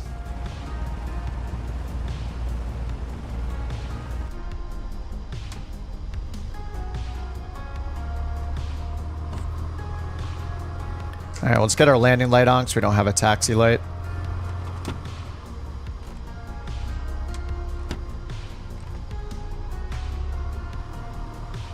All right, so can we get to runway 25 this way? Looks like we can cut through. I set the altimeter. Actually, is this the right way even? Yeah, it is. We're just gonna take this. It's gonna be fine. There's cops in front of us, but it's okay. What are they going to do? Nothing. Ooh. Tight.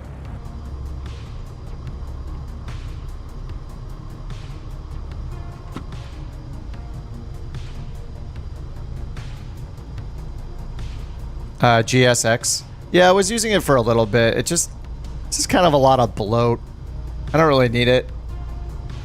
But I used it for a little bit when I was flying the 737. I've mostly been flying the 737 lately. Just learning it. But, yeah, it's cool. I just don't think it's worth, you know, having a whole separate program running for it. I don't know that it adds too much to it for me. It's okay. Alright, here's 2.5. Alright, let's switch over to tower. Alright, 2.5 at Bravo. I'm just so lazy, I'm gonna skip the run up. It'll probably be the end of me, but it's fine. And what was tower? 118.1.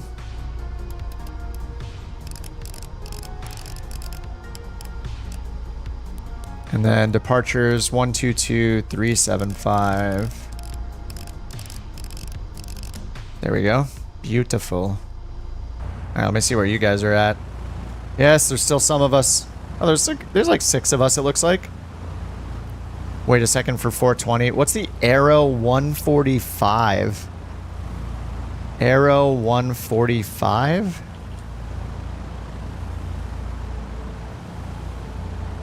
What the heck?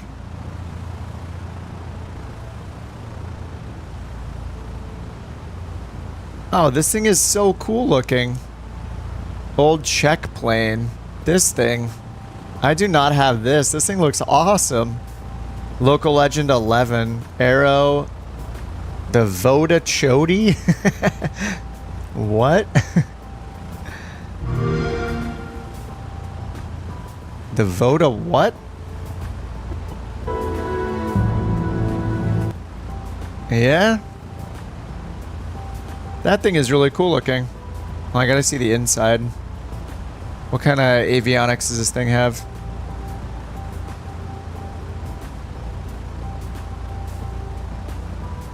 Beechcraft 90001 Bravo, cleared to land runway 24, wind calm. No inside. Oh, there we go. Beechcraft 90001 Bravo. That looks pretty cool, actually. It has autopilot? Ooh, sold. Huh. That looks pretty rad.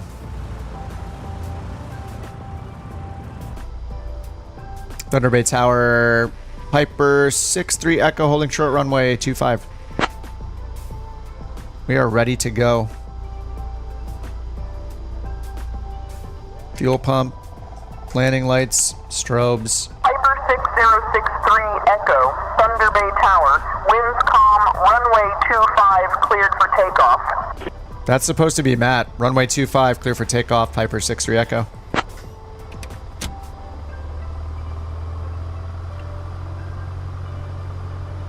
Voda Yoshi? Voda Yoshi? Cool announcements next week on Thursday. Heck yeah. Yeah, you guys are on a roll with the announcements. Alright, runway 25. And check the trim. Need a little more nose up. There we go. I think this is a big enough runway. Alright, they told us to expect vectors to all mechs, so we're just going to take off and try to hold this runway heading.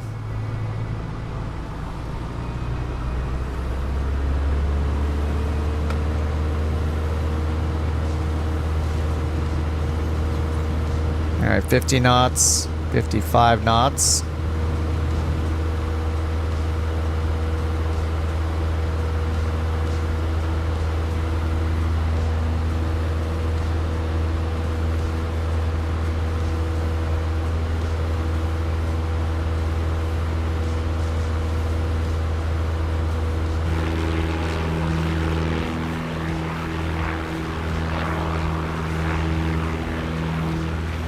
Let's go! More flying. And more. And more. This will actually be my last one for tonight. By the time we get there, it'll be almost 1 in the morning, probably. Can't believe you guys are still going too. Alright, 4,000 feet is what we can get up to, and we're just going to keep flying this runway heading.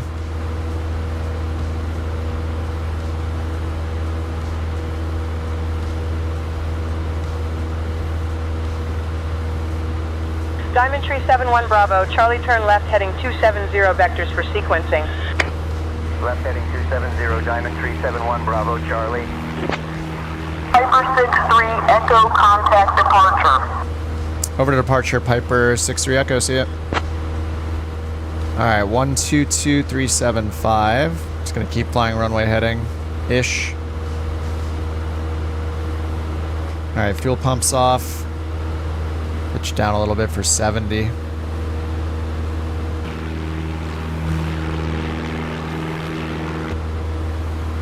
What's the name of the departure here anyway? Winnipeg. Winnipeg departure, Piper 6063 Echo.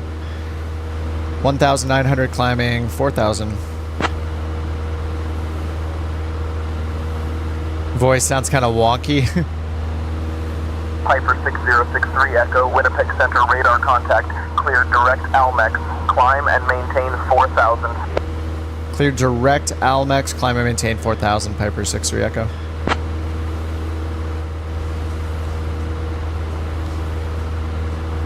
Alright. Mirage 1044, contact Seattle Center on 127.6.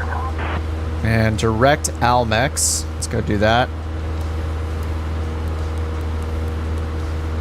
And then nav mode.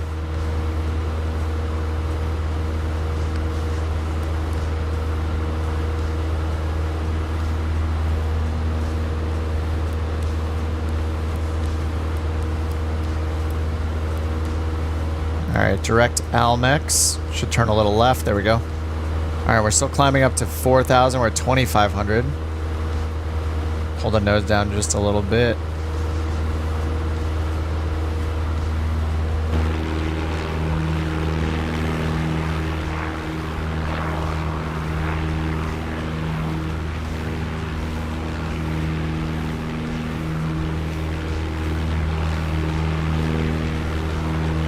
So interesting, all these mountains are just like, they're like all exactly the same like height right there. Walker 3675, contact Sophia on 1. Is that us? Contact Winnipeg departure 132.125. Okay. 132.125 Piper 63 Echo. Yankee Munich radar, good morning. And switching off. Winnipeg departure, Piper 6063 Echo, 3,000 climbing 4,000.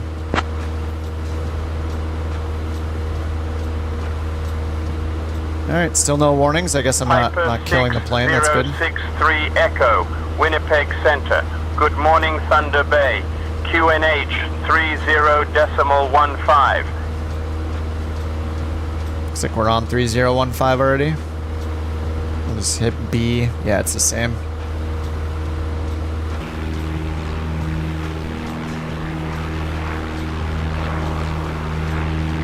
Were you guys saying that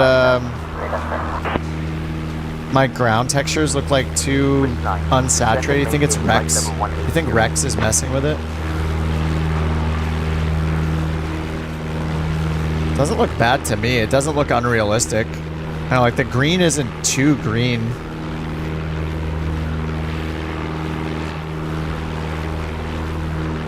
Your grass is greener? 180, just there not.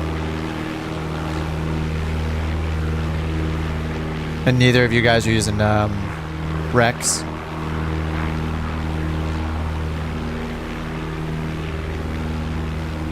I have all sorts of browns. Yeah, I mean the tree, all the tree and shrub stuff is coming from Rex, I think. It doesn't look like it does in real life.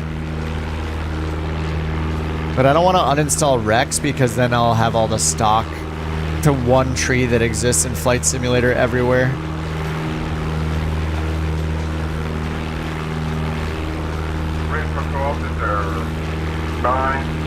Yeah, I have all the settings set to 0 for all the color settings.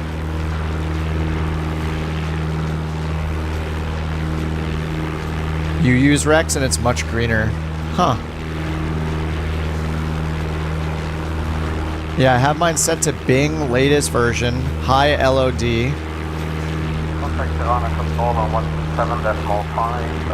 There's a mod that's supposed to make it look more realistic. I mean, 2024 is going to be great, so with all the different biomes.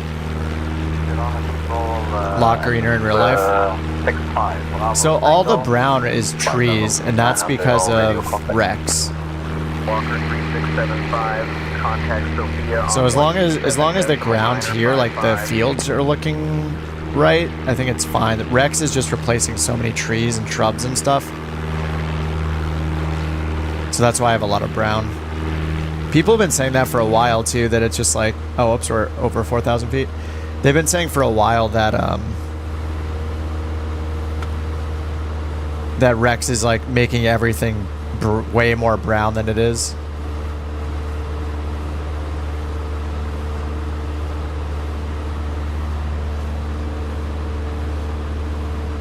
Japan Air Niner, verify you are squawking 4227.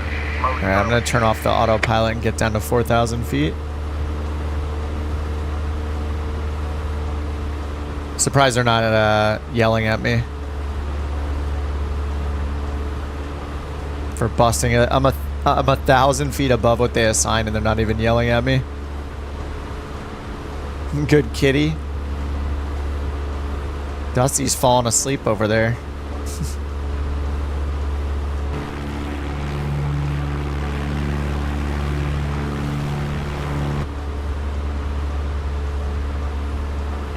ILS 9 right approach, H1 kilo arrival, yielding 01. Nice. French accents now. You're free now, Rick.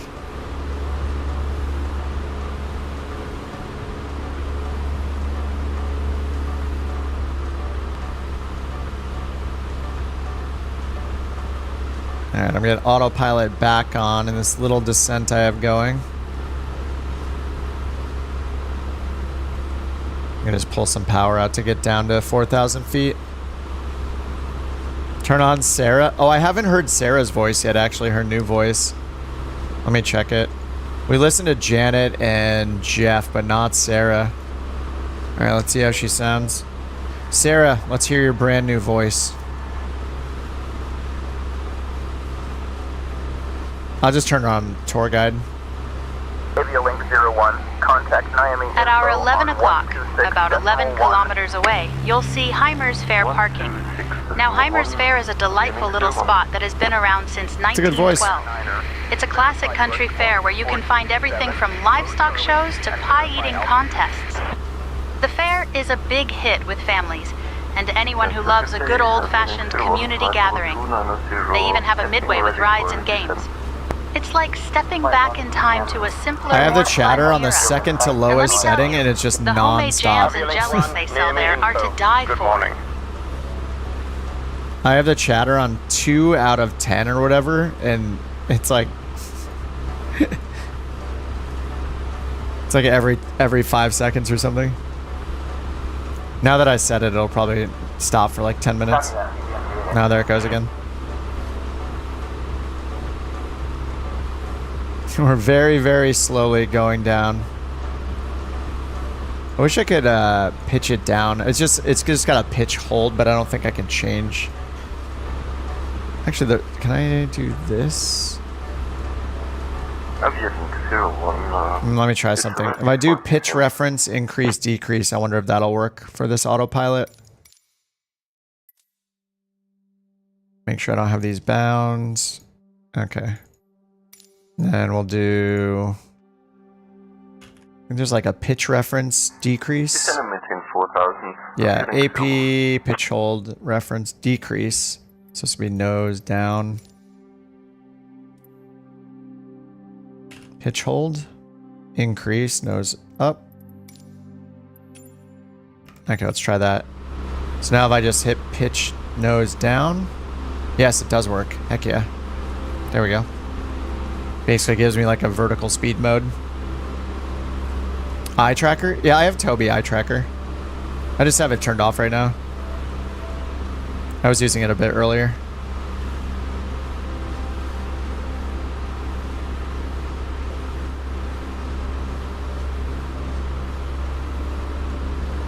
Descent via thanks to Romeo for the ILS 9 right approach, QNH 1011, avionics 01.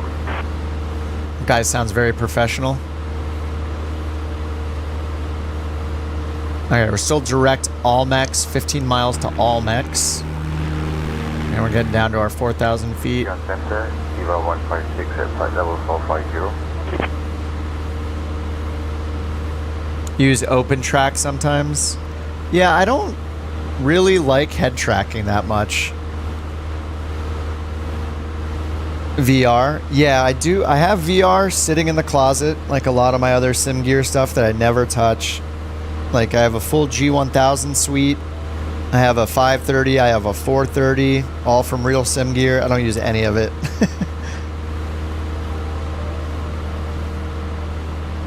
Mainly because, like, I don't know. I just, it's nice, but EXS5 Bravo Tango. Each one of those is a separate monitor with another HDMI cable, another USB cable, and another power cable. It's kind of crazy how spaghetti web cables it becomes, you know? So I really like having a simple setup. Walker 3675, contact And yeah, I have VR as well. I have the Steam Index, the Valve Index, but I don't really use it. It's okay, I don't know. I don't like having the headset on my head too long or anything, and it is nice when you use it, but I can only use it for so long. And I don't think that the head tracking gives me like the spatial awareness that VR does, so it's kind of, I don't know, it's alright.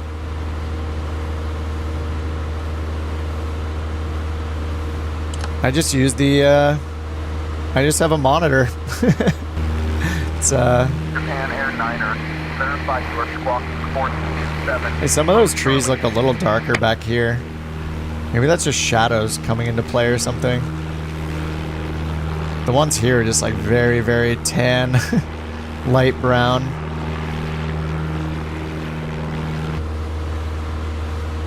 All right, almost at 4,000 feet.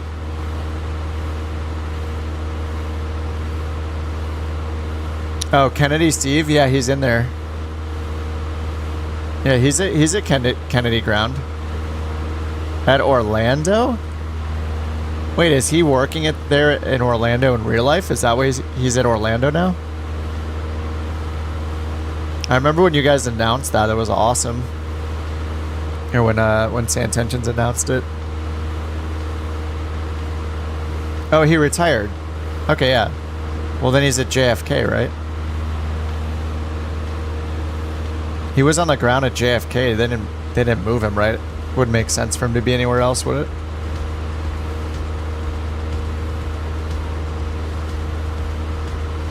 It'd be cool if they did that more and more. Extreme cases of headphone head? No. Air 9, Grimes Control, descend and maintain flight level 100.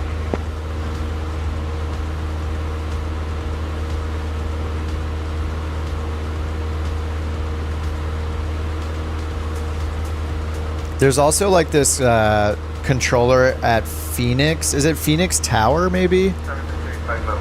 It's either Phoenix, it might be Phoenix Ground. There's like a controller that's just hilarious that they made another like custom personality for this controller. It's pretty cool when you run into that stuff. I hope there's more of that in the future because it just, yeah. The more unique the personalities and voices are, just the more real it feels, and it just, yeah, it makes it more fun.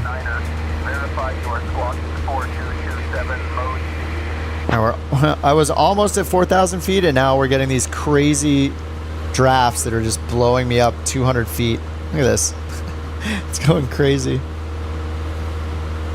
Annual ATC Awards show? No. I didn't know that was a thing. That's a real thing. Dude, look at this. The drafts are not letting me get down to 4,000 feet. I keep pitching down, and then it just blows me up to 4,000 again. Above 4,000. Okay, here we go. There. Altitude hold. All right, we made it. Finally at 4,000. Alright, we're only 7 miles from Almex.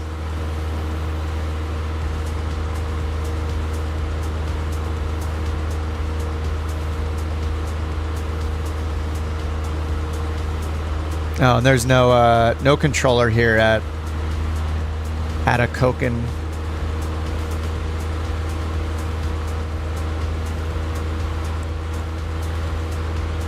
We just have traffic on 122.3.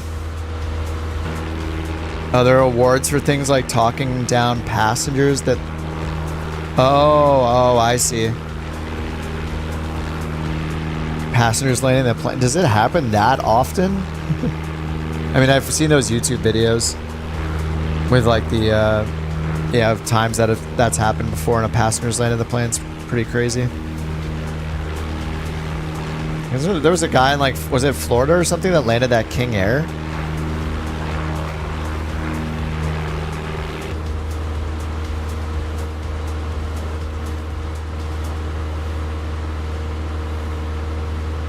A lot of the devs have modified the controllers at their home airports. Nice. Japan Air 9er, verify you are clocking 427, low Charlie. RAF and Airplane Mine Draft, Ashwin and Gerbard? Thanks for the subs, guys. My multiplayer chatter is broken. Yeah. I don't know what's wrong. I didn't do anything to it, you know? I can't even, I can't hear multiplayer chatter unless I turn on the canned AI chatter. For some reason, I don't get it. I have the latest version. All the other versions are uninstalled. So, there are some bugs. See, look how green this is right here, though. That looks, it's a little yellowish, but it's pretty bright yellow-green compared to the surrounding areas. I think it's just wrecks. I don't know. You guys said you have wrecks, though. I don't know what to think anymore. It just looks like a wasteland of dead trees out here. Avialink 01. Contact Miami approach on 119.7. That voice is pretty unique.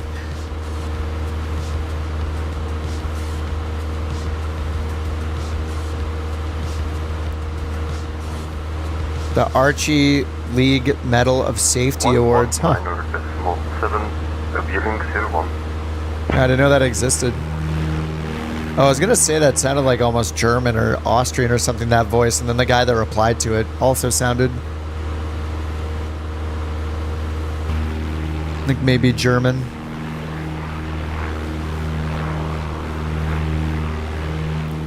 Oh, sunset time. Yeah, I just pulled it back to some random time. I should advance it more towards sunset. There. It's a little nicer, maybe. They really messed up the trees. You know what's weird is look how the trees are green, and now as I get closer they turn brown. You can see it happening as I get closer. Look. They're kind of darker green. And they just it's so weird. You can just see them turning colors. The ones in the distance look better. It's just this big area around me. It's painting it. It looks like painting a big line. I don't know, maybe I should uninstall Rex? It looks so funny. I'm just killing all the trees as I approach.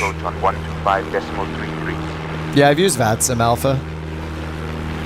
It just has a limited coverage, so AI stuff is nice.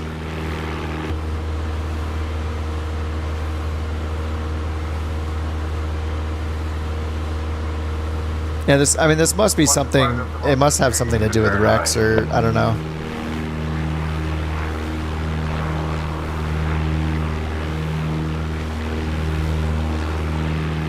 Could it be because of my settings? Could it be because of my level of detail or anything like that? I have 200 on terrain level of detail. Maybe buildings, trees, and grass need to be on ultra. I'm not sure. Something is wrong. The trees in the distance look good, like they look like a dark green. And then this is just Look at it painting it in squares now. 115, Mirage 1044. I can just turn it off while I'm flying right now, right? Like if I hit stop right now. So I just turned off Bing. No, it's still doing it, isn't it? I think. Mirage 1044, Seattle Center, good evening. Some kind of override.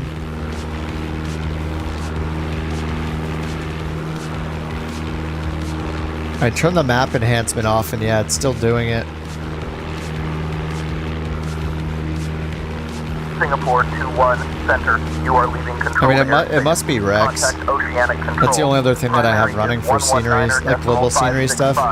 Secondary is 132.335. So funny, we just see it do it in real time.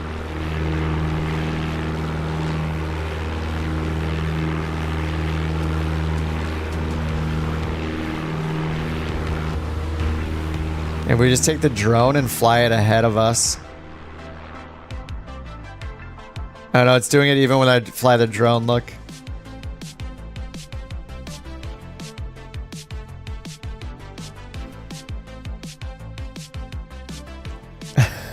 Just, yeah, wherever I fly, turns everything dead wherever I go.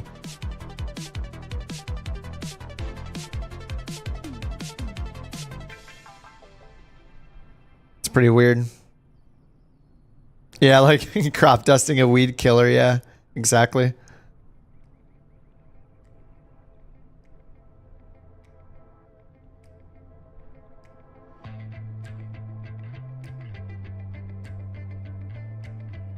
Northwest 1629 Heavy, Nye Radar Area Center. Good afternoon.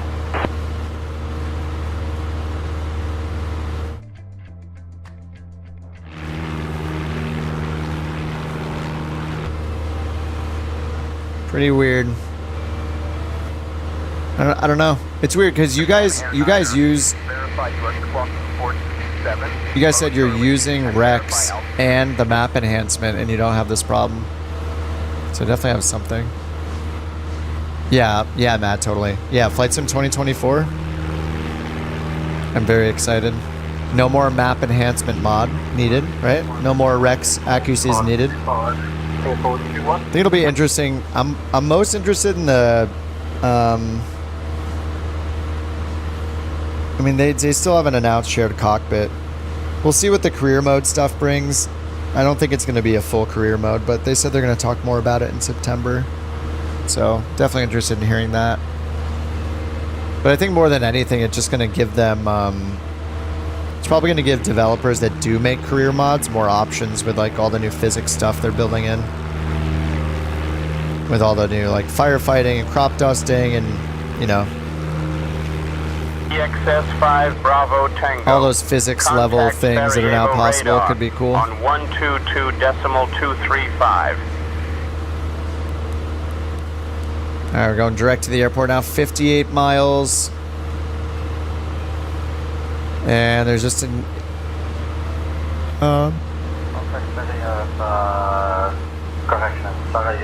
just a traffic frequency. 2.235. You're guessing the graphics will be awesome, yeah. Missions is gonna be trash. I'm not really expecting much, yeah, out of the mission system.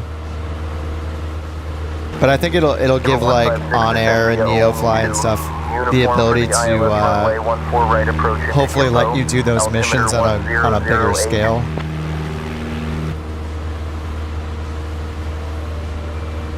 I'm just expecting them to have like a 10 mission pack for each one of the careers they're showing, you know? And it's like, once you do those 10 activities, you're done with the firefighting thing. You fought 10 fires, and now you're done. It's not going to be like a, hey, there are wildfires tracked all over the world in real time, and in Flight Sim you can work cooperatively with other players to put the fires out as they pop up throughout the world and gain XP by doing it or something, you know? Like, that would be so cool. But I don't think we're going to be seeing something like that.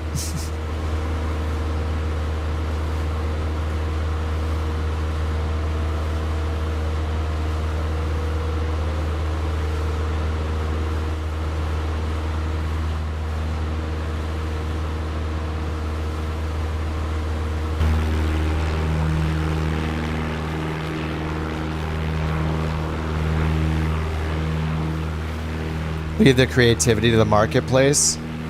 Yeah. Pioneer 5178, London Control. Good morning. There is something that, like, when it comes to a career mode, though, like, I don't know, I think we would need something game-wide for tracking, like, XP and achievements, and I think it would be so cool if there were cooperative things. Like, if they turn Flight Sim into like an MMO almost, where you could optionally use it and basically like think like On-Air Company, but a global thing. So like there are people that London Control. All like right, you're running cargo from one spot to another, and like there's a finite amount, like an economy that's running, and there's demand popping up for missions from, you know, this airport to this airport on this schedule or whatever, and people could just fulfill all those jobs collectively as a full player base together, you know, one shared world of missions. Team of 6 bombers fighting a blaze. Yeah, stuff like that too, right? Or like cooperative firefighting when there's a huge forest fire and it's, you know, you see everybody contributing and flying in to put the fire out. Almost like Helldivers, you know, like there's like a global event people are helping out with that pop up. It'd be so cool. And it doesn't have to be like anything more than it's just generating missions for people to pick up and they're shared, you know? So people can be like, oh, I want to do a mission. And it's like, okay, we're finding you a mission from the list. Okay, here it is. Do you want to accept it? And then you could say like, you know, check boxes for these are the kind of planes I want to fly. This is the virtual airline I want to fly for, you know, or carrier, whatever. Like putting all that stuff in the sim.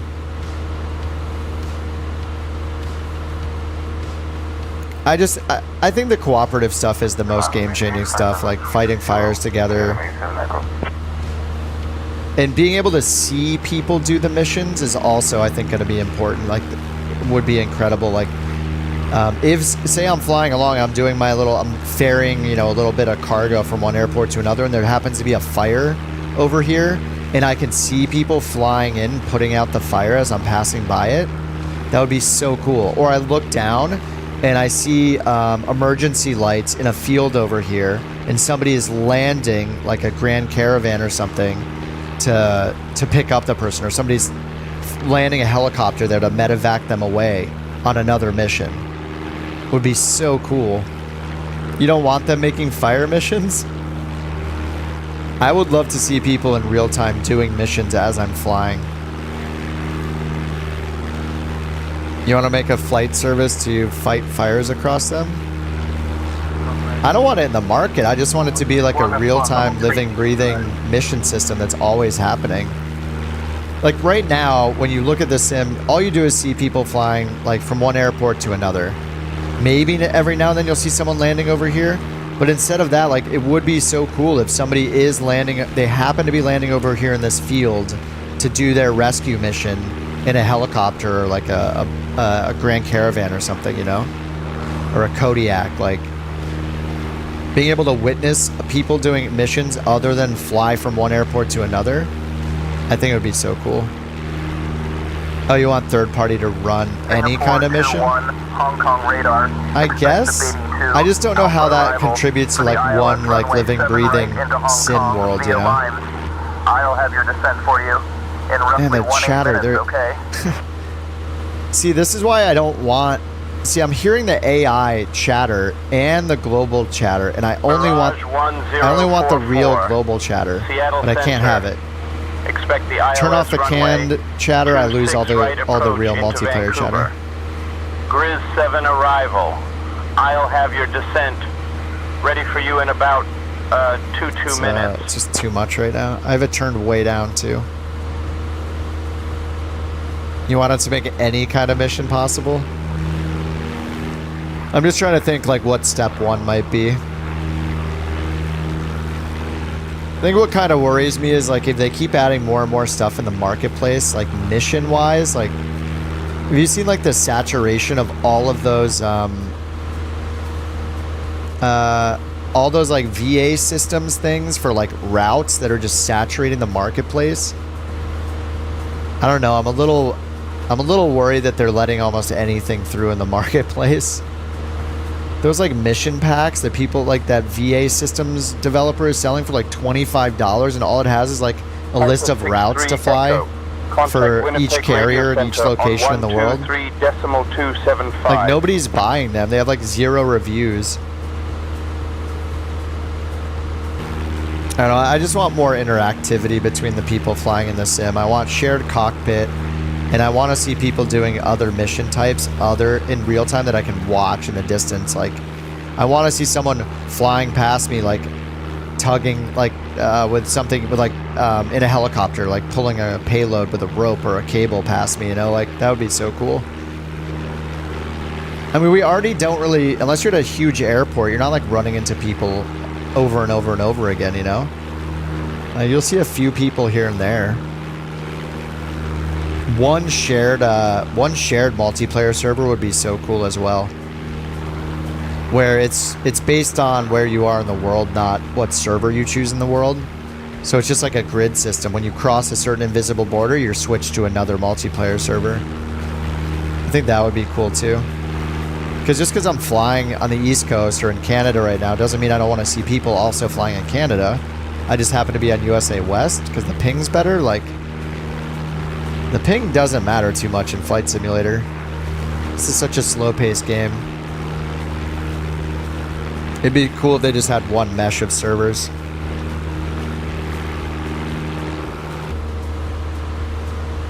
My mileage, we're 42 miles out. We haven't heard from ATC in forever either. I wonder if we're... Oh, contact Winnipeg radio on 123.275. I don't know how long ago it said that. It never bugs me again. It never tells me and reminds me. It just says it once and then never reminds me. It's so weird. Winnipeg, Piper 63 Echo, 4,000 feet. I wonder I wasn't hearing from them. Yeah, you want to drop UAV and Humvees and soldiers? Yeah, Echo, that would be cool. Winnipeg Radio Center. Good evening, Kakabeka Falls. QNH 30.18. 3018. It's a Canadian thing. Yeah, I see what you're saying, Rick. You want like military style missions, dropping soldiers off. I'm sure somebody will make that in 2024. Like, they're making it so you can pick things up and tow them with helicopters. So like, Piper 6063 Echo, Winnipeg Radio Center. Expect the RNAV runway 22 they butchered approach the pronunciation. into Atikokan. I'll have your descent instructions in approximately 2 minutes. Alright, we'll expect runway 22, Piper 63 Echo. Alright, expecting runway 22. And there aren't any approaches, I don't think, are there? Actually, I didn't even look. Maybe there are. Yeah, nice. We got an RNAV approach. There we go. Runway 22. 220. Easy course. And Bilpa's the initial approach fix. Guess we can put that in. Bilpa. And we'll just load it. Alright, RNAV 22's loaded. And then our FAF altitude 3100. It's an LNAV though. No vertical guidance. 3100 until OBSAD.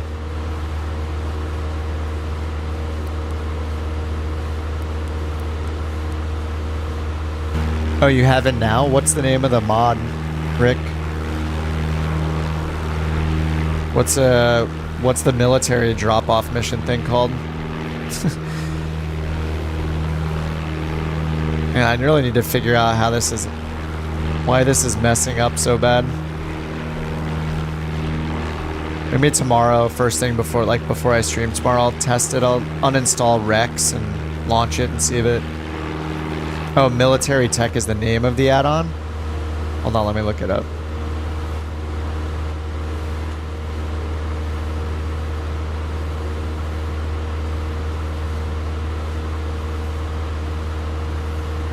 Scenery bundle. Wait, I see Miltech. No, that's for carrier.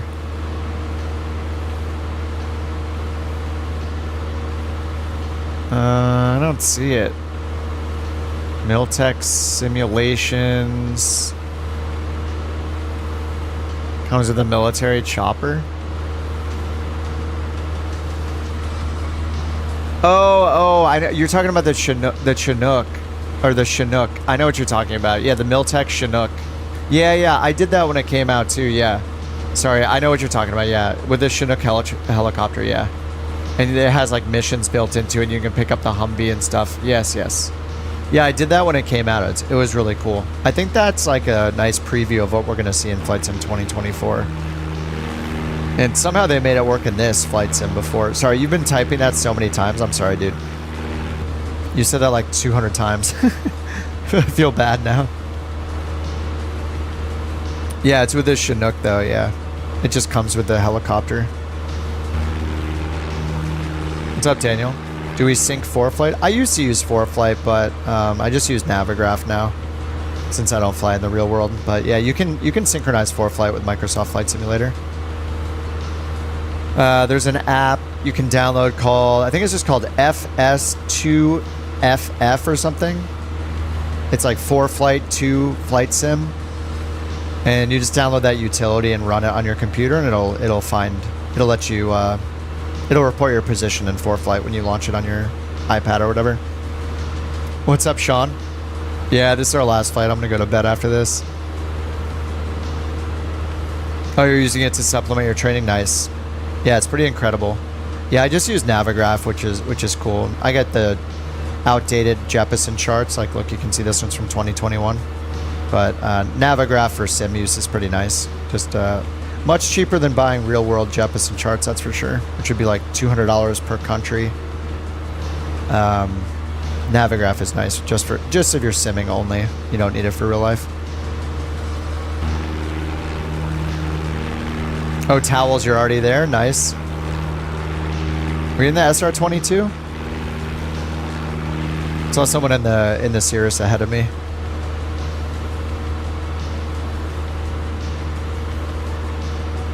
I'm 32 miles out. No? Alright, we'll see what they give us, though. I don't know if they're going to give us they might just give us the 2-2. They might give us a visual. And I have no idea what the weather's going to be like. It looks a little cloudy over there. But yeah, it looks pretty good.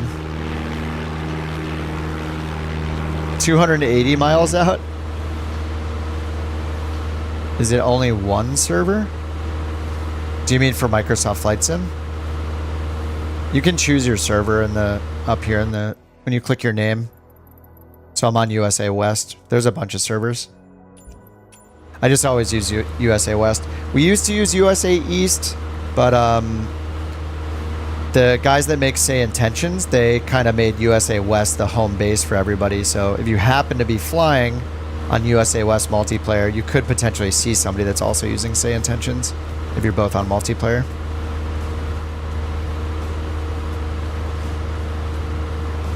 $850 all the way?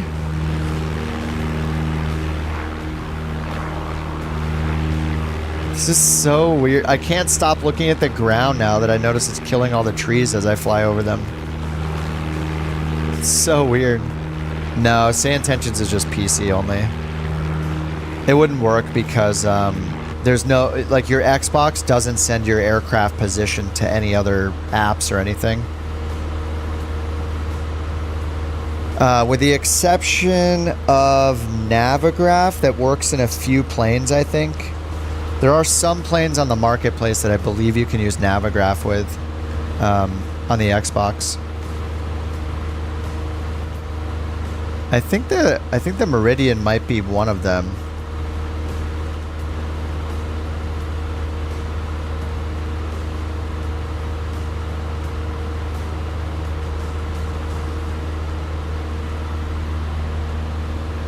Oh yeah, the Flight Effects Honda Jet. Oh no, that has the Navigraph Avionics plugin.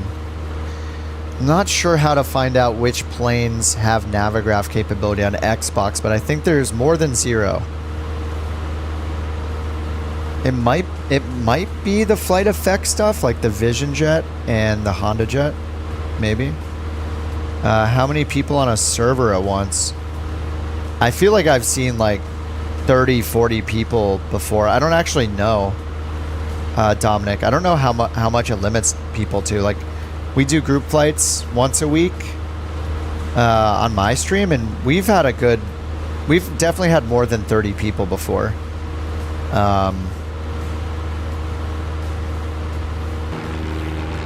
I don't know what the actual limit is, though.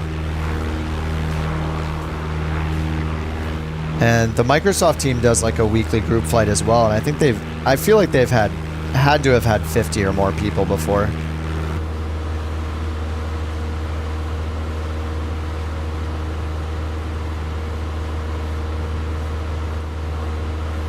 $1,000? I don't know the actual limit. There's got to be some kind of limit, because like rendering that many planes just on your PC or Xbox, like there's got to be some kind of limit. 10,050 or 1,050. All right, we are 26 miles out now. Am I on heading mode still? Did I mess something up? I know it says we're on nav mode. Wait a minute, why is it going to this waypoint when that's not active? What the heck? Why isn't it going? It looks like it's going to the wrong waypoint. It's going towards the initial approach fix, which I didn't activate, but I guess I'll activate it now. It was already going to this waypoint. That's super weird. Maybe that's a bug. Oh, it limits it to 4 miles. I wonder if everybody loaded into one airport, though. There has to be some kind of limit to how many players it'll render at once.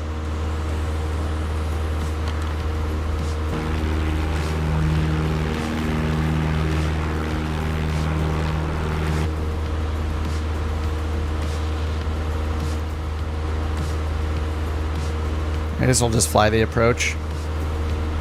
All right, we're at 4,000 feet. We need to get down to, was it just 3,500 feet, I think? 3,100 feet recommended. So we can get down to, looks like 2,700 after Bilpa, then, oh no, sorry, 3,100, never mind. Just 3,100. That's our minimum safe altitude anyway. 220 for the final course. Let's put that in as a reminder, runway 22.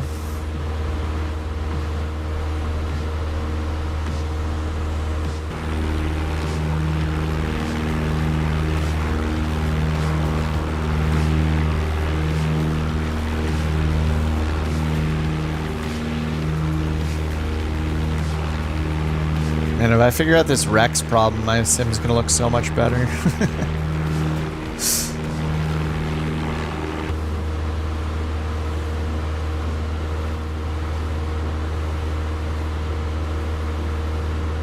Alright, we're still on with Winnipeg Center.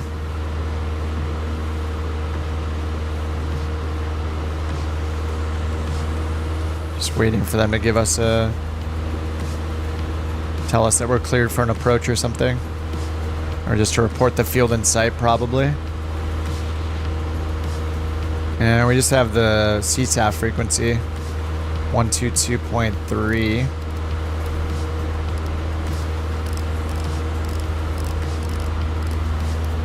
Alright, that's on standby.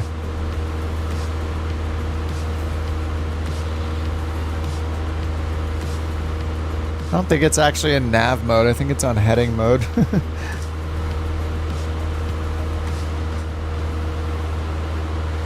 Alright, turn nav mode off and back on. I don't think that did anything. It says altitude 0. Alright, there we go. Yeah, I think it was just stuck in heading mode.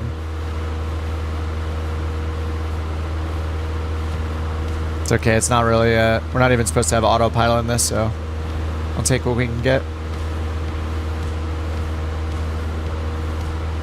Am I using a yoke? I'm using a stick. I have a side stick.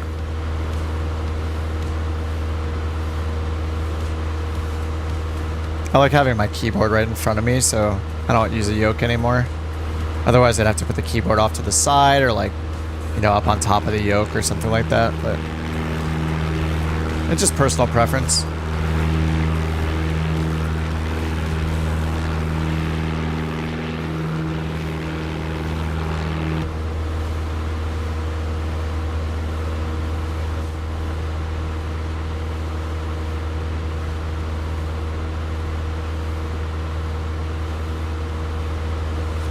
All right, 10 or 11 miles until Bilpa? Until Bilpa.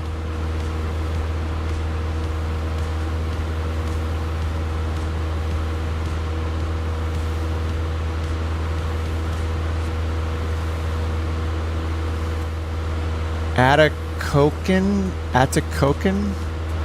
This is hard to say.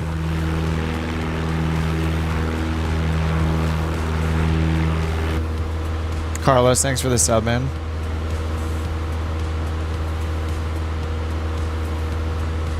Precision approach? No, it's just an LNAV approach. Hey Johnny, what's up? Just an LNAV approach for this one. So our minimums are 2080. This plane has basically a fake autopilot as well.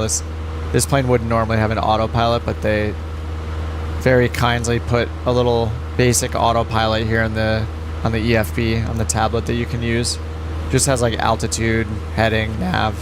That's about it.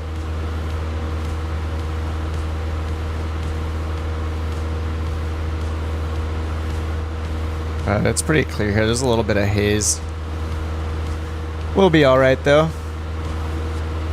What's up, Ryan? You'd like to get this? Is there a tutorial for all the pre-flight stuff? You don't need flying experience. I just play the sim. I've never flown a real plane.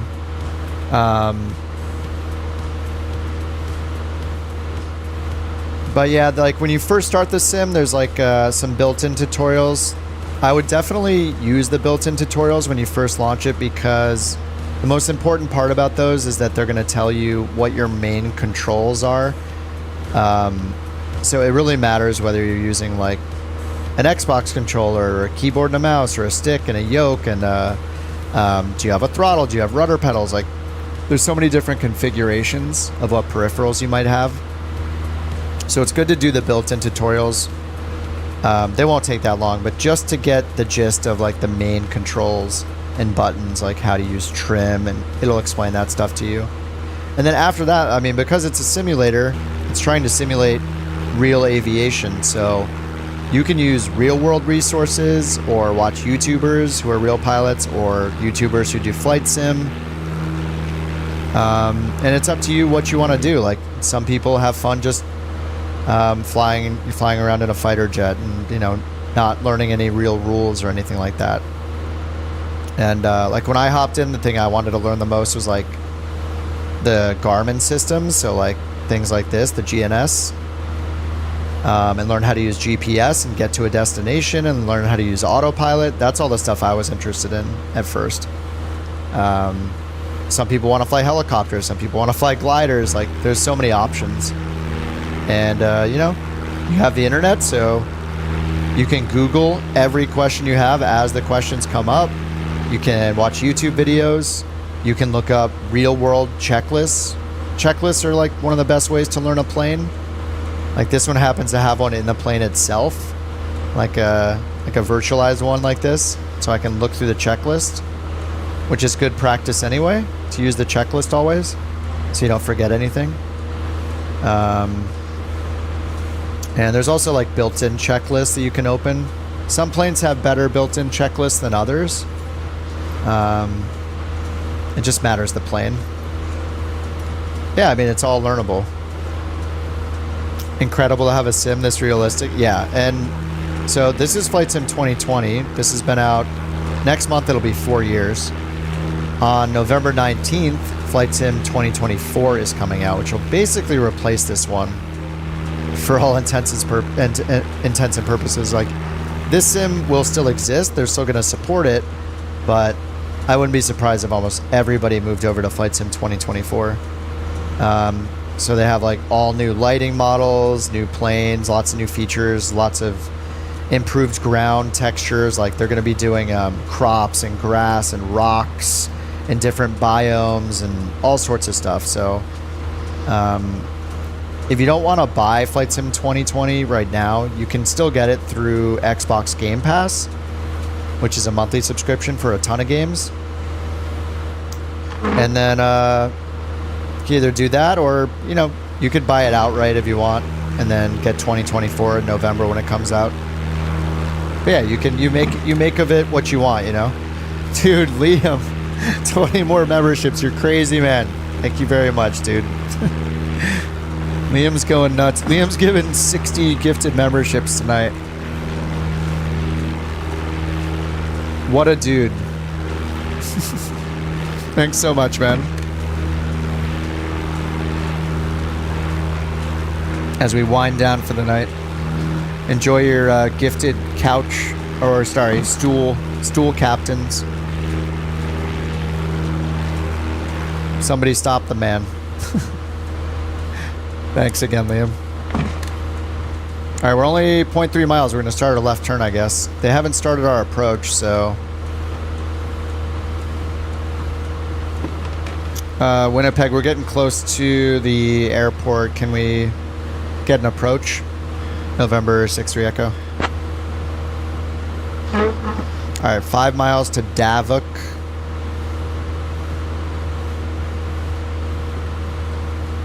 Gotta make up for your time away. 6-3 Echo. Expect the RNAV runway 22 approach nice, that's into what we got. Atikokan. Turn left heading 275. All right. Echo, 8 miles from Obsatch. Turn left heading 260, descend and maintain 3000 until established. Cleared for the RNAV runway 22 approach. All right, we got it. All right, turn left 260, descend and maintain 3000 until established. Cleared RNAV 22. Piper 6-3 Echo. All right, descend and maintain, or we can descend 3000 until established. I think 3100 is what we had. Anyway, it's just an LNAV approach. And probably be able to see the runway soon anyway. Where am I going to go? We're going to this airport called Atikokan in Canada. I guess it's in Winnipeg.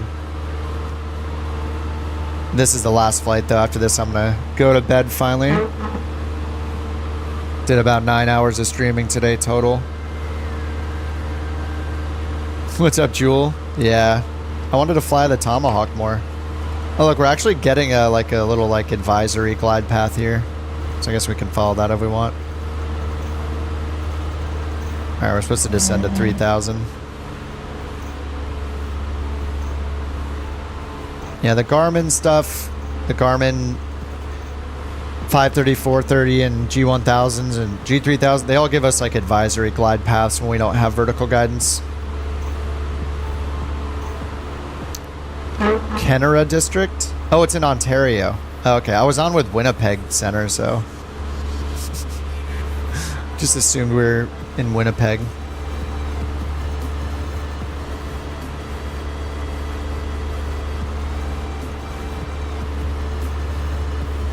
All right, I need to pull the power out quite a bit.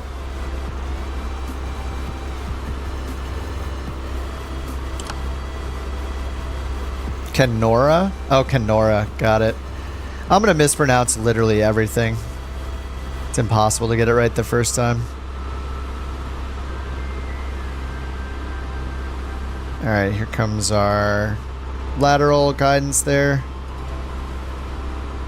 I want to turn to 220. Hey Dazza, what's up? Morning from the UK, went to bed, you were streaming, just got up and you're still here. I took like a 3-hour break. We did the group flight earlier into Oshkosh, and then I got off for about 3 hours and then started again. So I've been on, man, almost 6 hours now. So yeah, it's past midnight here, so I'm gonna go to bed after this one. Airport at your 1 o'clock, 9 miles. Change to advisory frequency approved. report cancellation of IFR or missed approach this frequency. Safe flight. 122.3. You can cancel IFR for Piper 63 Echo.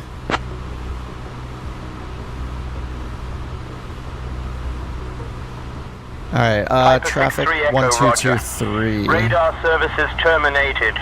Squawk VFR. Frequency change approved.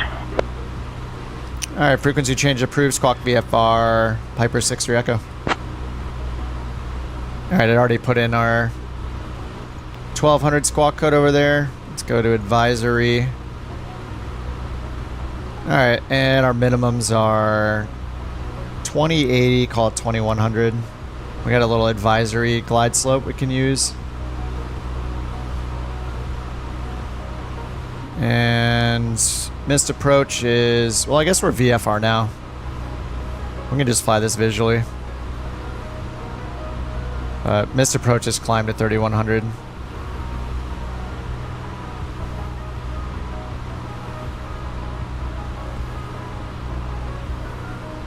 Alright, then we're landing 2-2, exit at the end to the left, and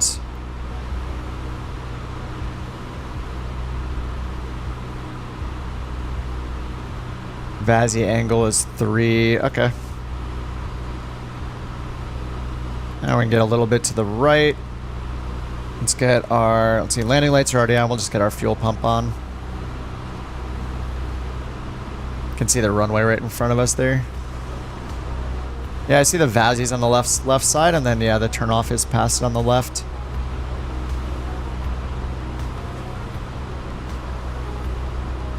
LNAV plus V. Alright, we're right on it now. And now we're off it.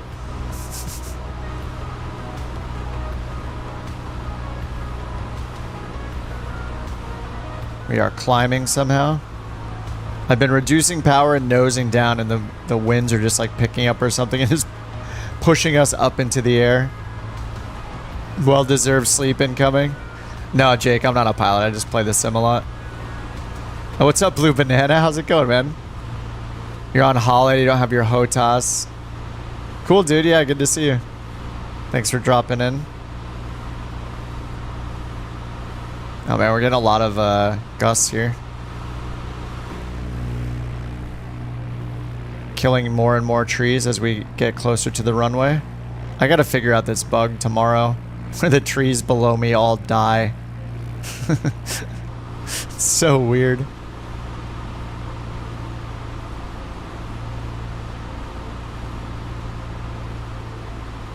Alright, mixture's rich.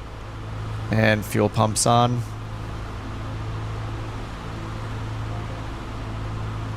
What are the winds right now? I gotta look this up. Okay, 8 knot crosswind. 9 knots. We're very high.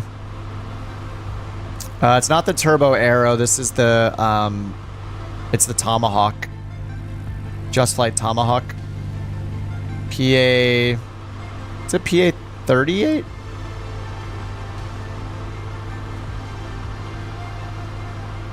Yeah, the visibility in this plane is awesome. It's really nice. It is very slow though. We go like 100 knots.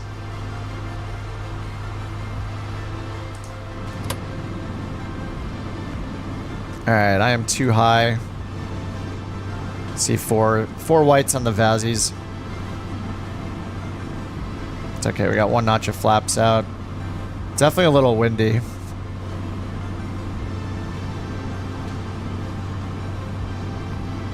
Didn't crash, but a rough landing in the Kit Fox. Man, I gotta get the plane that 420 Texas is flying. That the Aero 145. That thing looks so cool. I might have to try that myself. Looks pretty cool.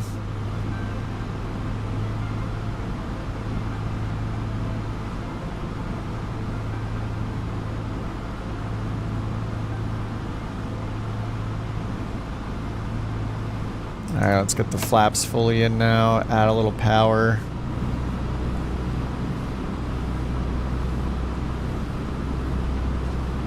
It's definitely pretty gusty.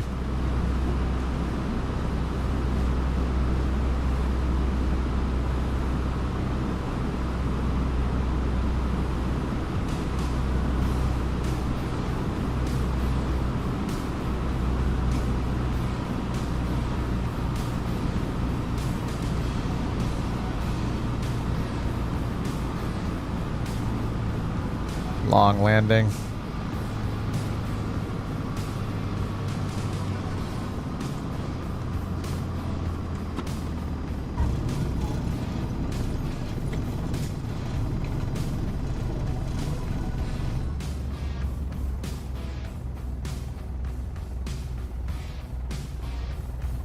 Oh, 420 is coming in right now. I didn't even make my calls on the CTAF frequency. Alright, let me get this set up. Let me see if I can see Texas come in. I don't have the plane that he has, so it's going to show a Bonanza, unfortunately. The plane he's flying is way nicer looking than this. No offense to Beechcraft lovers, but I'm going to have to get that plane.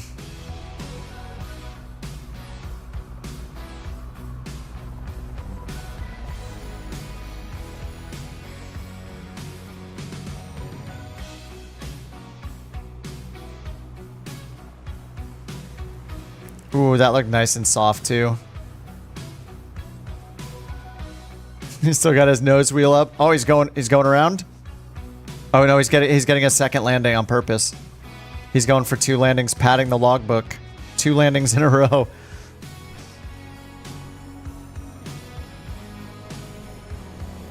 This is a cool little spot. Even though my for some reason my sim is killing all the trees around me, it still looks cool. Alright, flaps are up. And got the fuel pump off. Landing light off. Strobe off. Just got our nav light on. We made it. Oh no, Rick, what happened over there? I just saw Rick plop into the ground. Yeah, a bit of a long landing for sure. What's up, Ryan? There we go. This is our taxi view here. I'm just chilling in the back seat. Yeah, I get really floaty in this thing. I need to pull out my power much sooner. Alright, parking brake is set. Alright, nav light off.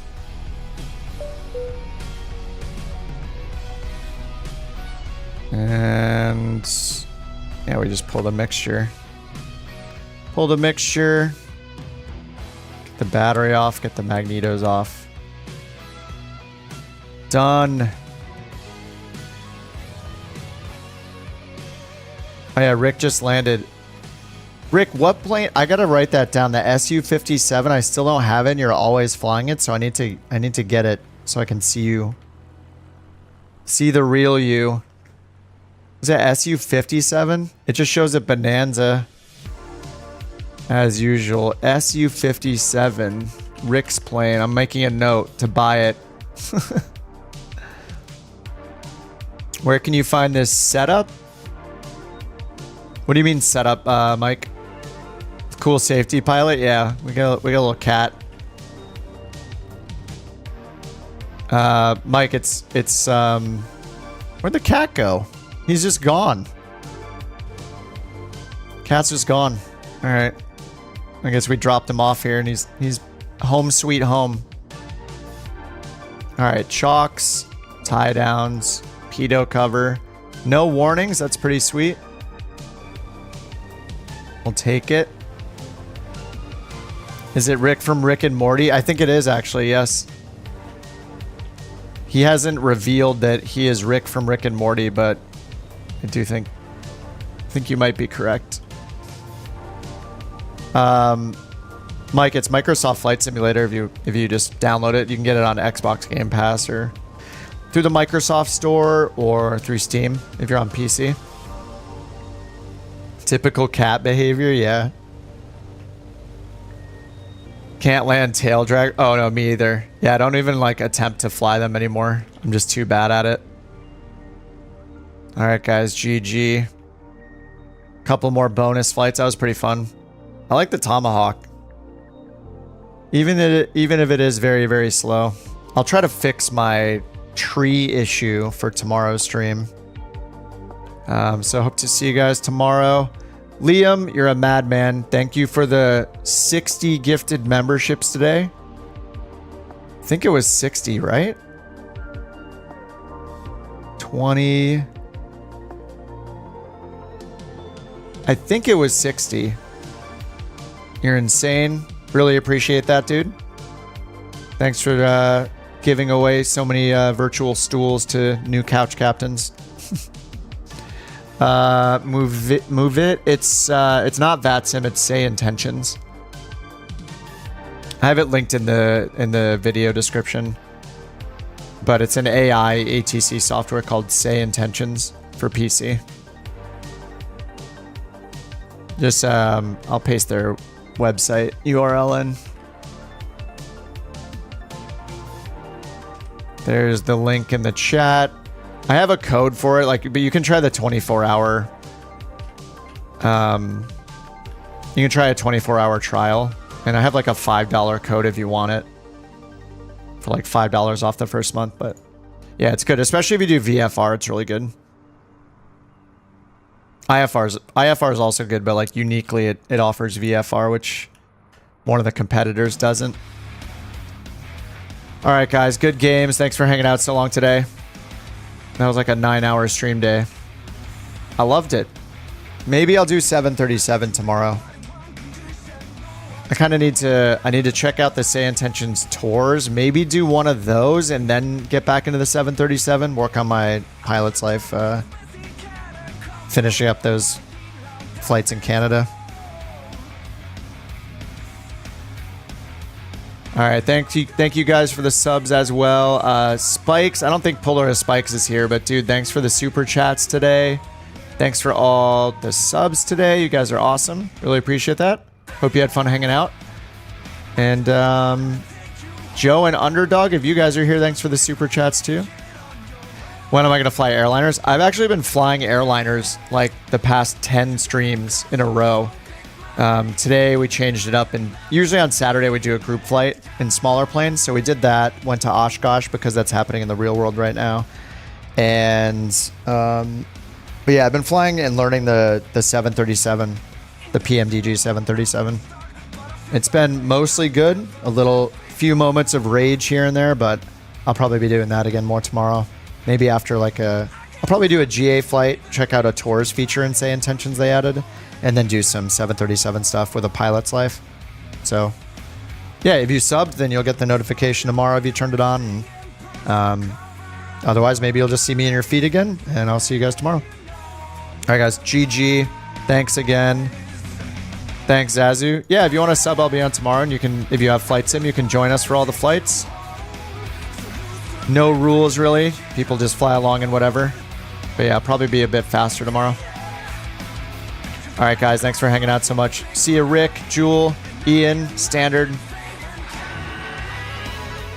and Brian, and Liam. Thanks so much again. Average Lover, see you later.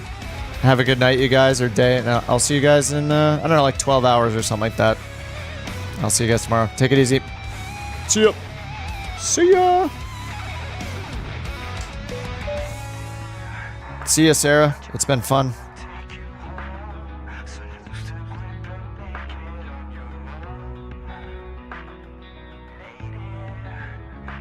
Is she gonna say anything back? At 11 o'clock, about 48 kilometers away, you'll see White Otter Castle. This quirky and fascinating structure was built single-handedly by Jimmy McCout, a Scottish hermit, between 1903 and 1914.